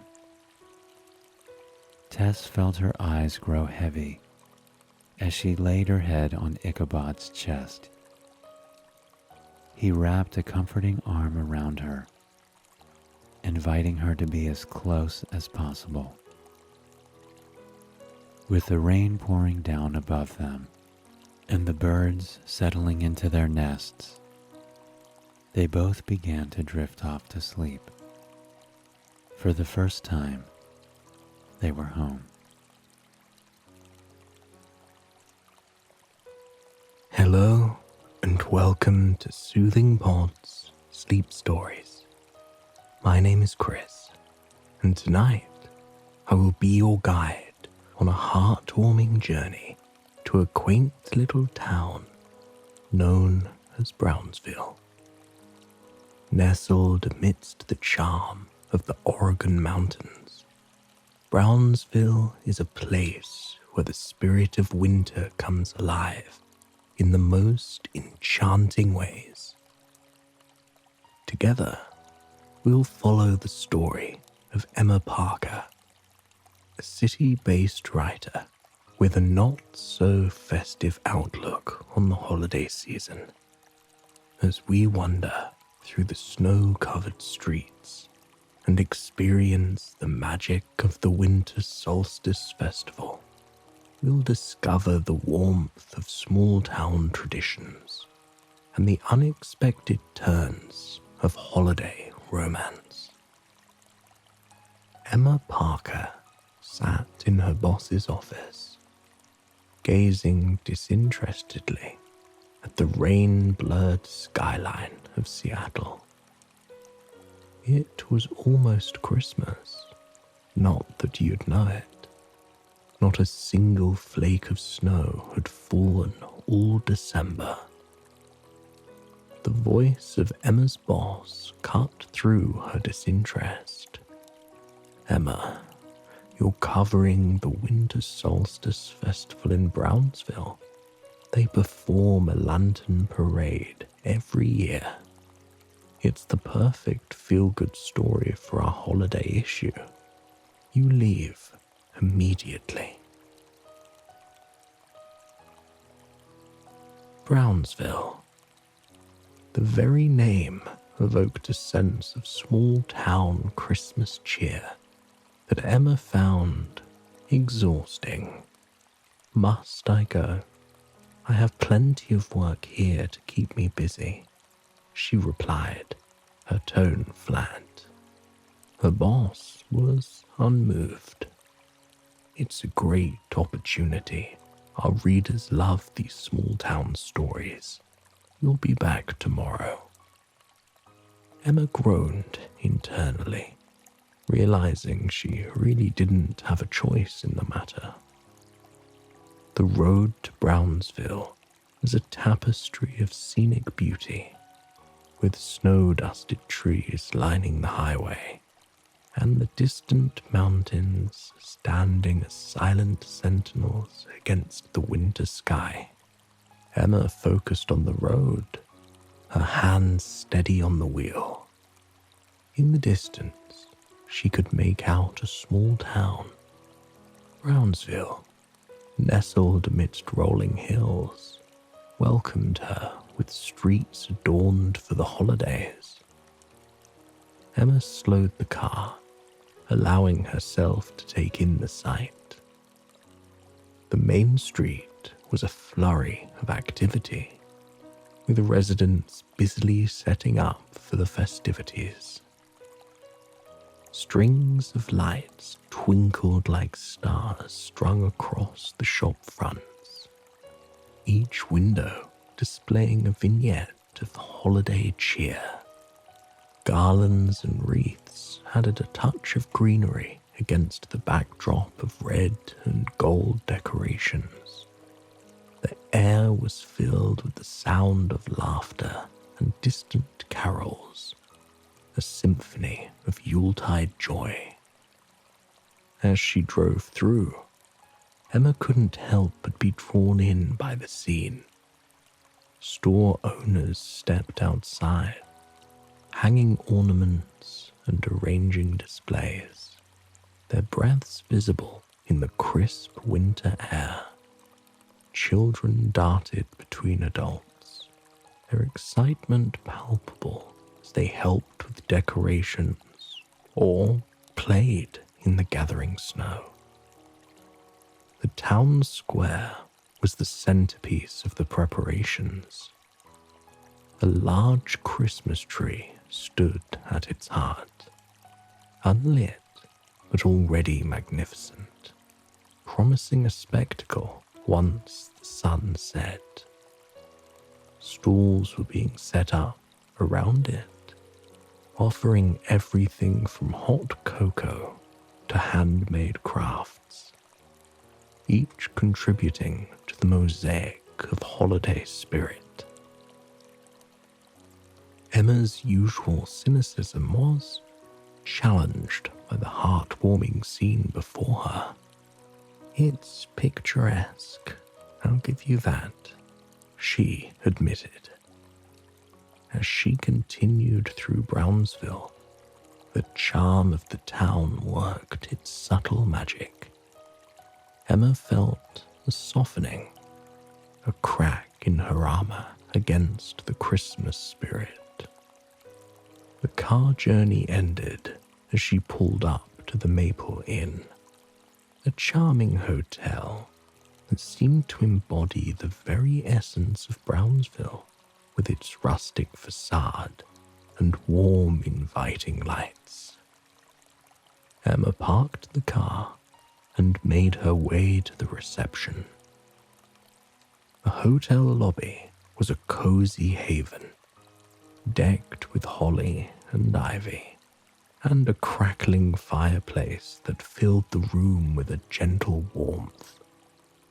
The scent of pine and a hint of cinnamon lingered in the air. The hotel room, with its quaint decor and view overlooking the town's twinkling lights, felt like a bridge between Emma's world and the charming allure of Brownsville. As evening fell, the streets came alive with an air of anticipation for the winter solstice lantern parade. Emma bundled up against the evening chill and made her way into the heart of the town, ready to capture the essence of the event for her readers. Emma's initial skepticism about the parade had softened after witnessing the town's festive spirit.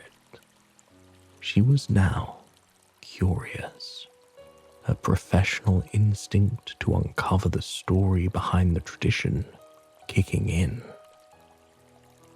The parade route was lined with residents and visitors alike, each holding a paper lantern that cast a warm, flickering glow. The lanterns were varied, some simple, others ornate, each telling a silent story of its creator. Intent on getting some quotes from the locals, Emma approached a group of townspeople, not noticing a low-hanging lantern on a nearby stand. As she turned to speak to a woman about her lantern, her coat snagged the delicate structure, sending it crashing to the ground. The sound of tearing paper drew gasps from the bystanders. Emma's heart sank as she turned to see the damaged lantern, her face flushing with embarrassment. "I'm so sorry," she stammered, kneeling to assess the damage. "It's okay. Accidents happen," came a calm voice from behind her. Emma looked up to find herself face to face with Chris, a resident of Brownsville. His expression was one of disappointment, but not anger. His eyes lingering on the broken lantern he had crafted. Emma stood up, lantern in hand. "Thank goodness it's just a simple paper lantern and nothing more precious." Chris studied her for a moment, his gaze thoughtful. "It's more than just a lantern to me. It was a tribute to my father. He loved this festival, passed on the love to me." Emma felt a pang of guilt, her journalist's curiosity now mixed with genuine remorse. "I'm sorry, I didn't know. I'm here to cover the event from Seattle, to understand the tradition. Looks like I'm doing a pretty bad job. I'm Emma, by the way." She introduced herself, extending a hand. "Chris," he replied, taking her hand. His handshake was firm, yet there was a gentleness in his eyes that eased her discomfort. "Well, Emma from Seattle, how about you help me repair this? Consider it your penance and your chance to get an insider's view of the festival." Emma was taken aback by the offer, but the sincerity in Chris's voice was compelling. "I'd like that. Thank you, Chris." As they set about creating a new lantern together, Emma found herself drawn into Chris's world. His hands were skilled and confident as he guided her through the process. His anecdotes about Brownsville and its traditions weaving a tapestry richer than any article she could write. Soon, the parade began, a river of light flowing through the heart of Brownsville. Emma, lantern in hand, found herself walking beside Chris. Their earlier encounter now a shared memory that glowed as brightly as the lanterns around them. After the lantern parade, the streets of Brownsville hummed with a festive afterglow. Emma, still feeling a mix of gratitude and guilt towards Chris, lingered by his side. Chris, sensing her lingering unease, suggested a walk through the town to unwind. As they strolled, the night was crisp, with a sky full of stars and the gentle sound of distant celebrations. The lanterns, now stationary, continued to bathe the town in a soft, warm light, Emma was drawn in by the beauty of it all. Her initial reluctance about Brownsville melting away. Chris led her to a quaint coffee shop that was still open, its windows fogged up from the warmth inside. The cafe was cozy, with a few locals gathered around tables, chatting amiably. The scent of coffee and cinnamon filled the air. As they sat down with their drinks, the conversation flowed easily. Chris shared stories about growing up in Brownsville, his deep connection to the town and its traditions evident in every word. Emma listened, captivated not just by his stories but by the earnestness in his voice. There was a moment when their hands brushed while reaching for the sugar, a fleeting touch that sent a current through Emma. She pulled back slightly, her heart racing, surprised at her own reaction. Chris seemed to notice, his eyes holding hers for a moment longer than necessary. The air between them was charged with an unspoken question, a burgeoning curiosity about what might be. Emma, caught in his glaze, felt a wave of unfamiliar emotions.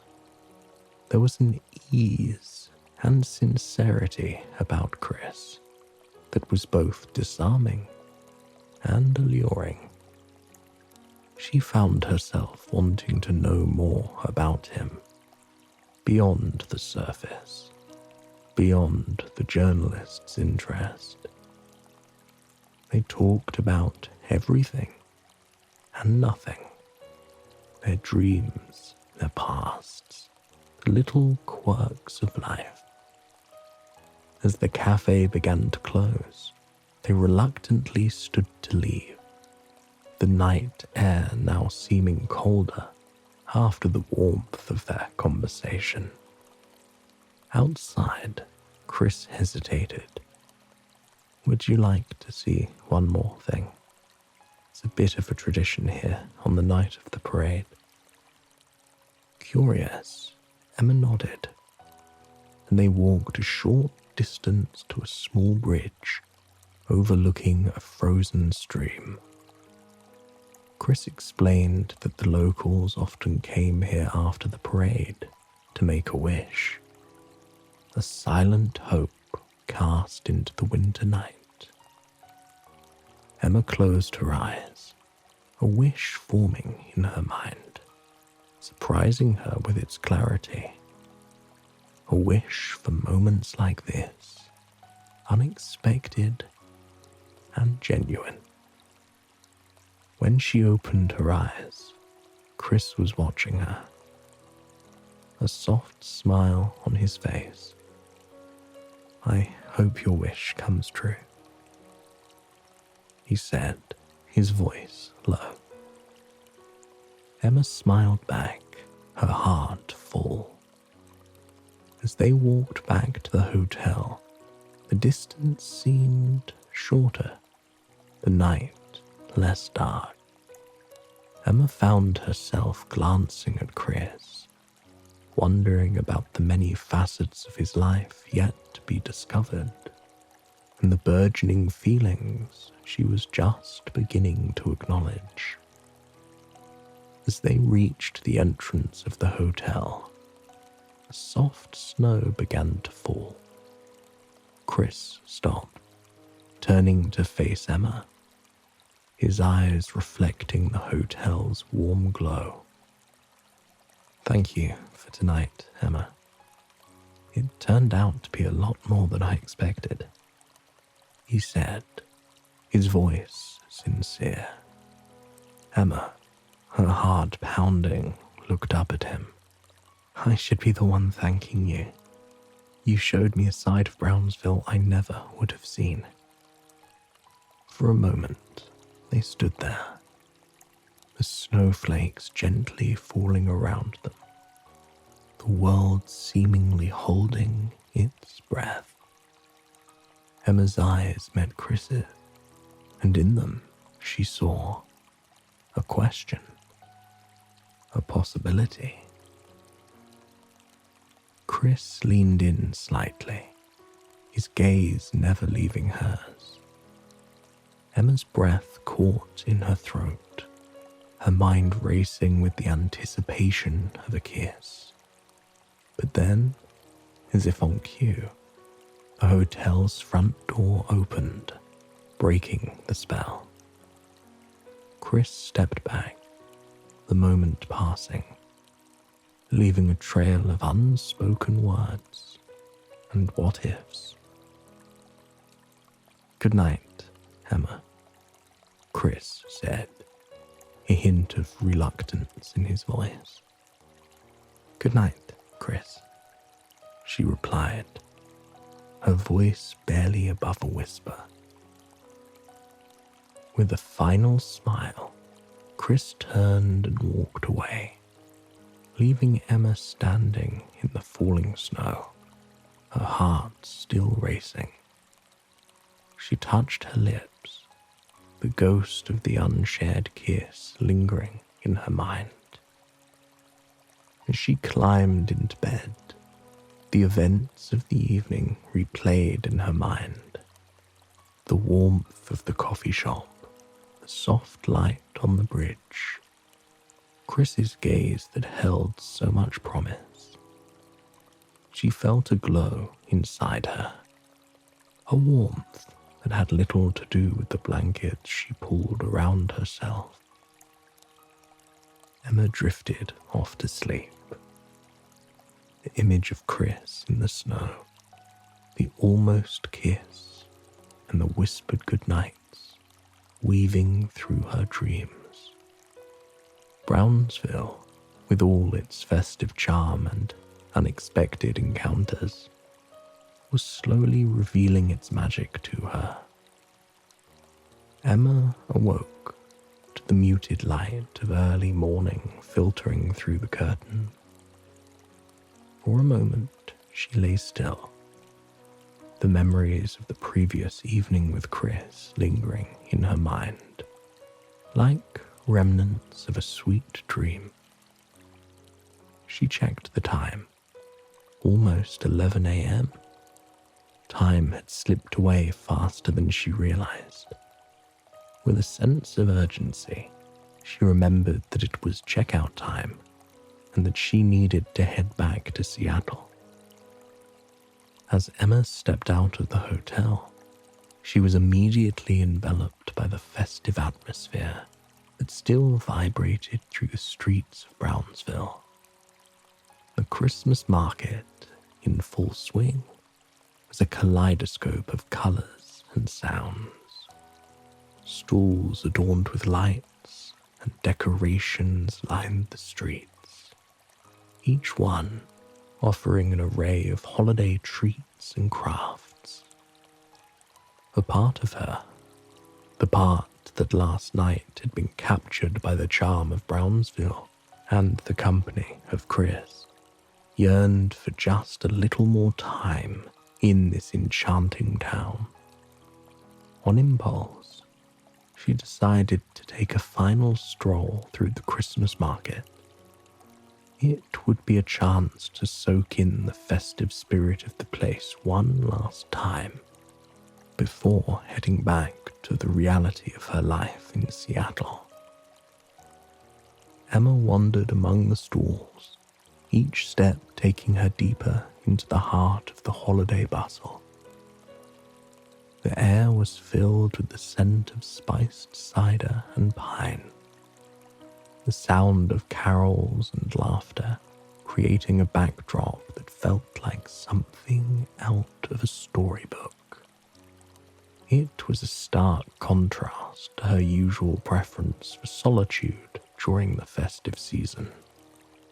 But here, in the warmth of Brownsville's cheer, she found a sense of peace she hadn't expected.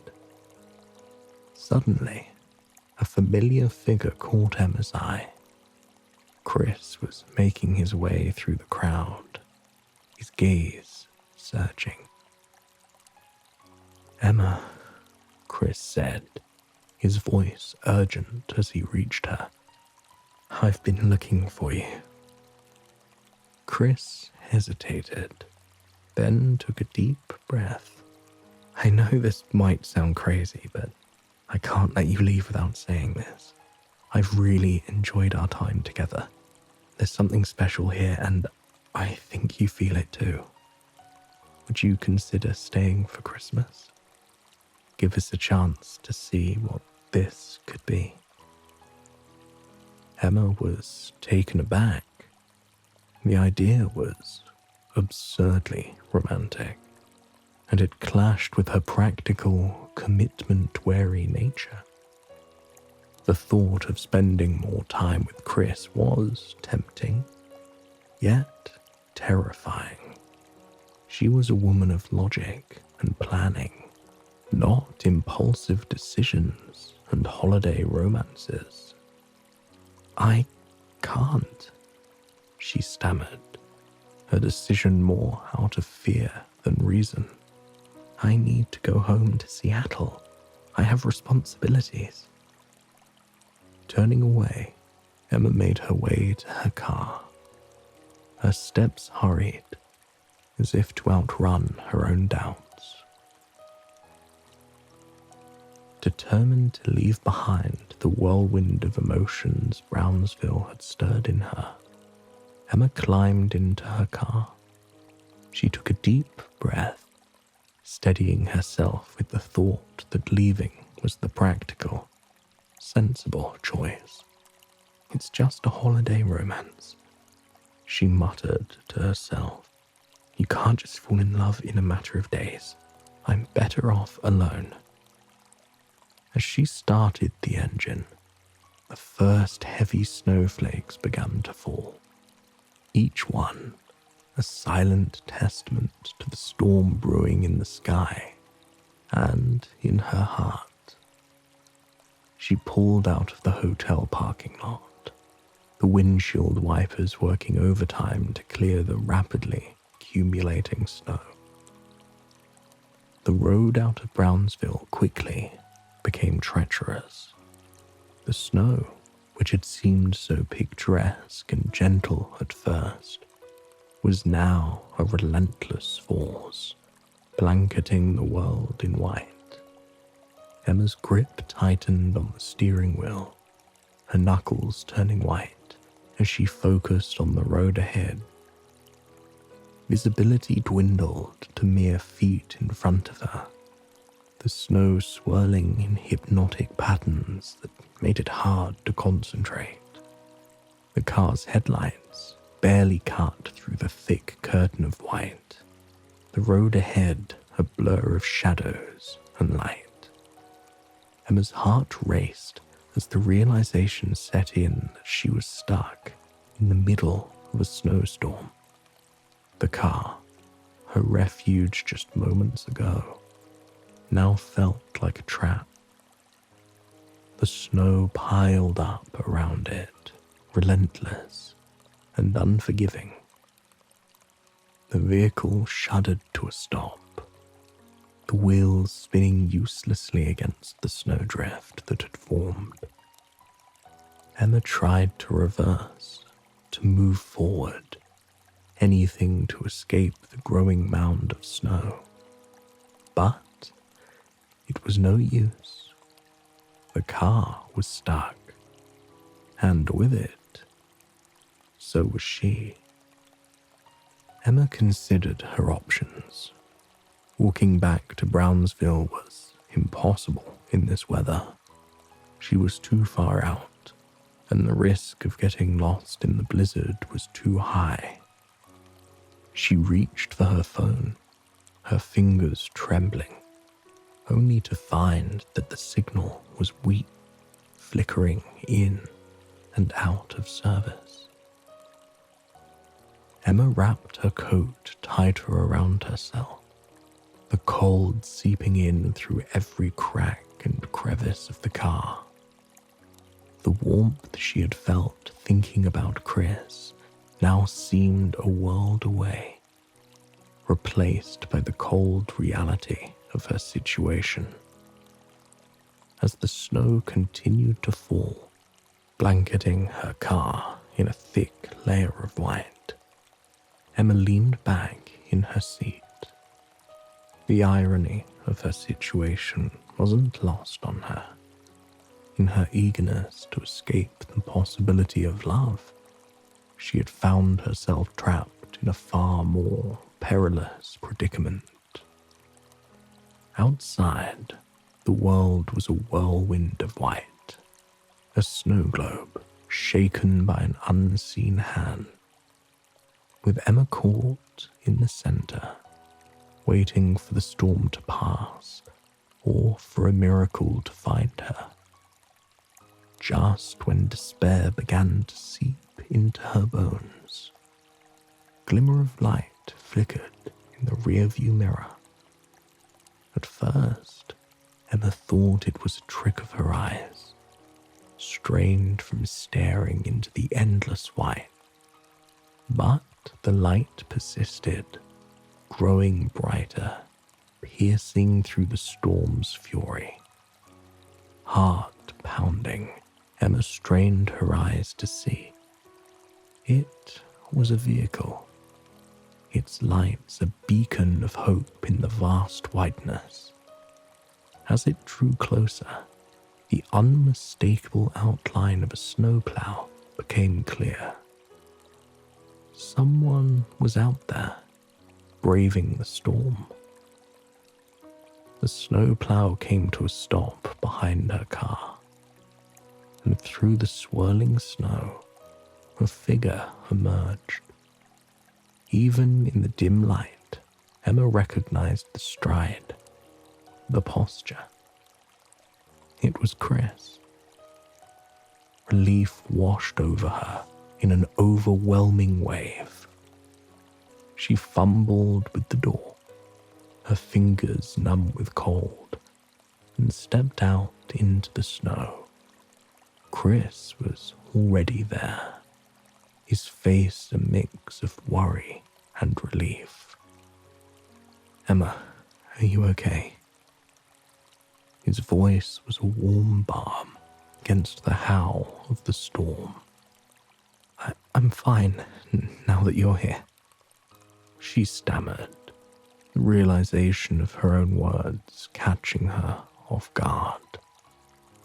Chris's eyes held hers, the connection between them as palpable as the cold air they breathed. "I couldn't let you go like this," he said, his voice barely above the wind. "Not without knowing you're safe." Emma stepped closer. The distance between them was melting away like snow in the sun. "I thought I needed to escape Brownsville to protect myself," she whispered. "But I was running away from the very thing I didn't know I needed." Chris reached out, his hand brushing against hers, a touch that spoke volumes in the silent language of unsaid words and shared warmth. "It's okay, Emma. Sometimes the heart takes a little longer to find its way." In that moment, surrounded by the fury of the storm, Emma felt a peace she hadn't known she was seeking. The fears and doubts that had driven her to flee seemed trivial now, overshadowed by the simple truth that stood before her. Chris guided her into the safety of the snowplow, the warmth of the cabin embracing them as they set off back to Brownsville. As the vehicle made its way through the snow, Emma leaned against the window, watching the storm rage outside. Inside, beside Chris, she found a haven, a promise of new beginnings. Brownsville, once just an assignment, had become the setting of her own unexpected love story. A tale of a city girl and a small-town man who had found each other in the heart of a winter storm. Hello, and welcome to Soothing Pod's Sleep Stories.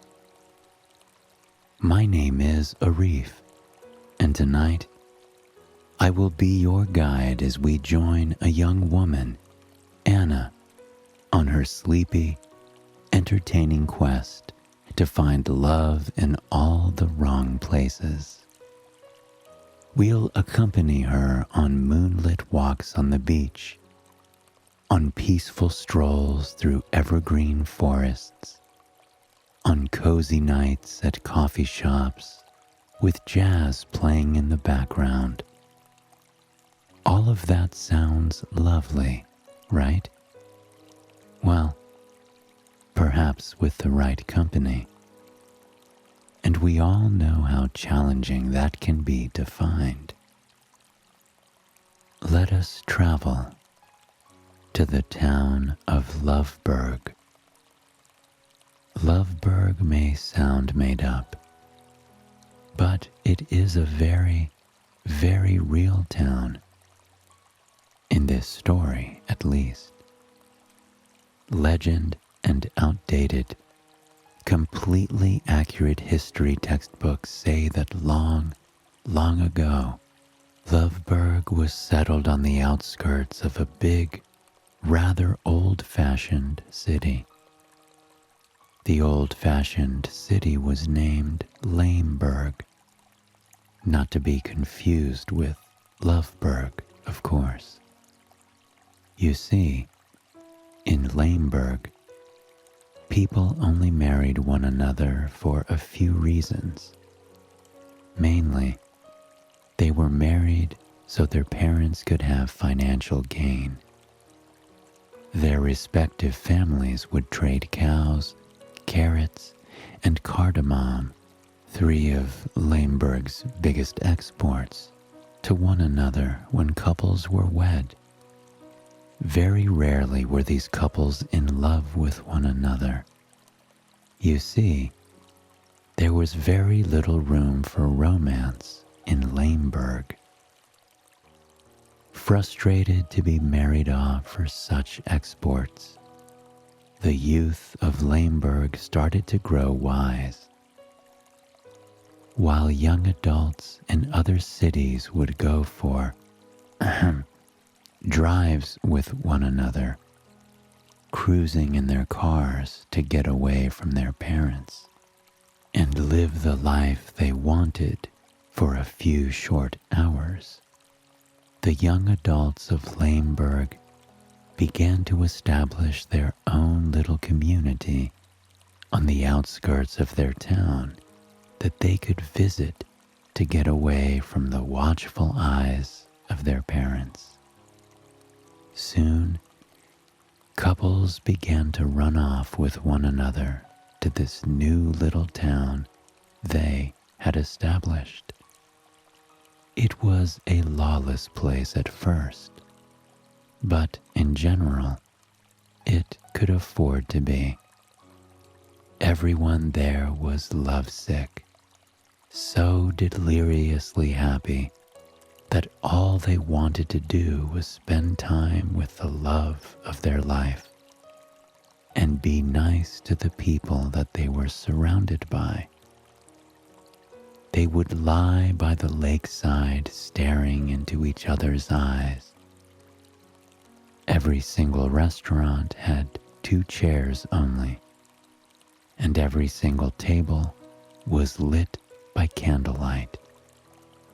For dinner, a plate of spaghetti was almost always served, with one long noodle that made couples meet in the middle.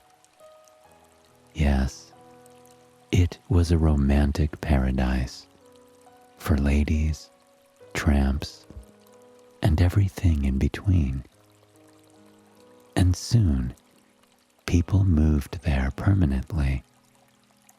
It was soon dubbed Loveburg, and it was the antithesis of Lameburg in every way.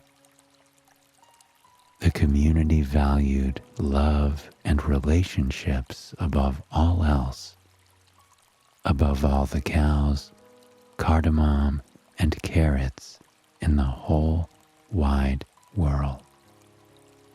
And it was Loveburg where Anna was born. Anna's parents were two young adults who had run away from Lameburg and moved to Loveburg when they were in their early 20s. Truly prime time to run away from home with a person your parents don't approve of. Anna had 3 older siblings who were everything her parents wanted. They had their first crushes in grade school. They came home on Valentine's Day with sacks of valentines from all the kids that they had chased around the playground, and all the kids who chased them back. Dinner table conversation was almost always about their crushes. And even at that young age, playdates were practically, well, dates. But Anna was a little different. In first grade, when another child came up to her on the playground as she was playing kickball and told Anna they had a crush on her, Anna misunderstood.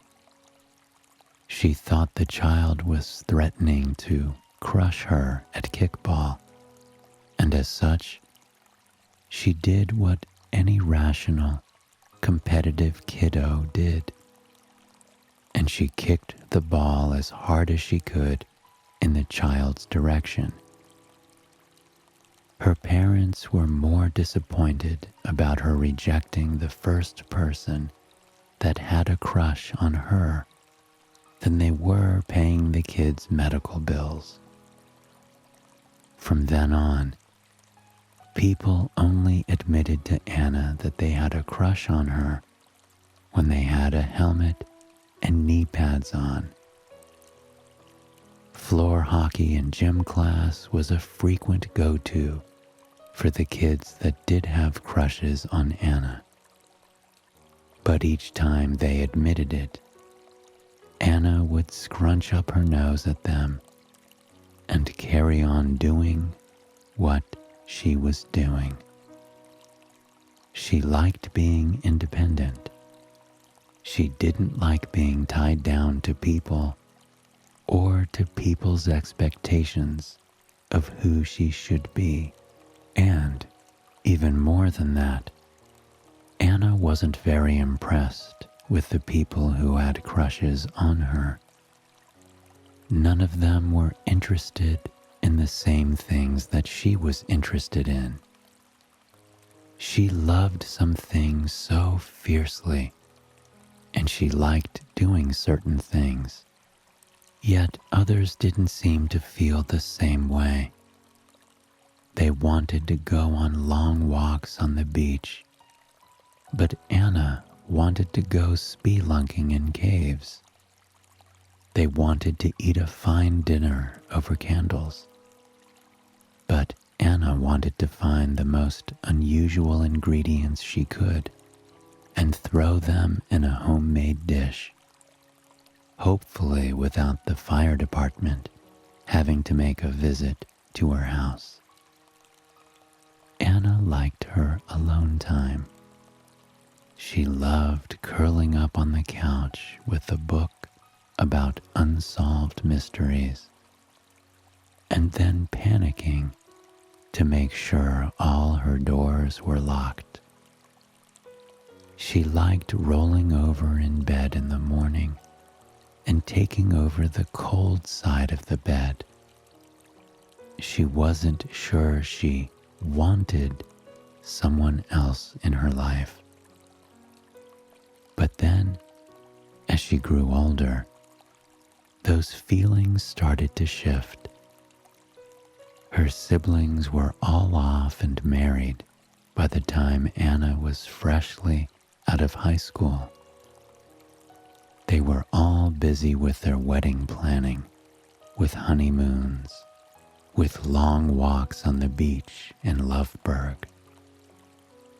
Anna started to feel something strange happen inside her. It was like there was a weighted blanket draped over her at all times, and it wasn't making her feel relaxed nor cozy. It was a heaviness that dragged her down everywhere she went. She wondered why she wasn't married like her siblings or her parents. Then her greatest fear struck her. Did she belong in Lamberg? It was a thought that kept her awake at night.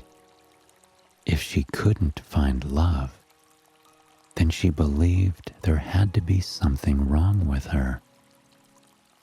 One night at family dinner, the heavy feeling grew more debilitating than Anna had ever imagined it would. Her siblings were all there with their spouses, and everyone was paired off. They all gazed into each other's eyes and laughed and giggled, telling inside jokes that Anna was, well, very outside of. She sat in the corner of the room, feeling so isolated and alone that she couldn't stand it anymore. And, as a result, she knew exactly what she had to do. Anna signed up for a dating site. Taking her photos and writing her interests made her insides twist like a teacup ride with a sugared-up kid at the wheel. But soon, she was flooded with messages. Anna opened one after the other, amazed that people were interested in her. She didn't want to go on dates, really. She just wanted a partner. At least, she thought she wanted a partner. And so, she set out to find just that. The first man she encountered in her dating odyssey was named Howard. Howard looked like a sane, perhaps even kind dude. His profile picture was him with a small dog, which Anna appreciated, even if it was followed by several photos of him holding fish on the end of a fishing pole. Howard messaged her, telling her how beautiful and special she was. Anna was surprised and a bit uncomfortable at this. She hadn't met Howard yet, and here he was, showering her with compliments. Anna told herself that maybe something was wrong with her, that Howard had surely been on more dates than her, so this must be how it goes. So, Anna decided to go on a date with Howard. When he invited her for a long, moonlit walk on the beach, she agreed. After all, that is what couples in Loveburg did. Anna arrived at the beach and was surprised to find Howard waiting there with flowers. He gave her the flowers and tried to give her a hug. But Anna was so mesmerized by the flowers that she didn't give him a hug back. She had to admit the date was off to a good start. She may not like Howard yet, but she did like flowers. Maybe this was what dates were supposed to feel like. Howard and Anna walked along the beach. It was a perfectly calm night. The kind of night along the coast that people write poems about. The full moon cast a silvery light on the waves, cresting into the bright night sky. They looked like they were glowing, rising into the sky to brush against that brilliant round moon. Its rays shimmered on the white sand, giving it a radiant gleam that made Anna want to curl up in it and just soak in the atmosphere. A gentle wind blew across the shore from the ocean. The breeze smelled of salt water, of distant islands full of wildflowers and pine trees, of hopes and dreams and, well, seaweed. It brushed against the seagrass hugging the sand dunes, making them sway and dance against the night sky. You could hear the rustle of the beautiful seagrass blades brushing against one another. And, in addition, you could hear the sound of the waves lapping against the shore. The steady rhythm of the ocean was incredibly calming. The sound of the waves cresting onto the sand and climbing up as high toward the dunes as they could before they drifted back into the ocean, receding where they belonged. The soothing rhythm of the ocean was the only thing Anna was interested in listening to, because listening to Howard was not working out for her. Anna tried talking to Howard about the beach. Her mother had told her to try and make casual conversation that would help her ease into the date. However, Howard had other plans. As they walked along the sparkling coast of Loveburg, Howard told Anna at length about all the amazing charity work he had done. He also told Anna about the amazing work he did at his high-paying job. He also told Anna what an amazing friend he was, what an amazing lover he was, what an amazing comedian he was at the Chuckle Hut on Tuesdays at 11 p.m. Howard was so amazing that he simply could not stop talking about how amazing he truly was. And Anna thought this was less than amazing. Yet, once more, Anna thought about her siblings, about her parents. They had all found love. What if this is what love was supposed to be like? What if Anna was the one who was wrong? So, for the next 2 hours, Anna laughed when Howard told jokes that weren't funny. She smiled and looked at him as he talked about all his accomplishments, which, by the way, grew more and more amazing as the night went on.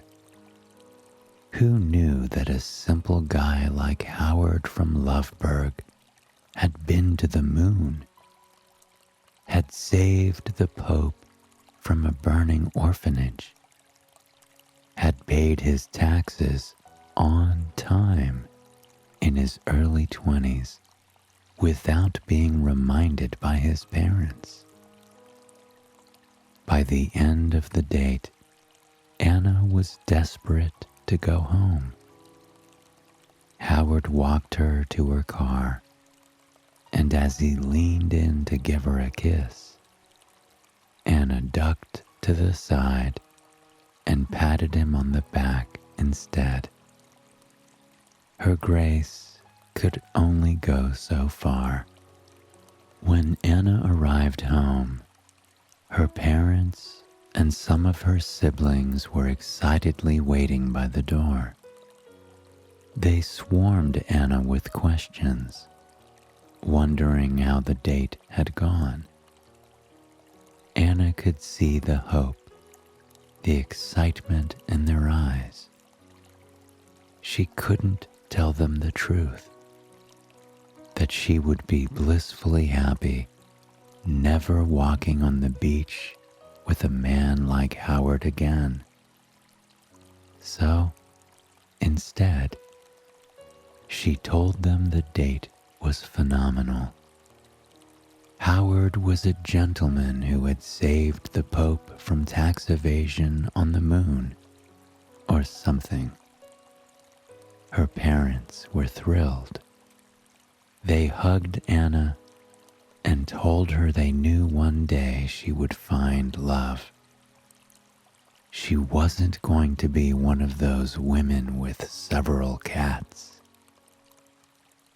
Anna instantly found herself thinking of the cat adoption papers she had been looking at in the parking lot before she drove home. What was so wrong with having several cats, she wondered. That night, she lay in bed and decided she needed to go on a date with someone else. She needed to find a partner, to find love like her family. Surely she wasn't good at it, and she just had to get better. She decided her next date would be with a man named Reggie. Reggie was barefoot and had a guitar in his profile picture. But Anna told herself she could go out with him anyway. The very next day, Anna went on her date with Reggie. Reggie invited her to a cafe that happened to be one of her favorites. She knew at the very least, even if the date was bad, the meal would be nice. She decided to walk to Meadow Delight, the cafe. Meadow Delight was a charming little cottage tucked away in a gorgeous meadow at the far edge of town. Some would even dare to call the meadow delightful. As Anna walked into the meadow, away from the circle of pine and cedar trees encompassing it, she felt her whole body relax. The meadow was overflowing, flourishing with wildflowers of all shapes, all sizes, all colors. They all swayed in the gentle breeze, tickling against her bare calves and kicking up their pleasant aroma. With every step, Anna felt more and more at peace. For a little bit, she almost forgot what she had come here for. As she approached the cafe, the smell of freshly cooked bread crackled into the air. She could practically feel the fresh, savory rosemary bread breaking apart in her hands. She breathed it in deeply, using the smell to calm herself more. She felt optimistic as she reached for the door handle. But as soon as she stepped inside and saw her date, it all crumbled away. Because there was Reggie, sitting in this quaint little cafe in the middle of a meadow, barefoot and with a guitar in hand. Anna did the polite, rational thing and tried not to mention either of these things. She sat down at the cafe table and ordered a hot Earl Grey tea latte for herself. Reggie was beaming across from her. His head was held high with confidence, but his words were drenched with anything but. He spoke of how beautiful Anna was, how smart she seemed, how she surely deserved someone better than himself. Anna brushed off these comments as much as she could, growing more uncomfortable with each one.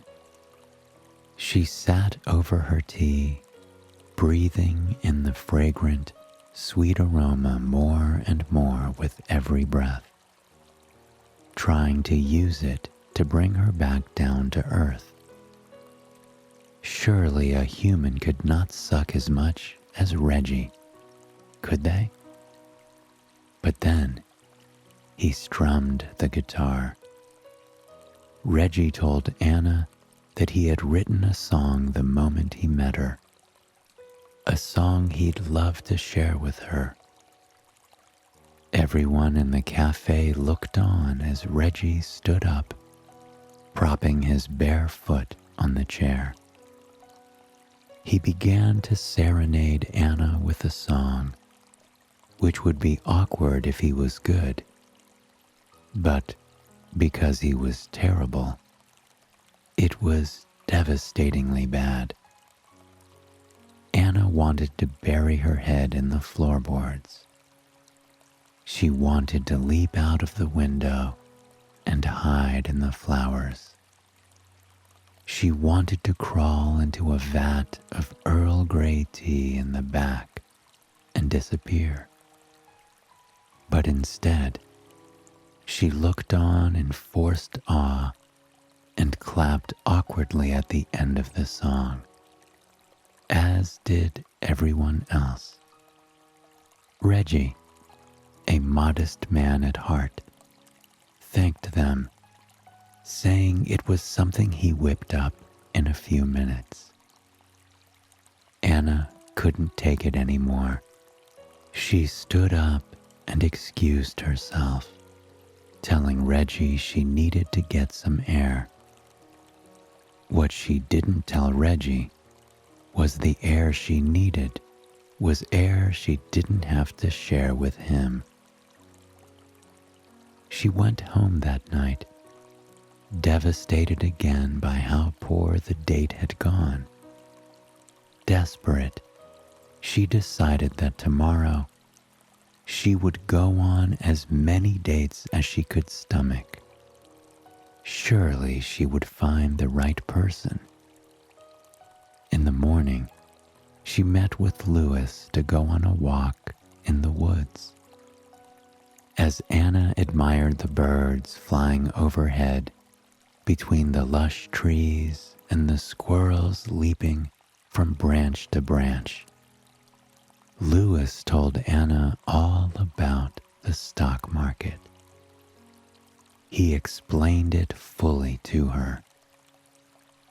Anna wasn't sure if he forgot she worked at a finance company, or if he, for some reason, thought she needed to rehear information regarding her job that she had learned in freshman year of college. She left the date with a sour taste in her mouth. For lunch, she met a man named Lucas at a burger joint. Surprisingly, Lucas was kind and not entirely annoying. But there was something missing. Anna didn't feel a spark with him, and she found herself thinking she would rather be eating alone than with him. Next, in the afternoon, Anna met a man named Carl at a bowling alley. She thought bowling may be a nice, fun date, but Carl grew angry when she started to win at bowling. Anna wondered how he could be so angry when she was having a good time, and why he was so sensitive about something so insignificant. The next morning, Anna's mother asked her about her dates. Anna was so distraught, so horrified there was something wrong with her, that she ran out of the house. She walked along the beach, trying to calm herself. She listened to the waves and watched as they went out to sea, then receded, went out to sea, then receded. She listened to their sound and breathed in the aroma of the ocean. By the end of her beach excursion, she felt a sense of peace wash over her. She walked through the woods, deciding to go to Meadow Delight for lunch. On the way there, she listened to the sound of the birds and dreamt about their lives. She thought about their nests and even took pictures of them that she could study later. At the cafe, she ordered an Earl Grey latte and sipped it as she read a book. With each sip and every page of her book she turned, she felt more connected to herself and the world. When she was walking home, she realized that she was the happiest she had been in days. Doing all of those things alone, they brought her peace. They made her happy. Even though she was alone, she didn't feel bad. She felt whole as she was. That night, Anna talked to her parents. She told them the truth, that none of her dates had panned out, and that, for now, she was happy alone.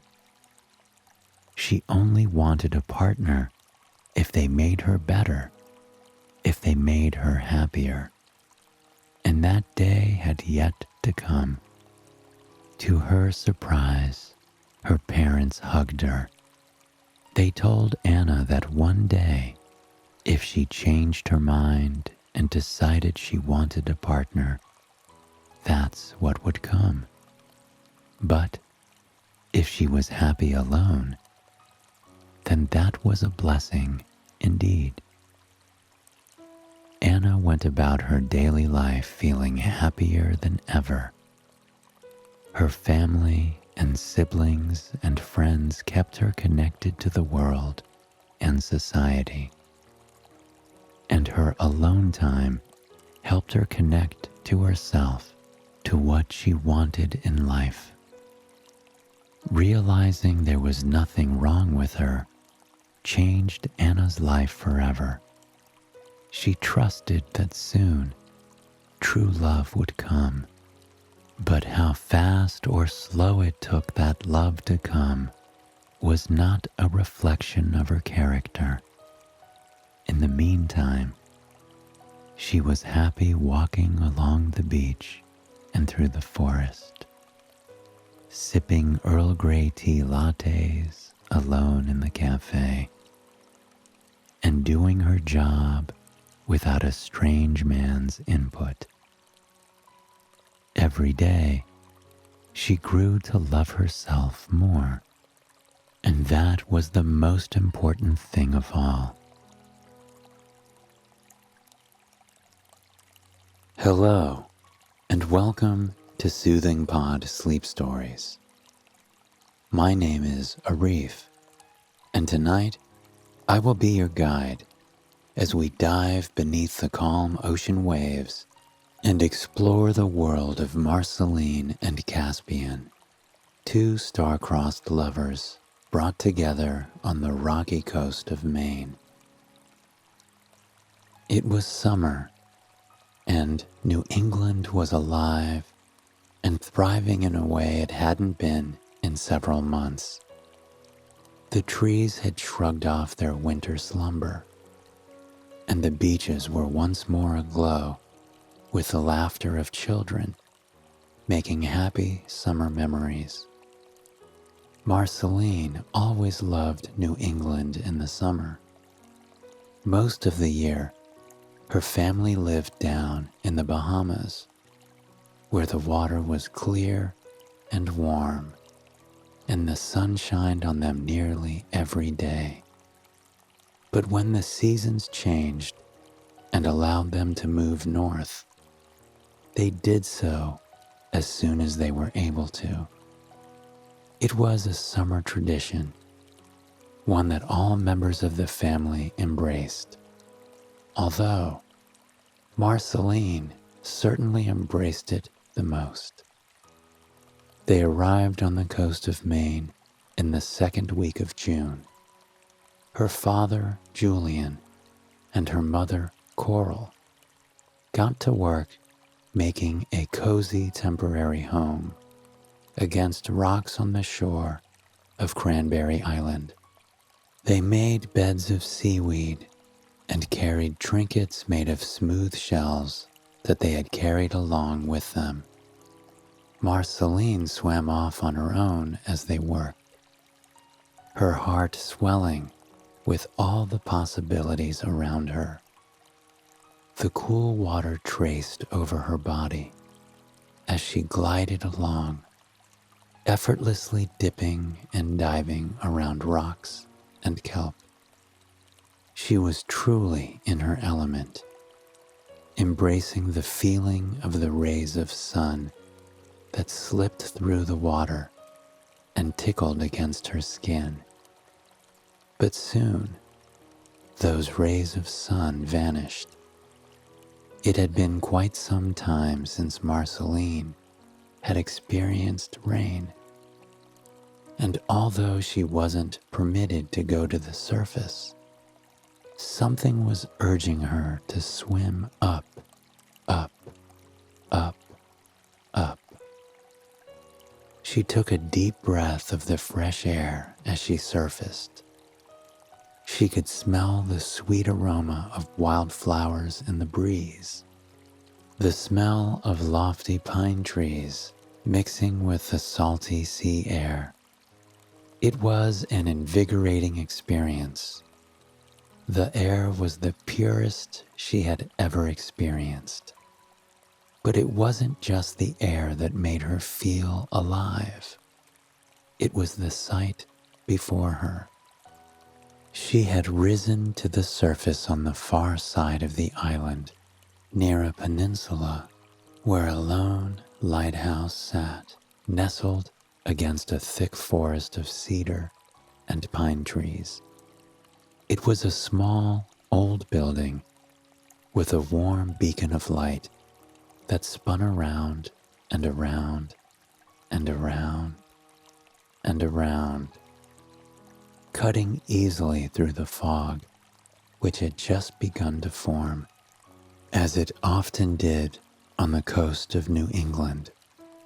But there was something by that lighthouse that made her heart skip a beat. Sitting on the cobblestone stairs that wound up the side of the rocky cliff, there was a man. He wore a white button-up shirt that was stained with the newly falling raindrops. The unbuttoned collar brushed against his neck in the gentle wind that was rippling across the water and dancing in the lilac bushes around him. His pants were black, dotted with dirt and marks from his hard day of work, and yet his hands were soft. They idly worked with a knife and a small round of wood, chipping away at it, carving something. His brown eyes were trained on the carving, illuminated by the joy and peace that only art and nature can bring. His black hair hung over his cheekbones in long strips, dripping with the rain that seemed to be falling harder and harder with every passing moment. Marceline was transfixed, her eyes locked on his slight motions, the way he carried himself in such a quiet, private moment. The rain didn't seem to bother him. In fact, more than once, Marceline watched as he gently closed his eyes, as if soaking in the moment and embracing the feeling of it on his skin. In turn, Marceline did the same. She closed her eyes and turned her face up to the dark sky. For that simple instant, she truly paid attention to the way the raindrops fell on her face. Some were gentle, some were heavy, but all of them were colliding and melted against her skin in a steady rhythm that seemed to bring her serenity.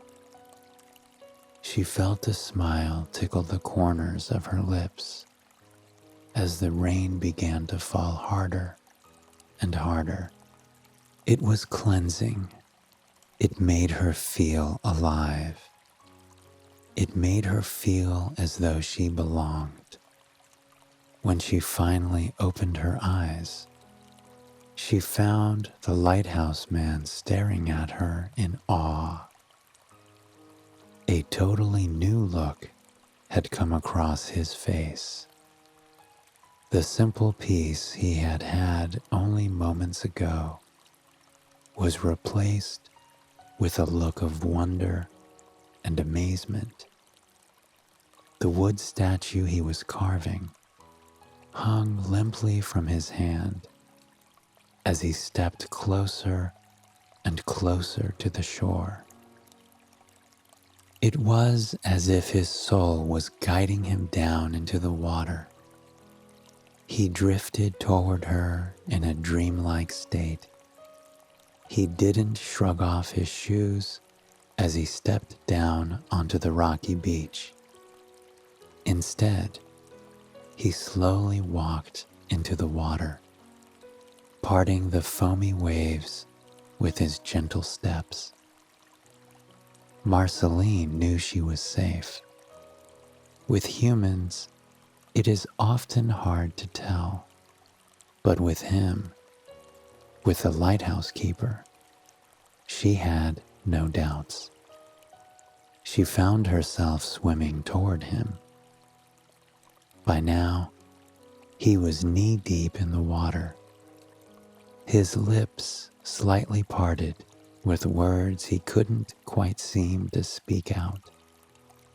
But then, something in the water shifted. A wave from deep within the ocean rose to the surface. Marceline noticed an instant too late. It all happened in a blur. Marceline felt herself being pushed toward the rocks. She felt a fishing net tangle around her fin as the strong wave threw her toward the rocky coast. And then she felt nothing at all. But Caspian felt quite a lot in that moment. He watched in shock as the mermaid before him was tossed to the coast. Desperate for her, he dove under the waves. He didn't care about the coldness, nor the power of the current. He only cared about saving her. He saw her underwater, tangled in a fishing net against the rocks, her eyes closed. He swam to her, quickly cutting off enough of the net so he could get her free. Cradling her in his arms, he swam to shore, holding her tightly the entire way. He rolled onto the rocky beach and lay there for a moment, staring up at the sky as he caught his breath. When he turned to look at the mermaid, his heart dropped. Her tail was no longer there. In its place, 2 legs, covered by a thin blue cloth tied around her waist. She was shivering in her sleep as the rain poured over her, a sight that Caspian couldn't bear. Gently, he pulled her into his arms once again.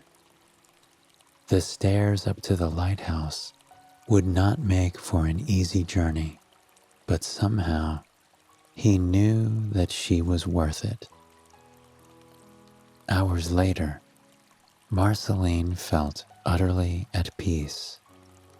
The buzz that was normally in the world seemed to have melted away, and all she was left with was a few moments of silence that felt like true serenity. Then, slowly, things started to come to the forefront. First, she could hear the click, click, click, click of the lighthouse. Only, it seemed much closer than it had earlier. Then, she noticed a peculiar sensation, one she had never experienced before. She felt warm, almost as though she was lying on a rock in the sun on a nice summer day, except the warmth was all around her, as though she had been wrapped in sunshine itself. Whatever was around her was soft, softer than seal fur, softer than anything she had ever encountered before. Then she noticed that she was sinking into something. It was like lying in the sand, only somehow even more comfortable. Then the other noises started to fill the soundscape around her. There was the sound of plants moving in the breeze, the sound of leaves flickering and rustling with every gust. There was a warm bubbling noise, the sound of water boiling, and then there was the aroma. The space she was in smelled of warm wood and sweet, sweet things she couldn't even name. Slowly, her eyes flickered open, and for the first time in her life, she was inside a house. The lighthouse was an antique building. It had wood floors made from pines that had been growing on the island hundreds of years ago. The furniture was an array of natural tones: green couches, brown armchairs, and plenty of flickering sage candles in between. The walls were lined with books that had been passed down for generations. Books with pencil scrawled in their margin, from lighthouse keepers 100 years ago. trying to hold on to a thought and leave it as a mark in history. The kitchen was small, tucked in the corner of the room. On the stove, a tea kettle was boiling, threatening to bubble over at any moment. The warm steam rose into the room, fogging up the stained glass windows, contrasting the cool fog just beyond the window panes. And then there was him. Caspian sat in a brown leather armchair. He had one foot raised upon the chair and a knitted orange blanket over his shoulder, keeping him warm. His eyes widened at the sight of Marceline awakening. He leaned over in his chair, allowing the steam from his cup of jasmine tea to wash over his delighted expression. Marceline wasn't afraid. She looked down at the blankets wrapped around her in awe. She looked at the house around her in awe, and she looked at Caspian in awe. She sat up slowly, holding the blanket against her chest. "You're safe here, I promise," Caspian breathed in a near whisper. "You washed up on shore after being injured. I couldn't leave you out in the cold." "Thank you," Marceline managed, as the memories came trickling back in. Caspian rose to his feet. Softly, he took Marceline's hand in his own with a charming smile. "My name is Caspian. I'm the lighthouse keeper, and you're welcome to stay here for as long or as little as you'd like." Caspian. She mulled the name over in her mind a few times, singing it with a melody that made her muscles and body relax. "My name is Marceline," she replied, "and I think I would like to stay here for a while." Caspian gave her a simple smile, trying to hide his excitement. "Let me get you some tea, then." His hands shook as he poured the tea for her at the stove. He picked the nicest teacup he could find, a piece of fine china that had belonged to the lighthouse keeper before him. It had a swirl of oceanic colors on the side, something that seemed fitting for the strange, beautiful guest in his living room.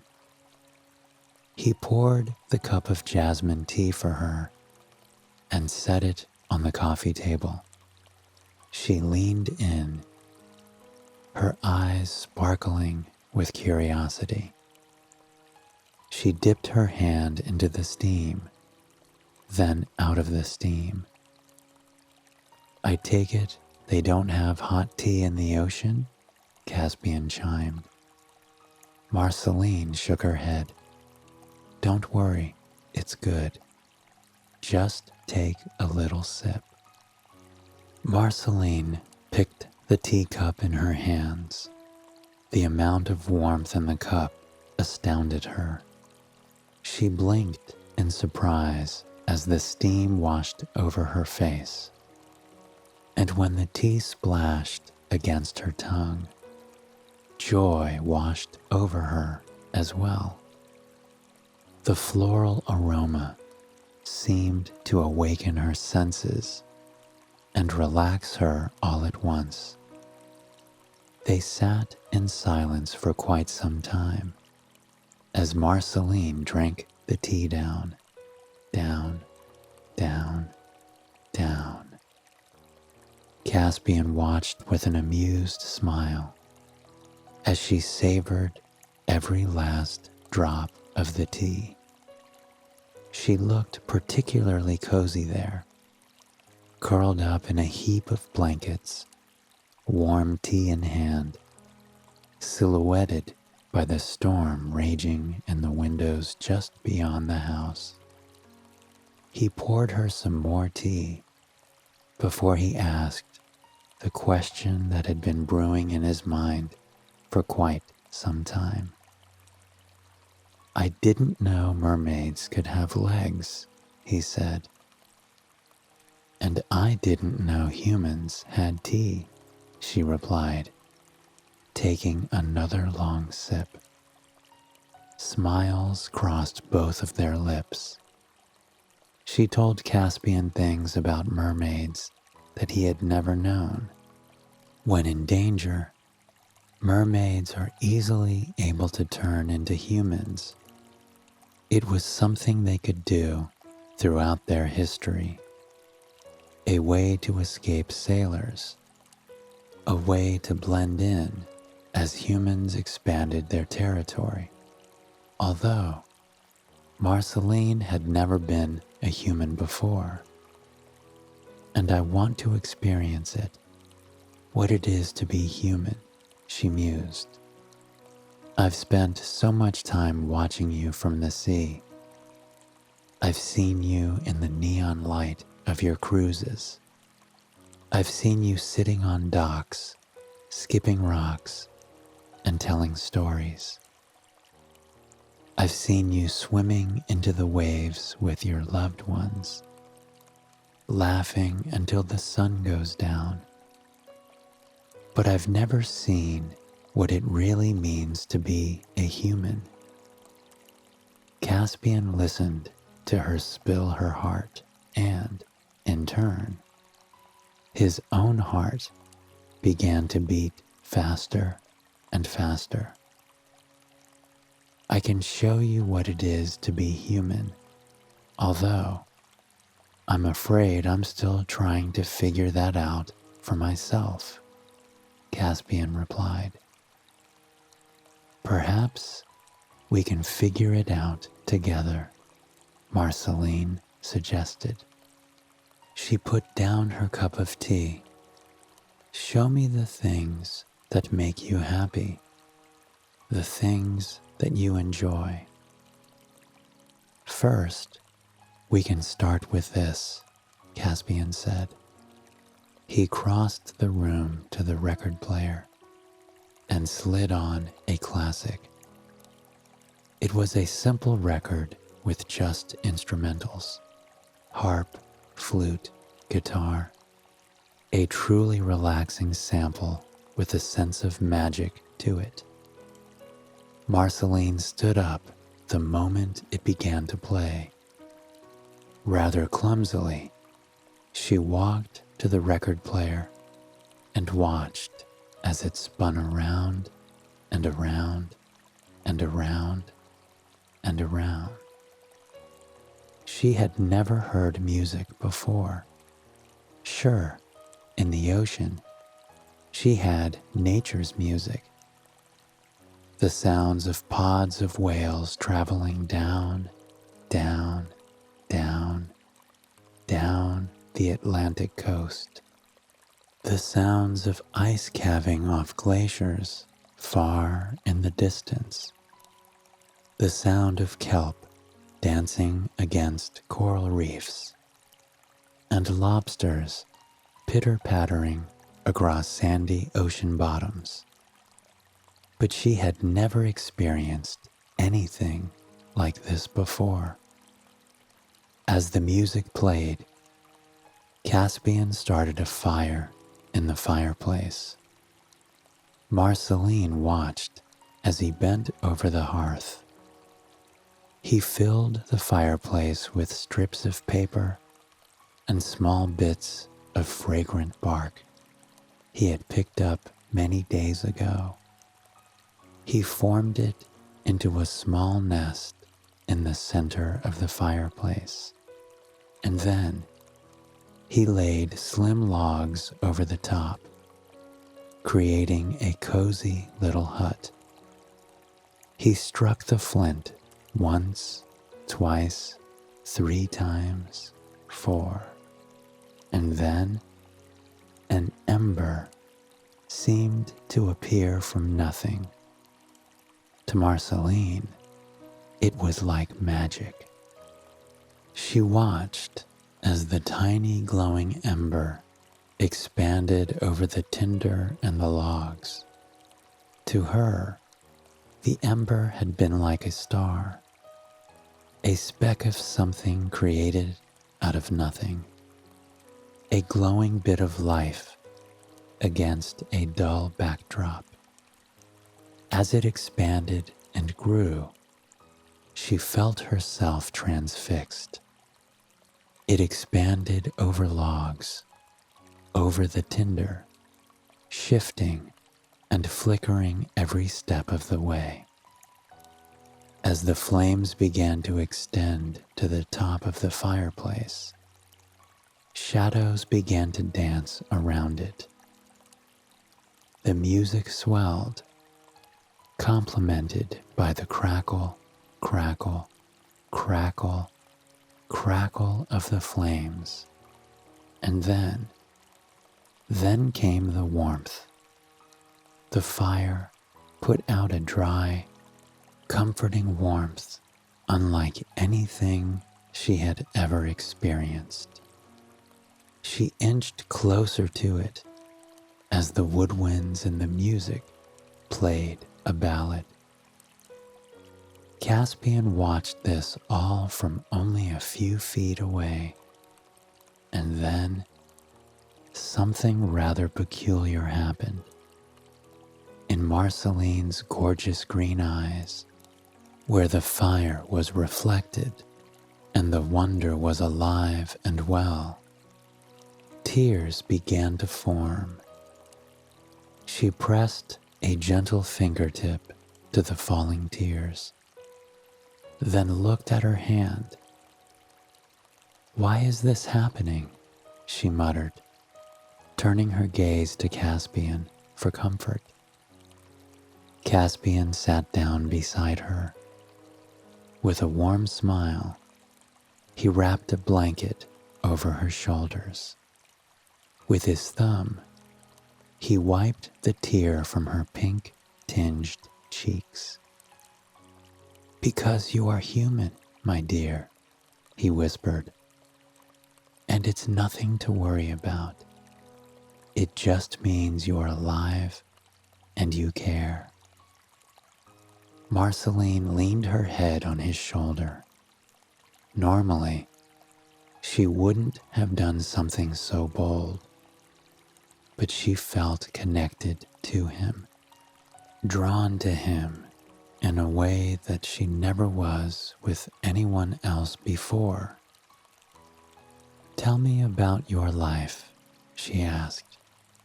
As he spoke, she watched the fire dance.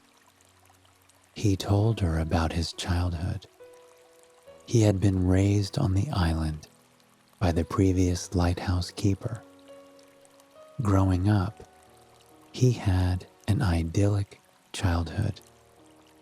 He had spent all his days outside, either splashing in the waves or playing pretend amongst the pines.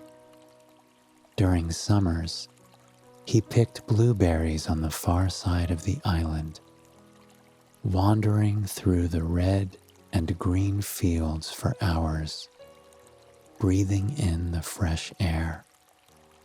Most nights, his parents would tuck him into bed. He would listen to the click, click, click, click of the beacon spinning over his head. And as the fog rolled in at dusk, as it often did, his parents would tell him stories of the mermaids, peaceful people who lived in harmony with the water long before us. When he was a teenager, he had to travel to the mainland for school.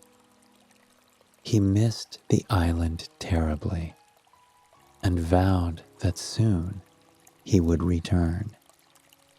It was only recently that he was finally able to take over the lighthouse from his parents as they retired. And ever since, he had been living in the lighthouse by himself. Some days were lonely, but he always had the sea and the birds and the flowers to keep him company. As he spoke, Marceline watched the emotions in his eyes. He was a man of passion, of sensitivity. A man who said he didn't understand what being human was about. But to Marceline, it was clear that he did. As he spoke, he often brushed the stark black hair away from his brown eyes. When a strand fell before his eyes yet again, Marceline leaned forward this time, gently pushing it back for him. For a moment, they sat there frozen in place. Her hand rested on his cheek, cupping the side of his face, keeping those loose hairs at bay. And in that moment, they truly looked in each other's eyes for the first time. Marceline felt a warmth flood her body, a sense of belonging, a sense of being truly connected. She couldn't help but notice his cheeks tinge with a light pink color. She wasn't sure entirely what that was about, but as his eyes flicked to the ground, she started to have an idea. The hours went by peacefully. He put on more music for her and showed her how to keep the fire going.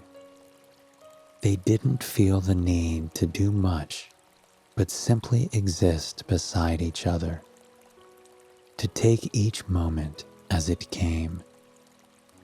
As night fell, neither of them paid it any mind. When Marceline mentioned that the ocean was rarely warm, an odd look came across Caspian's face. He took her gently by the hand and led her into the bathroom, where a clawfoot tub resided. Marceline had never seen such a thing. Caspian filled it with warm water. He poured in a vial of bubble bath. Marceline watched in awe as the lavender-scented bubbles filled the tub. He left her on her own to soak in the bathtub for the very first time. But about 5 minutes in, Marceline called him inside. He stepped in the bathroom, his heart thudding in his chest. Marceline's body was tucked under the bubbles. A look of pure contentment was on her face. She smiled at him. "Would you tell me a story?" she asked. "One of your stories about being a human?" Caspian smiled. He sat beside her, breathing in the relaxing smell of bubble bath. The music had stopped, but nature's music had continued. Rain pitter-pattered across the old roof. The lighthouse clicked, clicked, clicked, clicked. The bubbles popped, popped, popped, popped.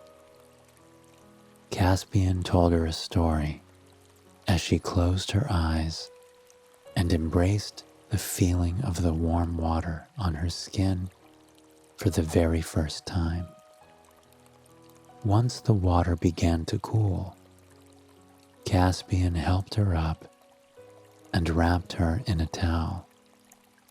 He handed her one of his fuzzy sweaters, something that would keep her warm and cozy on a night like tonight. The two retired to the bedroom where yet another fireplace crackled and they could relax.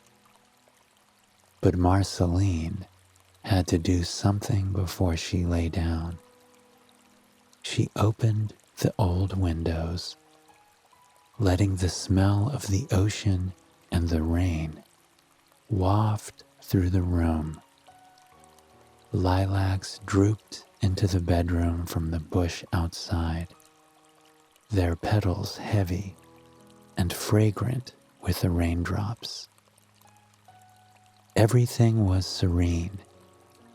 She crawled back into bed, tucking herself under the covers.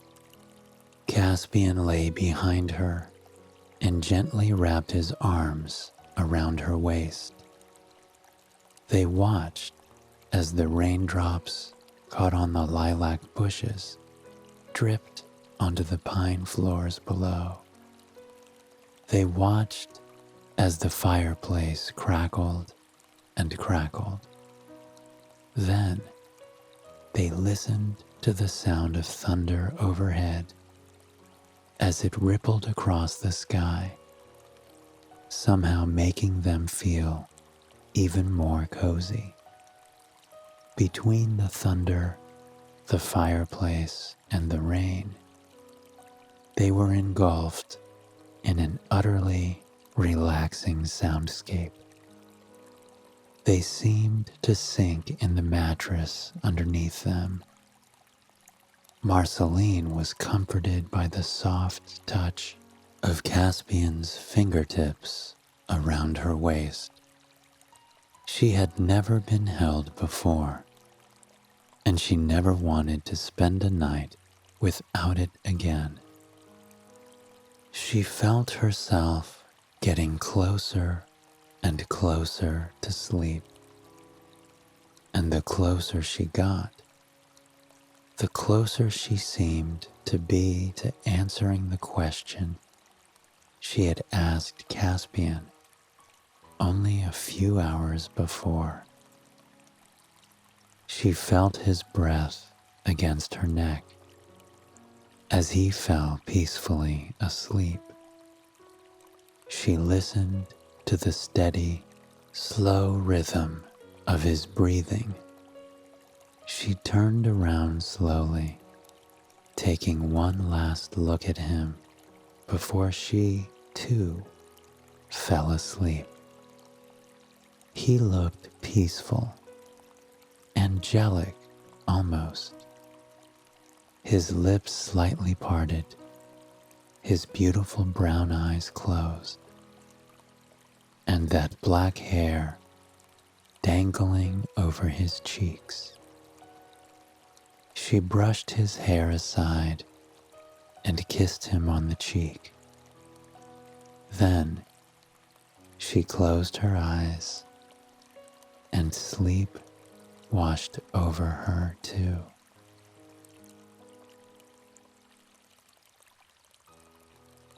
Hello, and welcome to Soothing Pod's Sleep Stories. My name is Arif, and tonight I will be your guide as we once again travel to the rocky coast of Maine and enjoy a rainy summer weekend as Caspian and Marceline fall more deeply in love with one another. She hadn't been on the island long, but Marceline already knew what time of morning it was without opening her eyes. First, the chill and heavy fog of the early morning air would lift. You could feel the dampness leave, replaced by the briny smell of ocean waves crashing along the rocks just beyond the window. Then She could hear the sound of the lobster boats. When she was living as a mermaid, she didn't care much for the lobster men and women, but now she appreciated hearing them in the dawn hours as they put,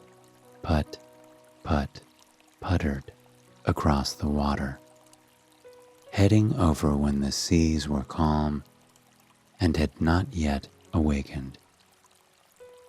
She would then hear the steady noise of the lobster men casting their traps into the water.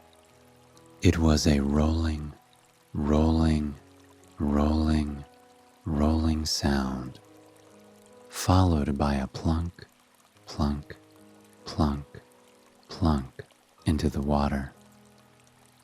Then their engines would start up, and they would putter away again, weaving their way through the ocean to their next trap spot. On occasion, she swore she could hear them sipping their morning coffee, but Caspian had many times giggled at that very notion. After the lobstermen went to work, that's when the soundscape of the island itself would change. The crickets that sang their song into the night for hours and hours would gradually fade, replaced instead by the growing chirp of birds nestled high in the pines. The birds in their lofty homes would awaken as the first rays of light graced their nests, though the sun had quite a way to go before it would reach the people below. In just a week, Marceline had already learned the different calls of the birds. She knew the distinct sound of the chickadees as they turned their dark, shimmering eyes up to the morning light. The chicka-dee-dee was almost a constant hum in the summer months.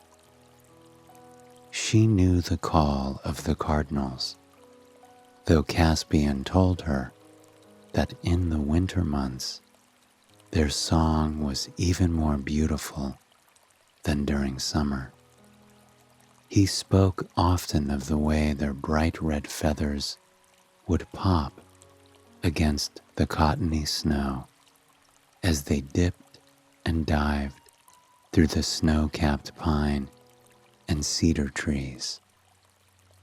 Then, without fail, as soon as the birds began to sing their song to the universe, Caspian would reach across the bed as if to make sure she was still there. His soft fingers would find their way around her bare waist and rub against her skin reassuringly. Marceline wasn't sure if Caspian was aware he was doing this or not, but every morning a peaceful look would wash over him as soon as his skin touched hers. At his touch, Marceline would lie in the bamboo sheets for a few more moments, her eyes closed, breathing in the sounds and the smells and the feeling of the morning hours. Everything was calm. The world was full of potential, and yet she could stay in bed for as long as she desired. However, she was always the first up and out of the sheets.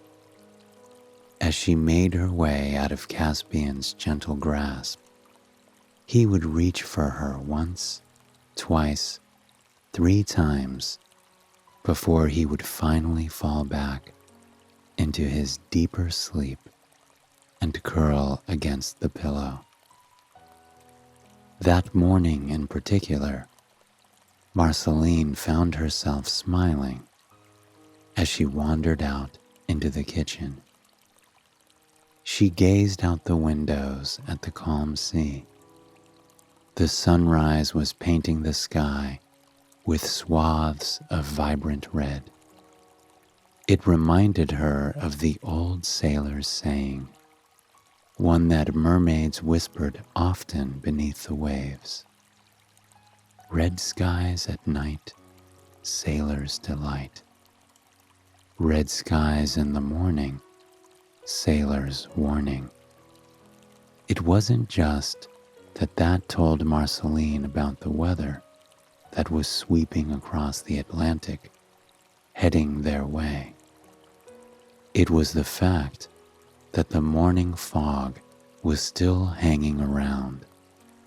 It clung to the ground like a blanket, veiling the beautiful, flower-peppered yard in a mystical haze. She'd swear that on mornings like this, she could smell the storm in the air.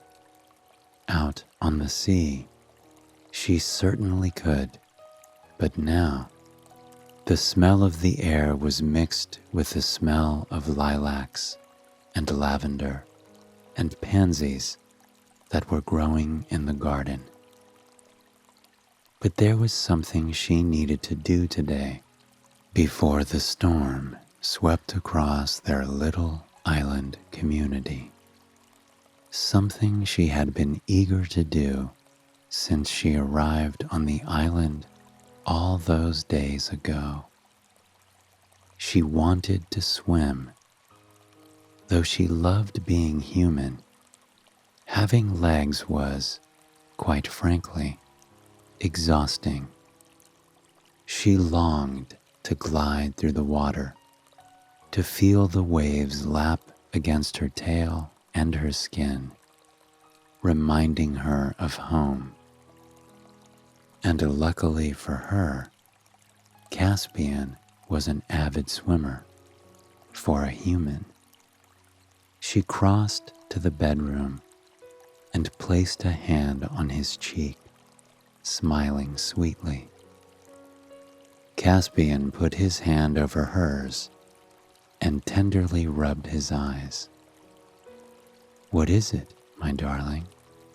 he asked, his voice still heavy from his slumber. Marceline leaned down, planting a gentle kiss on his lips.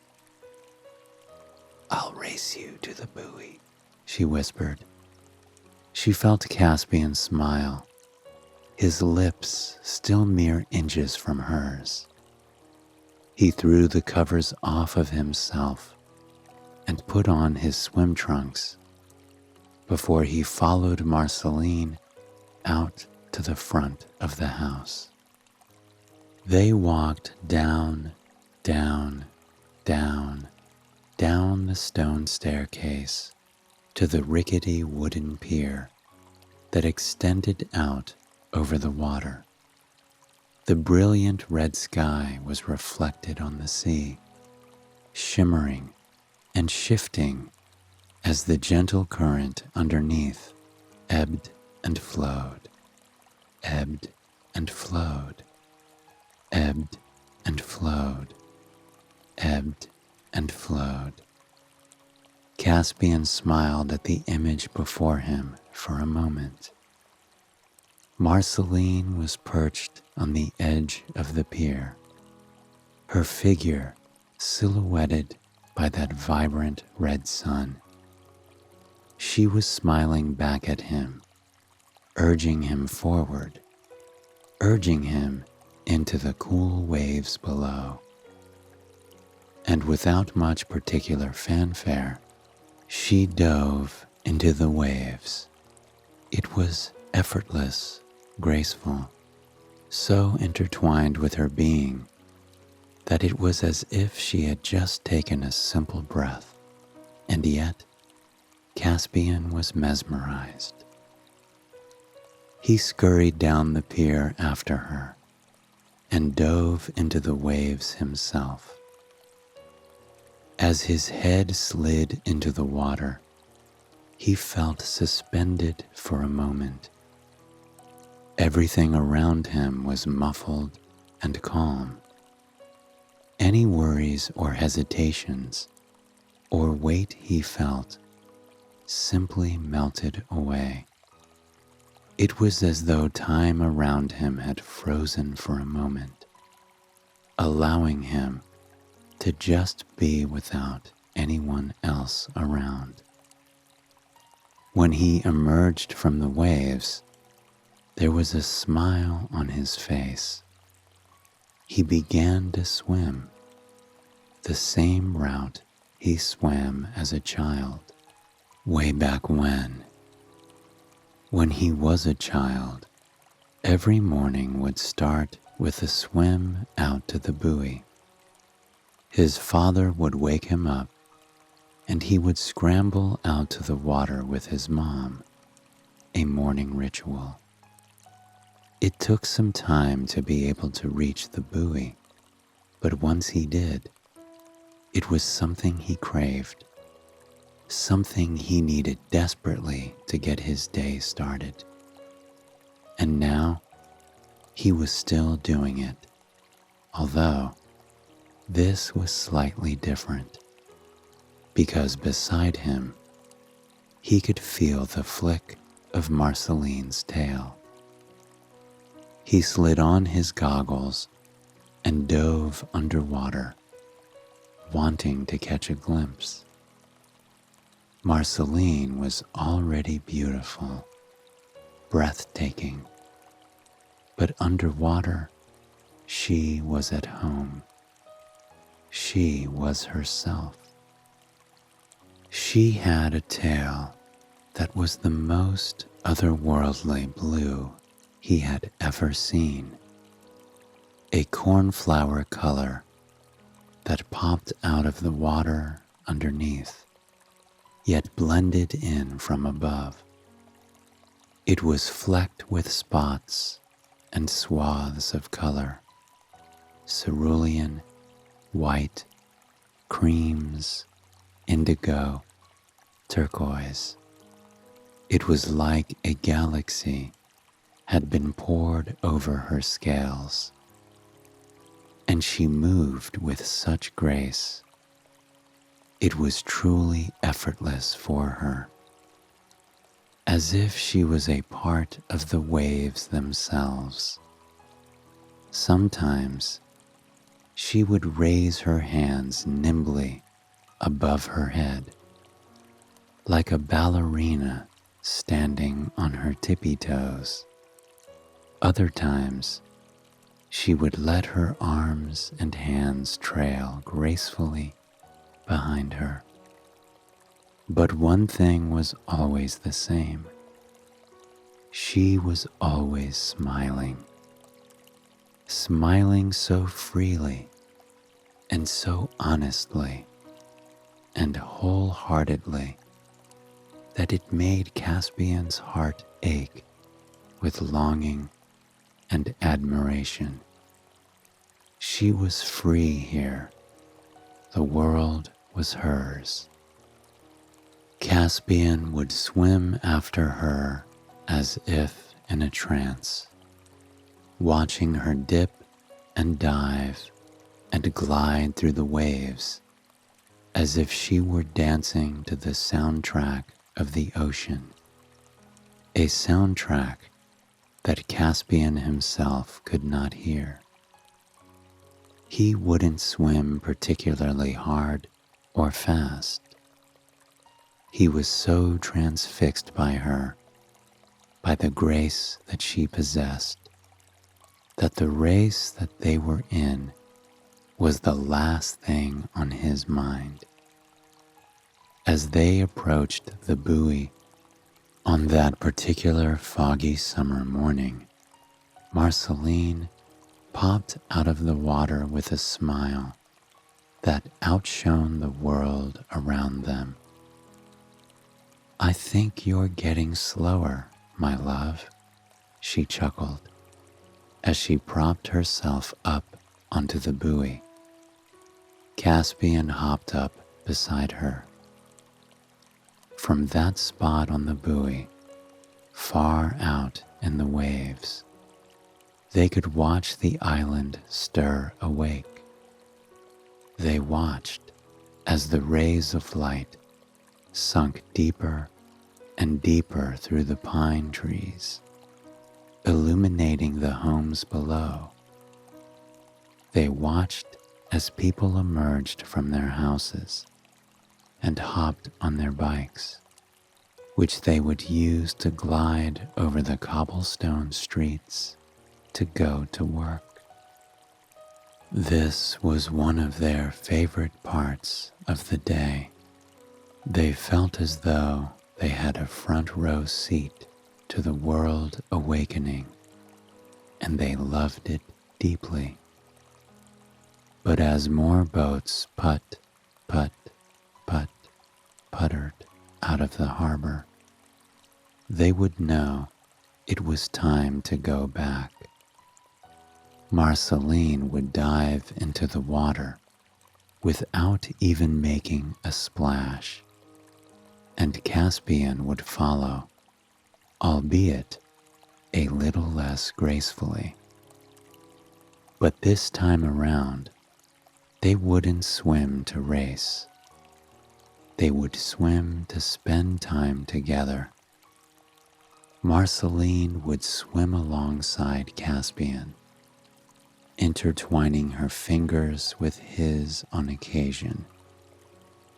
There was magic in the water between them, and that feeling of the world being far away and the morning being suspended in time.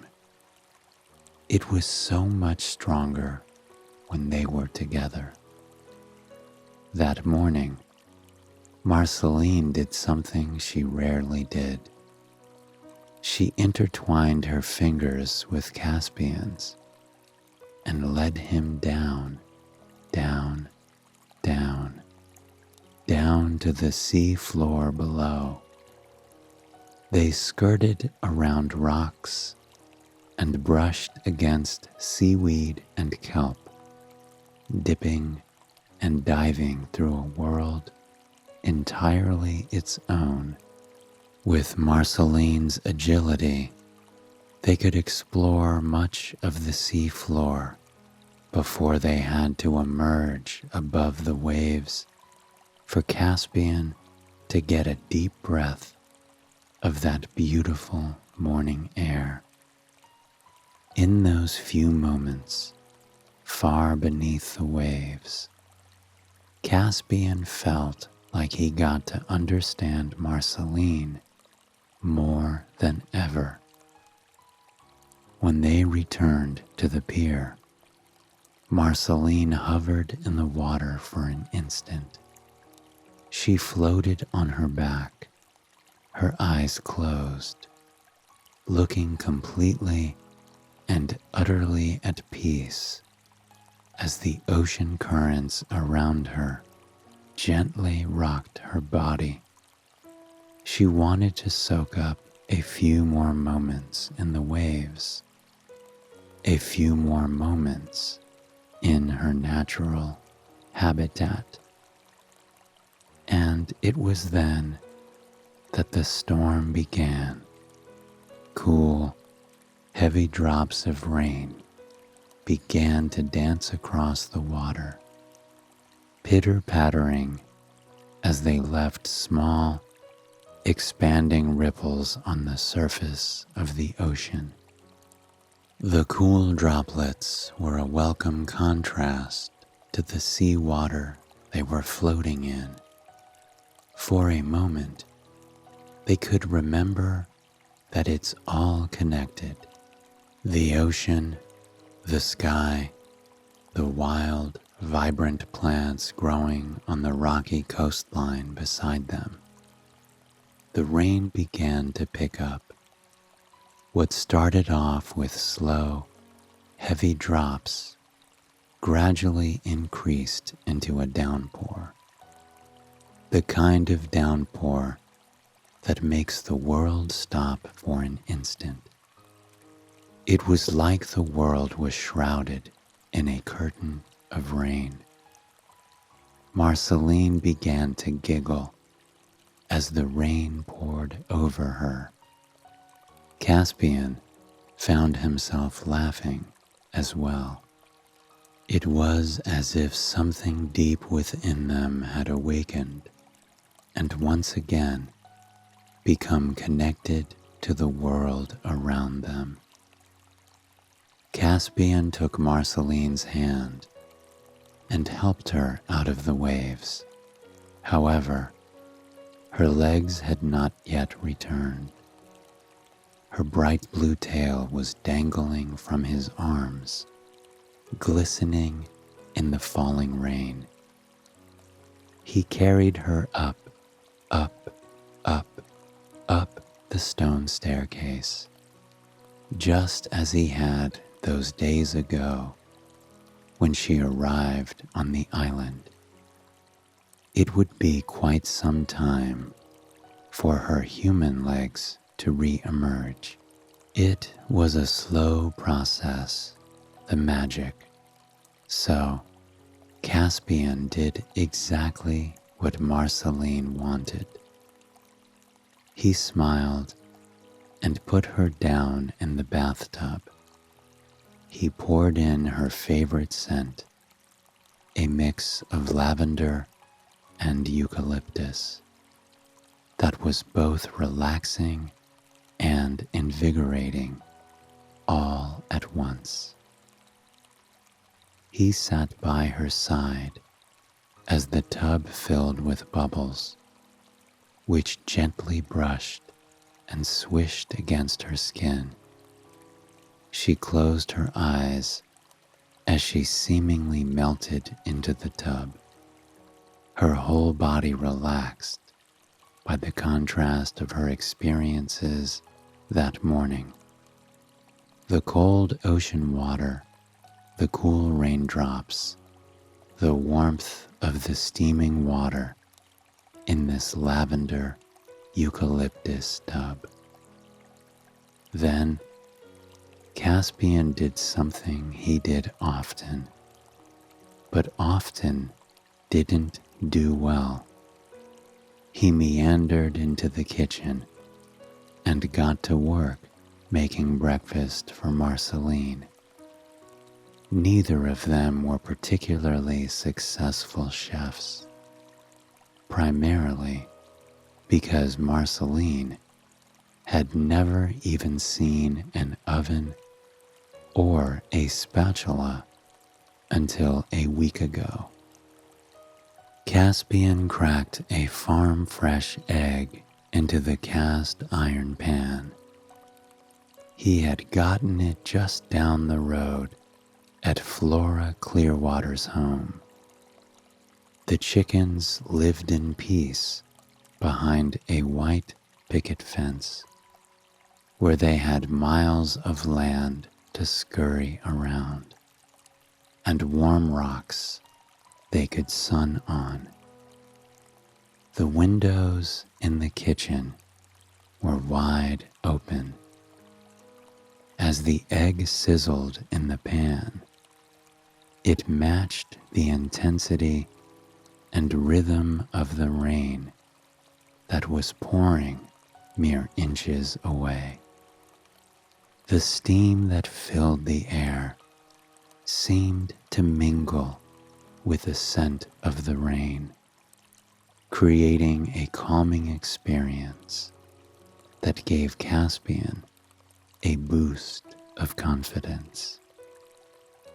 He diced up some tomatoes and herbs and mixed them with feta cheese to make a flavorful bruschetta topping.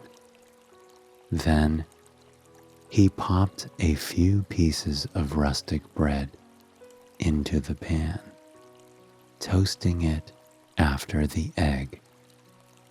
And finally, the meal was done. He slathered the topping over the bruschetta with a smile and brought it to the table alongside the egg. Marceline glowed at the sight of breakfast.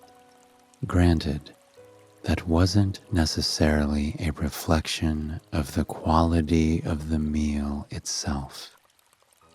Caspian had served her many burnt meals in the few days they had spent together, and Marceline would choke down each one with a smile.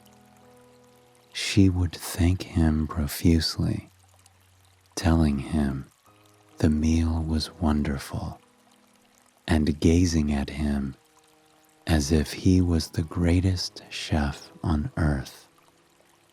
Even after the worst meals he served her, she would still greet every plate like it was about to be the greatest meal she had ever had. Marceline was a person full of gratitude. She was grateful for the feeling of the bubbles against her skin. She was grateful for the smell of the eucalyptus and lavender, for the sound of that rain pitter-patter, pitter-patter, pitter-pattering just outside the window. And of course, she was grateful for Caspian. She was grateful for every bit of effort he put in for her to make her day better, to make her stomach full. He may not have been the most professional, put-together adult that she knew, but he was a person of integrity, of kindness, of effort, and she wouldn't exchange that for the greatest chef on earth.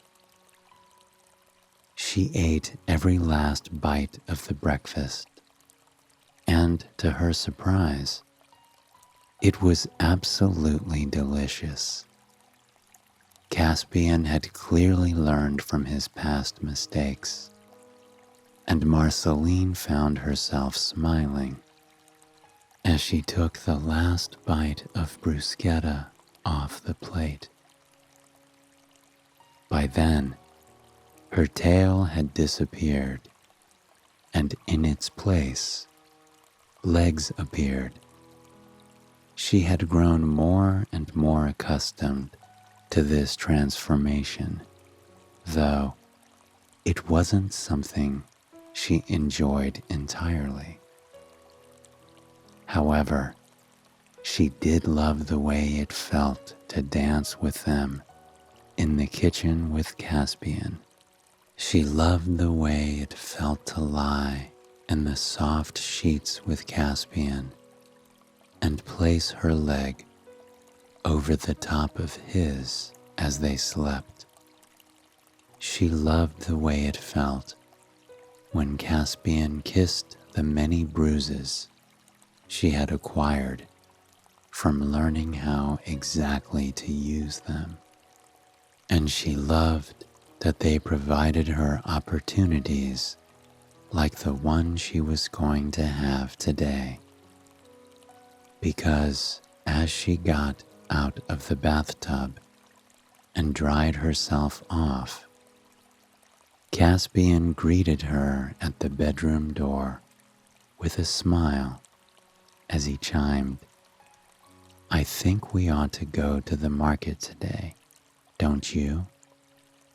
She had been on the island for quite some time, and yet Caspian was hesitant about taking her to town.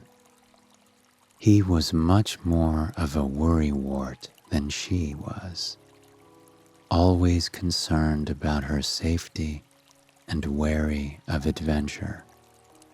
It seemed that Marceline had finally worn him down. She got dressed quickly, a smile laced across her lips. Caspian met her by the door with a gentle kiss as he wrapped a rain jacket around her. And with that, they headed out into the storm. The walk to town was not a particularly short one. While the lighthouse was on a peninsula, the quaint, cozy town was tucked in the cove on the other side. They walked down a dirt path lined with flowers and lofty trees. The flowers hung over the path, heavy with raindrops, and even more fragrant in the damp air than usual. It was like they were walking through a fairy tale world they had just to themselves. The fog hung low to the ground, causing the blues, pinks, and yellows of the flowers to pop out even more than usual. The birds' chirps were even higher than usual, as if they had to call louder and longer to be heard through the storm. Caspian and Marceline walked hand in hand, occasionally stopping to take deep, slow breaths of the island air. The rain uncovered earthy scents that were often lost beneath the other smells of the forest. They could smell the moss, the loam, the ferns, the freshly fallen bits of bark and sticks and branches. Marceline found the smells of the forest during the storm intoxicating. It was so alive, so vastly different than the ocean scents she had grown up around. And by the time they reached town, she could already smell the fragrant aroma of new things she had never smelled. The market was lined up in the center of town down a cozy cobblestone street. Vendors sat in the safety of booths, their cooking steaming against the cool air. Marceline looked in awe at each and every booth they passed, and, seeing her excitement, Caspian knew what had to be done. He bought her a bit of everything. A funnel cake dusted with fresh white powdered sugar and accented with a bit of sugared cherries. A freshly baked pretzel, peppered with sea salt, harvested from the very harbor they were standing next to. A molasses donut dusted with sugar. A plate of nachos coated in bright yellow, gooey cheese. Marceline took a bite of one right after the other, her eyes lighting up as the new flavors overwhelmed her senses in the best way possible. Caspian ate alongside her, though he was more delighted watching her than he was eating the food. When she finished, Caspian took her gently by the hand and led her through the other booths. There were homemade wares, clothes, and toys. Everywhere you looked, there was a piece of the island made by the locals. Marceline stopped in every booth, taking it all in. And every time she did, the locals who knew Caspian more than he might have known himself smiled. They could see that Caspian was glowing, now brighter than his lighthouse, glowing in a way that he never had before. In the light of her, he seemed to be much more whole, much happier. The folks of the island who had loved Caspian dearly since he was a small child, were delighted by this, touched by this. At the very last booth, Caspian saw Marceline's expression shift from pure awe to something even deeper. He walked to her side to discover she was looking down into an illuminated glass case, and there, in the middle, was a sea glass ring. It wasn't expensive, nor was it particularly well made. It cost a mere $5, but Marceline looked at it as though it was worth $1 million. She told Caspian in a soft voice that she had never seen such a thing. Gently, Caspian lifted the case and took the ring out. With a smile, he slid the blue sea glass ring onto her finger. She looked at it in amazement, in gratitude. That little ring, a dinky gift for tourists to buy for their children, meant the world to Marceline. Caspian bought it for her, and her eyes lit up in a way they never had before. As they walked home, he caught her gazing at her ring, as though she was in a trance more than once. They wandered through the wildflower fields and underneath the pines before Caspian finally asked why she loved the ring so much. Marceline told him that she had heard tales of rings. Sailors bought them for their beloveds.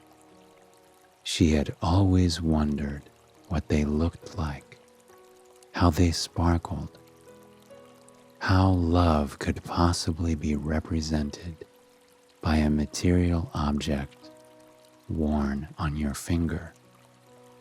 But with this, she finally understood.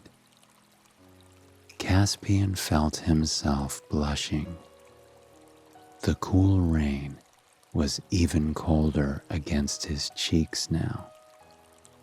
He wrapped his hand around Marceline's as they continued the rest of the way home. "I do love you, you know," he whispered, his voice soft and slow like the nectar of the honeysuckles growing around them. Marceline squeezed his hand and gazed into his eyes. Once more, they were suspended in time. Nothing in the past, nothing in the future mattered. They had this connection, this moment, here and now. "I love you too, Caspian," Marceline whispered back, pressing her lips to his as the rain picked up around them. A few weeks ago, they had not known each other. A few weeks ago, she was a mermaid, and he was a lighthouse keeper, their paths heading completely opposite directions. But now, their paths were the same, winding alongside the edges of this island, full of mornings, swimming out to the buoy, and burnt breakfasts, and trips to the market in the rain. As they arrived home, Marceline got settled on the couch underneath a soft wool blanket. Caspian made some fresh chamomile tea for both of them. They sat in the steam of the tea for quite some time, breathing in its fragrance, breathing in the moment they had both shared together on their walk back. They had meant it, of course. Neither of them had ever been in love before. Neither of them had felt a connection this strong, nor hoped for a future this bright. And as their fingers intertwined, and Marceline rested her head on Caspian's chest, they knew they would never feel a connection this strong again. They were meant to be together. Fate had brought them together across oceans, and here they would remain. Slowly, Marceline felt her eyes growing heavy. Her hands found their way around Caspian, drawing him closer as she drifted further and further into dreamland. Caspian watched as she slipped into a peaceful night's sleep, and he thanked the heavens and the seas that she was by his side.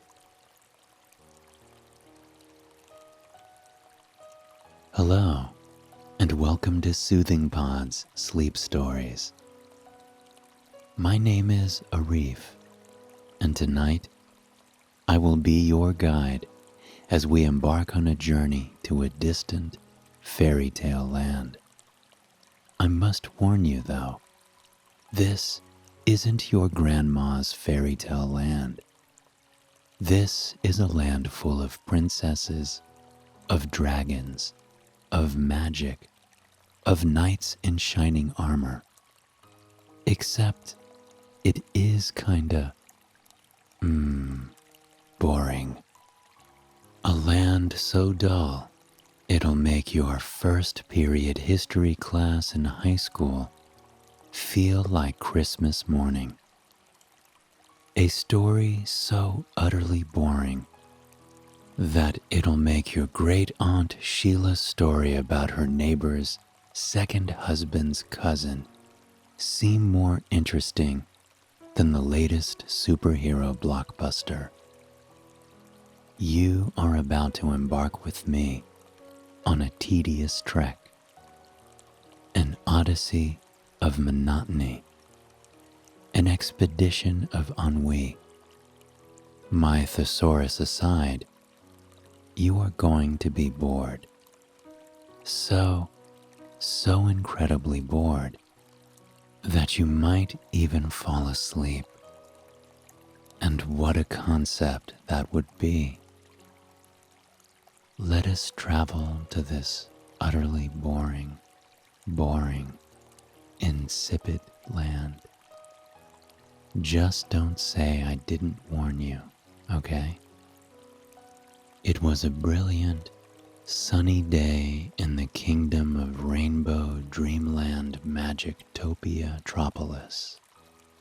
Ah, you certainly know Rainbow Dreamland Magictopia Tropolis, the most beautiful kingdom in all the land.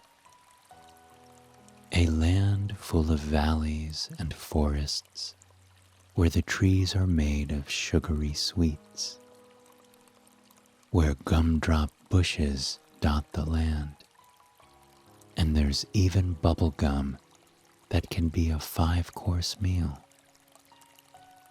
There's a beautiful river that's made entirely of chocolate, and sometimes children sail down the river, eating gum that can be a 5-course meal. There are even small orange people who, sorry, I think I might be getting my stories mixed up here. That story is much too exciting.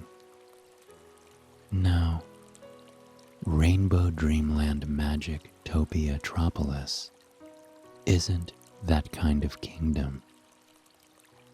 It is a kingdom in a valley, surrounded by mountains on all sides. There are meadows of wildflowers and isolated towers where women toss their hair out to dry it, just to dry it, not for anyone to climb it or anything, because that would be a little ridiculous, wouldn't it? Rainbow Dreamland Magictopia-tropolis was a land of dreams and rainbows indeed. It was also viewed by many as a utopia, and by some as a bustling metropolis. It truly is a shame they couldn't come up with a more accurate name for the kingdom.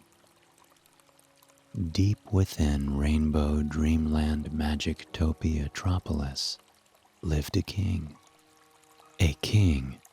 who looked unlike any king you've ever seen before. He was a short, balding man with gray hair and a rounded belly that jiggled when he laughed. He had a superior air about him, and he flashed smiles at photographers like he was a rare, undiscovered animal they had somehow found on a safari. On second thought, perhaps he looked a lot like kings you've seen before. Either way, the king's name was King Majesty, or King Majesty Lordship the Fourth, if you're more of the formal type.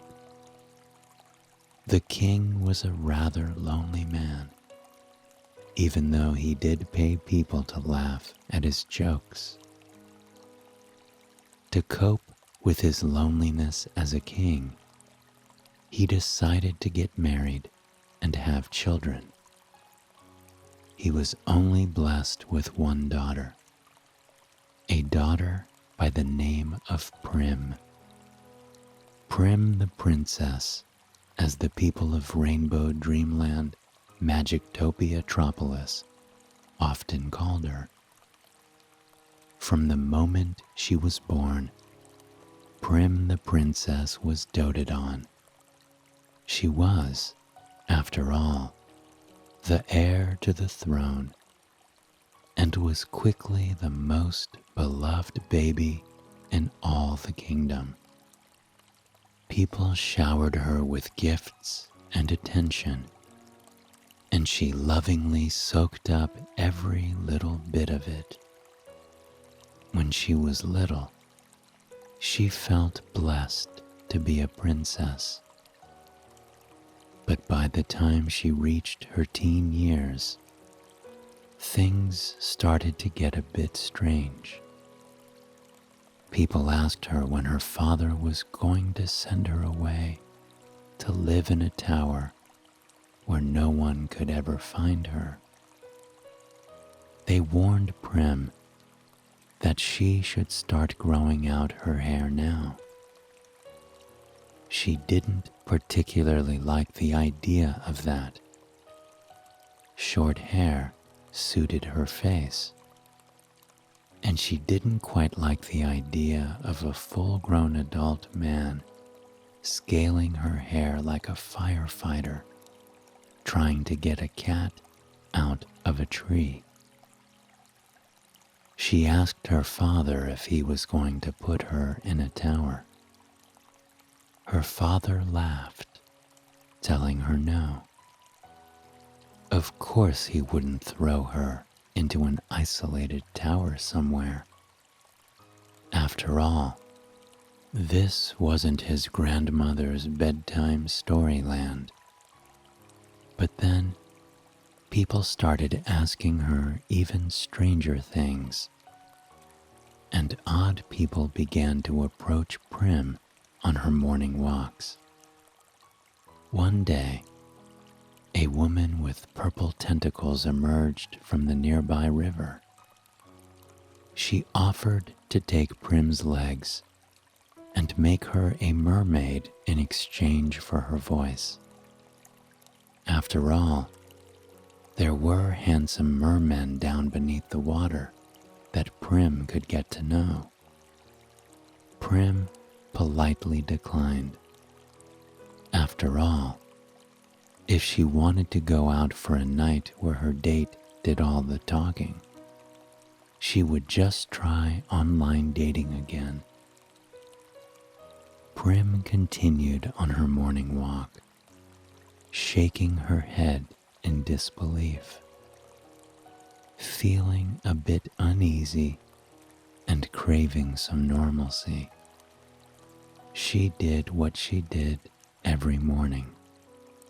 She sang to the birds, who surrounded her and sang back, looking upon her as if she was the sun itself. She had a strange affinity for woodland creatures, but she was sure that had nothing to do with her being a princess in a fairy tale land. Surely, the creatures just liked her vibes. But as Prim rounded a corner in the forest, she was surprised to see a strange beast of a man stalking through the woods with a cape. He looked upon her with shame, dramatically shielding his face from her with the cape. He stared over the edge of the ruby-red fabric like Nosferatu himself, and in a booming, deep voice, he warned the princess not to look upon him. "For I am a beast, an ugly, hideous beast who no one will ever love," he declared. "Well, not with that attitude," Prim the princess chimed. The beast stood there, dumbfounded. "Are you not disgusted by me?" he asked, his claws quivering as he fiddled with the edge of his cape. Prim told the beast that no, she was not disgusted by him. There were much worse things in the woods than a beast dressed in fine Victorian clothes with a deep, raspy voice, surprisingly wispy hair, and very human eyes. The beast stood there, dumbfounded as Prim the princess continued on, journeying through the forest without a care in the world. She wandered past the children, following gumdrops to the evil witch's house. And though she tried to warn them, they continued on. She supposed they were just in that phase of childhood where they'd have to escape an evil witch. We all go through it, after all, and most of us make it out the other side unscathed and full of candy. Finally, Prim returned home to her luxe, beautiful castle with a moat. When she arrived there, she was surprised to see a large group of men lined up at the castle gates. When the men saw her, they swarmed her like they were teenage girls, and she was an early 2000s boy band. She hurried away and ducked into her father's chambers, hoping to get answers about the strange men on her doorstep. But when she asked her father The answer he had for her was less than satisfying. He told her that the men were here to try and take her hand in marriage. Prim told her father she had no interest in marriage, and certainly no interest in marrying men that lined up around the castle and swooned at the mere sight of a royal woman. Her father told his daughter not to worry. All he had to do was tell the men about the curse that was put upon her when she was a child, and she would be saved from marriage. Prim looked upon her father in disbelief. She had never heard she was cursed.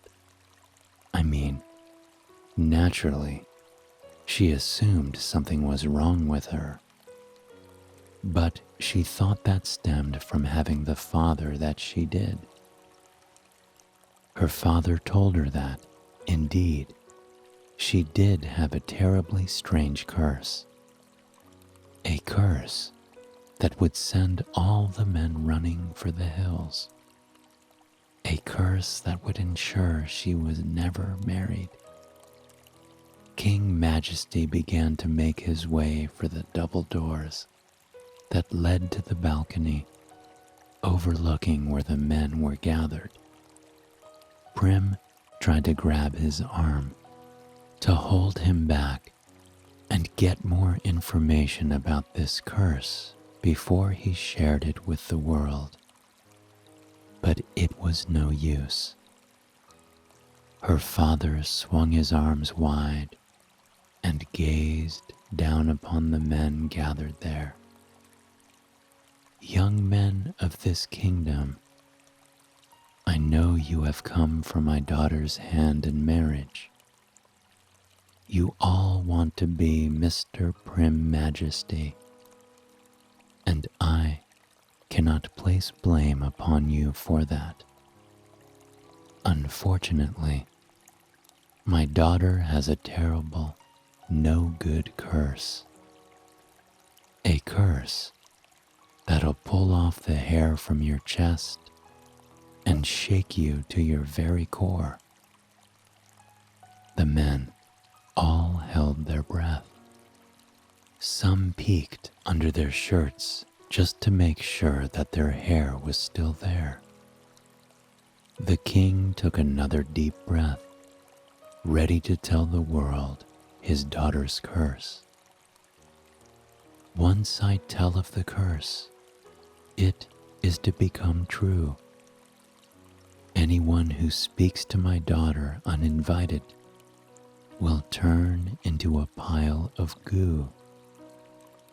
And now that this secret is shared with you, my daughter shall slumber until this curse is seen through.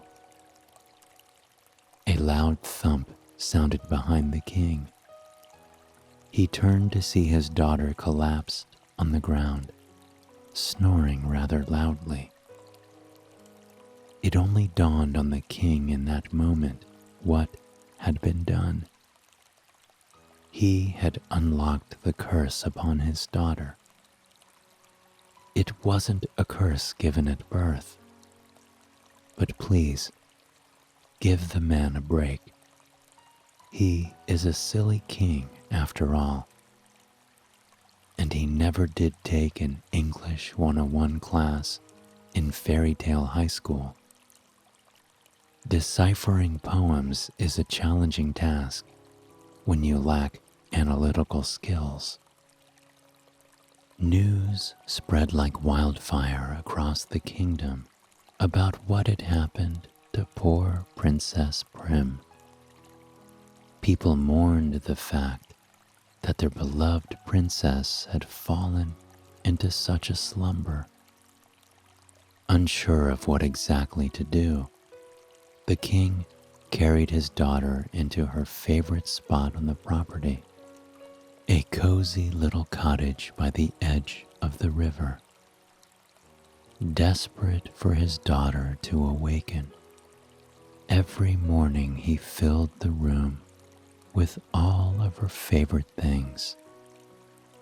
He was not much of a chef, but he whipped her up a full tray of lemon poppy seed muffins every single morning. He even made a glaze once he finally figured out what zest was. He would sit by the window where the fragrant river breeze would waft in, gently blowing the tart, delicious smell of the lemon poppy seeds his daughter's direction. It was an act of love every day, followed by an act of hunger by the time noon came around and he decided the muffins belonged in his stomach.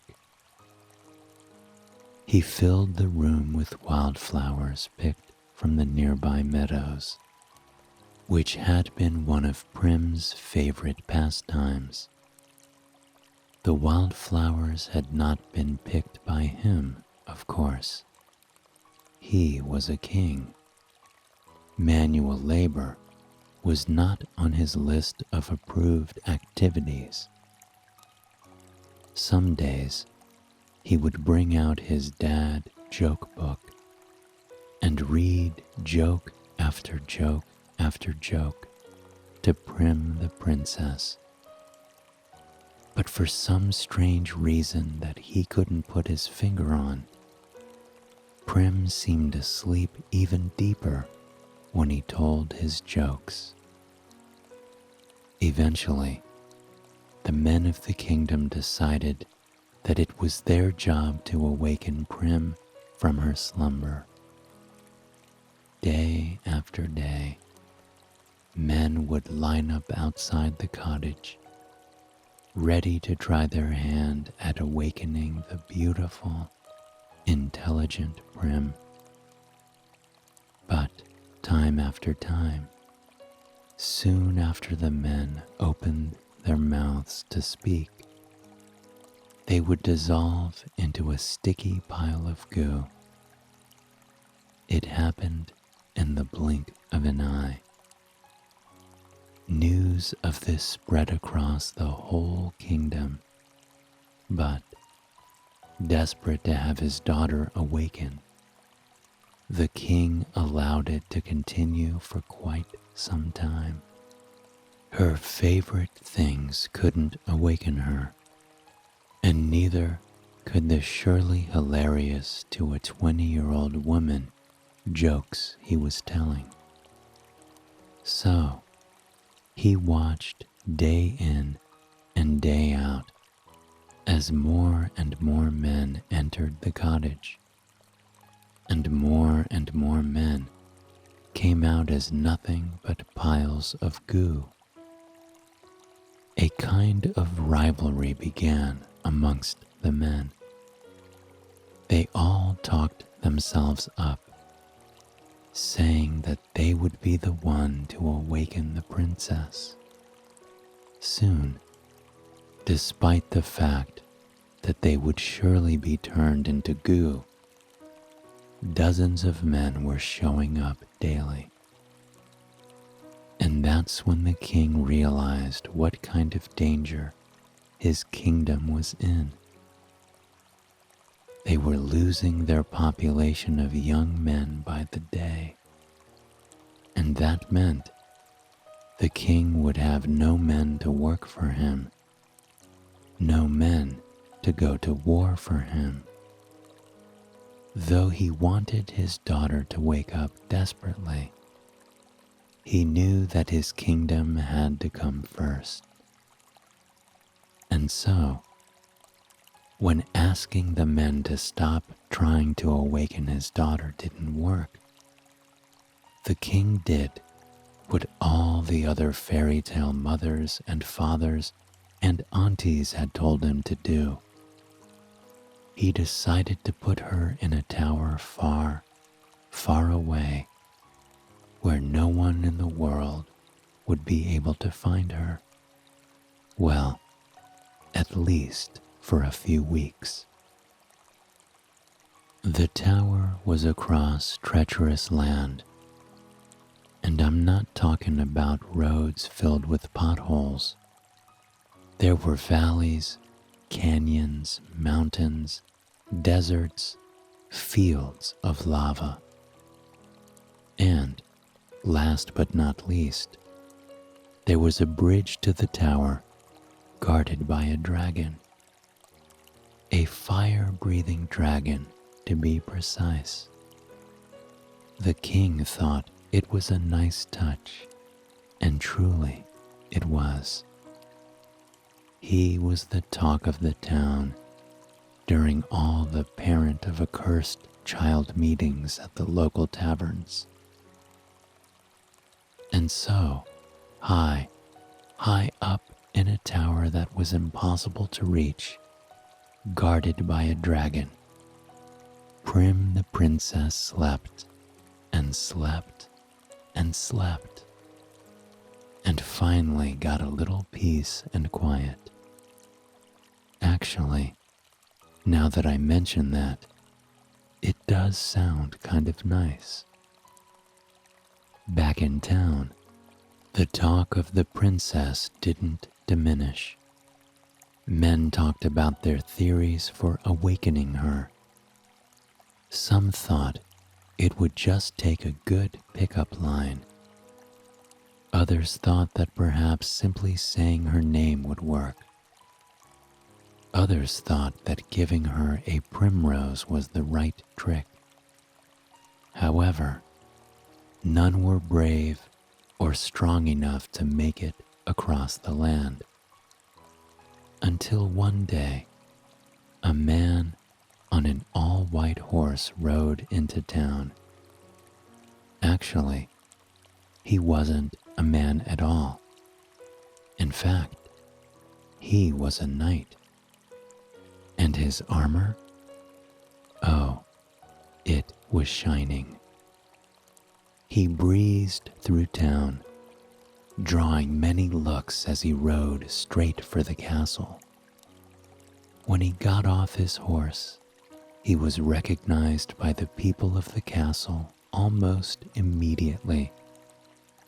His name was Jack Heroson IV, and he had grown up in this town.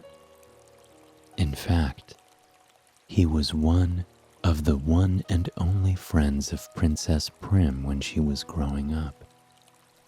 The king was thrilled to see him. He raced to his side and told him the news, at which Jack Heroson politely nodded. He had heard the news already, but this seemed like an important moment for the king, so he allowed him to have it. Jack Heroson valiantly stood before the king and promised that he, and he alone, would awaken Princess Prim from her slumber. He would return the princess to her kingdom and save the future of the city. Old King Majesty was overjoyed. He thanked Jack Heroson and wished him well on his journey, even providing Jack with a mighty sword. Jack sailed across the land on the back of his valiant steed, an unstoppable force of a horse named Sugar Cube. Sugar Cube was the kind of horse who made all the other horses quake with fear.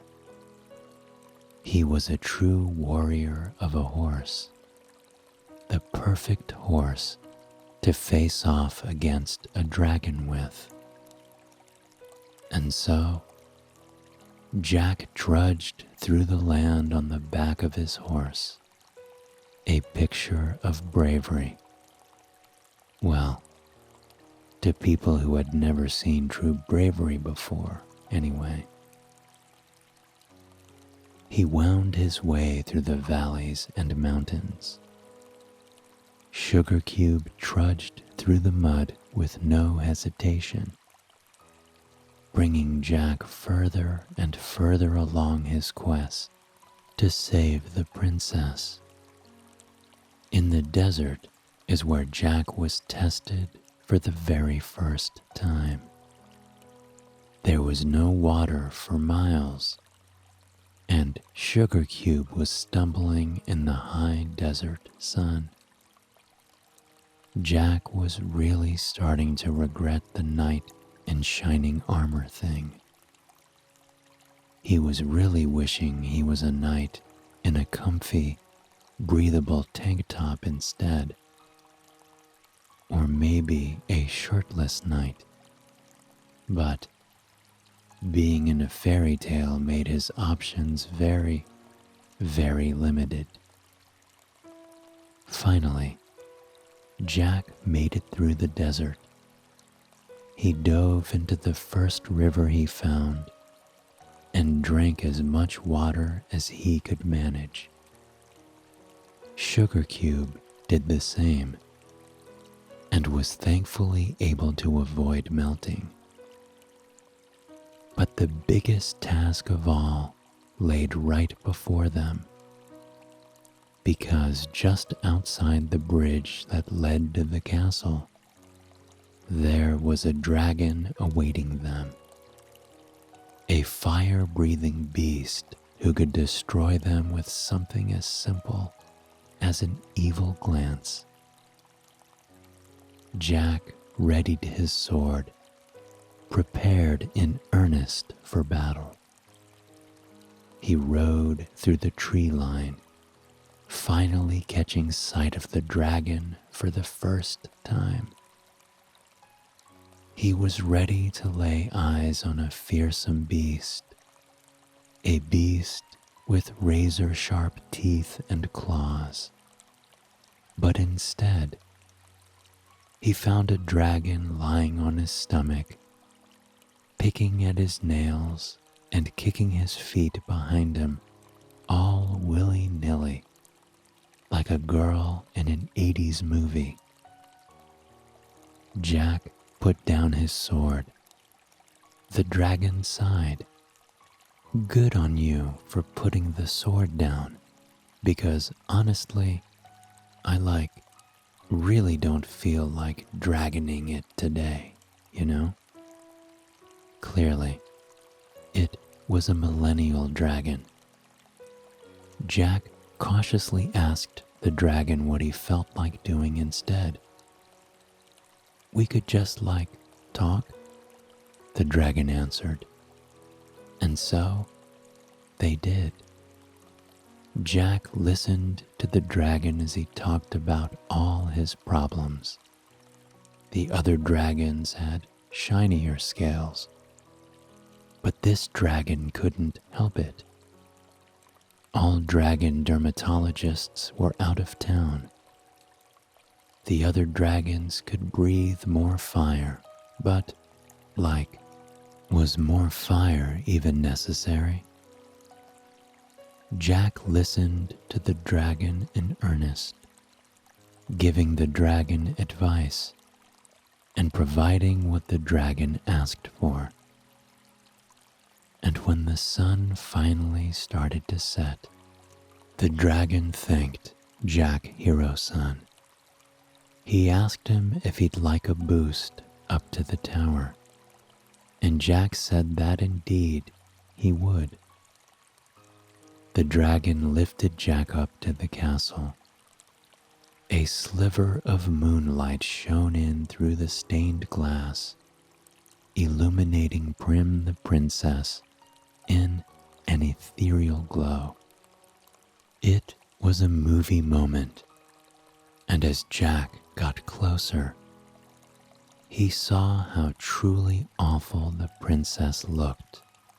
Really, truly. After all, she'd been asleep for weeks. Her hair hadn't been combed. Her skincare routine was in ruins. She had eye crusts for days. But Jack smiled. Her being a mess was exactly how he remembered her. he thought of the curse, of what all the other men had done. And so, instead of talking to her, he simply sat down beside her and waited, and waited, and waited, until finally, Prim took a deep breath and sprung out of bed. She wrapped her arms around Jack, thanking him for being the only one to understand how to break Prim's curse. She simply had to be left alone by someone for a little bit. Jack leaned against the tower wall with her.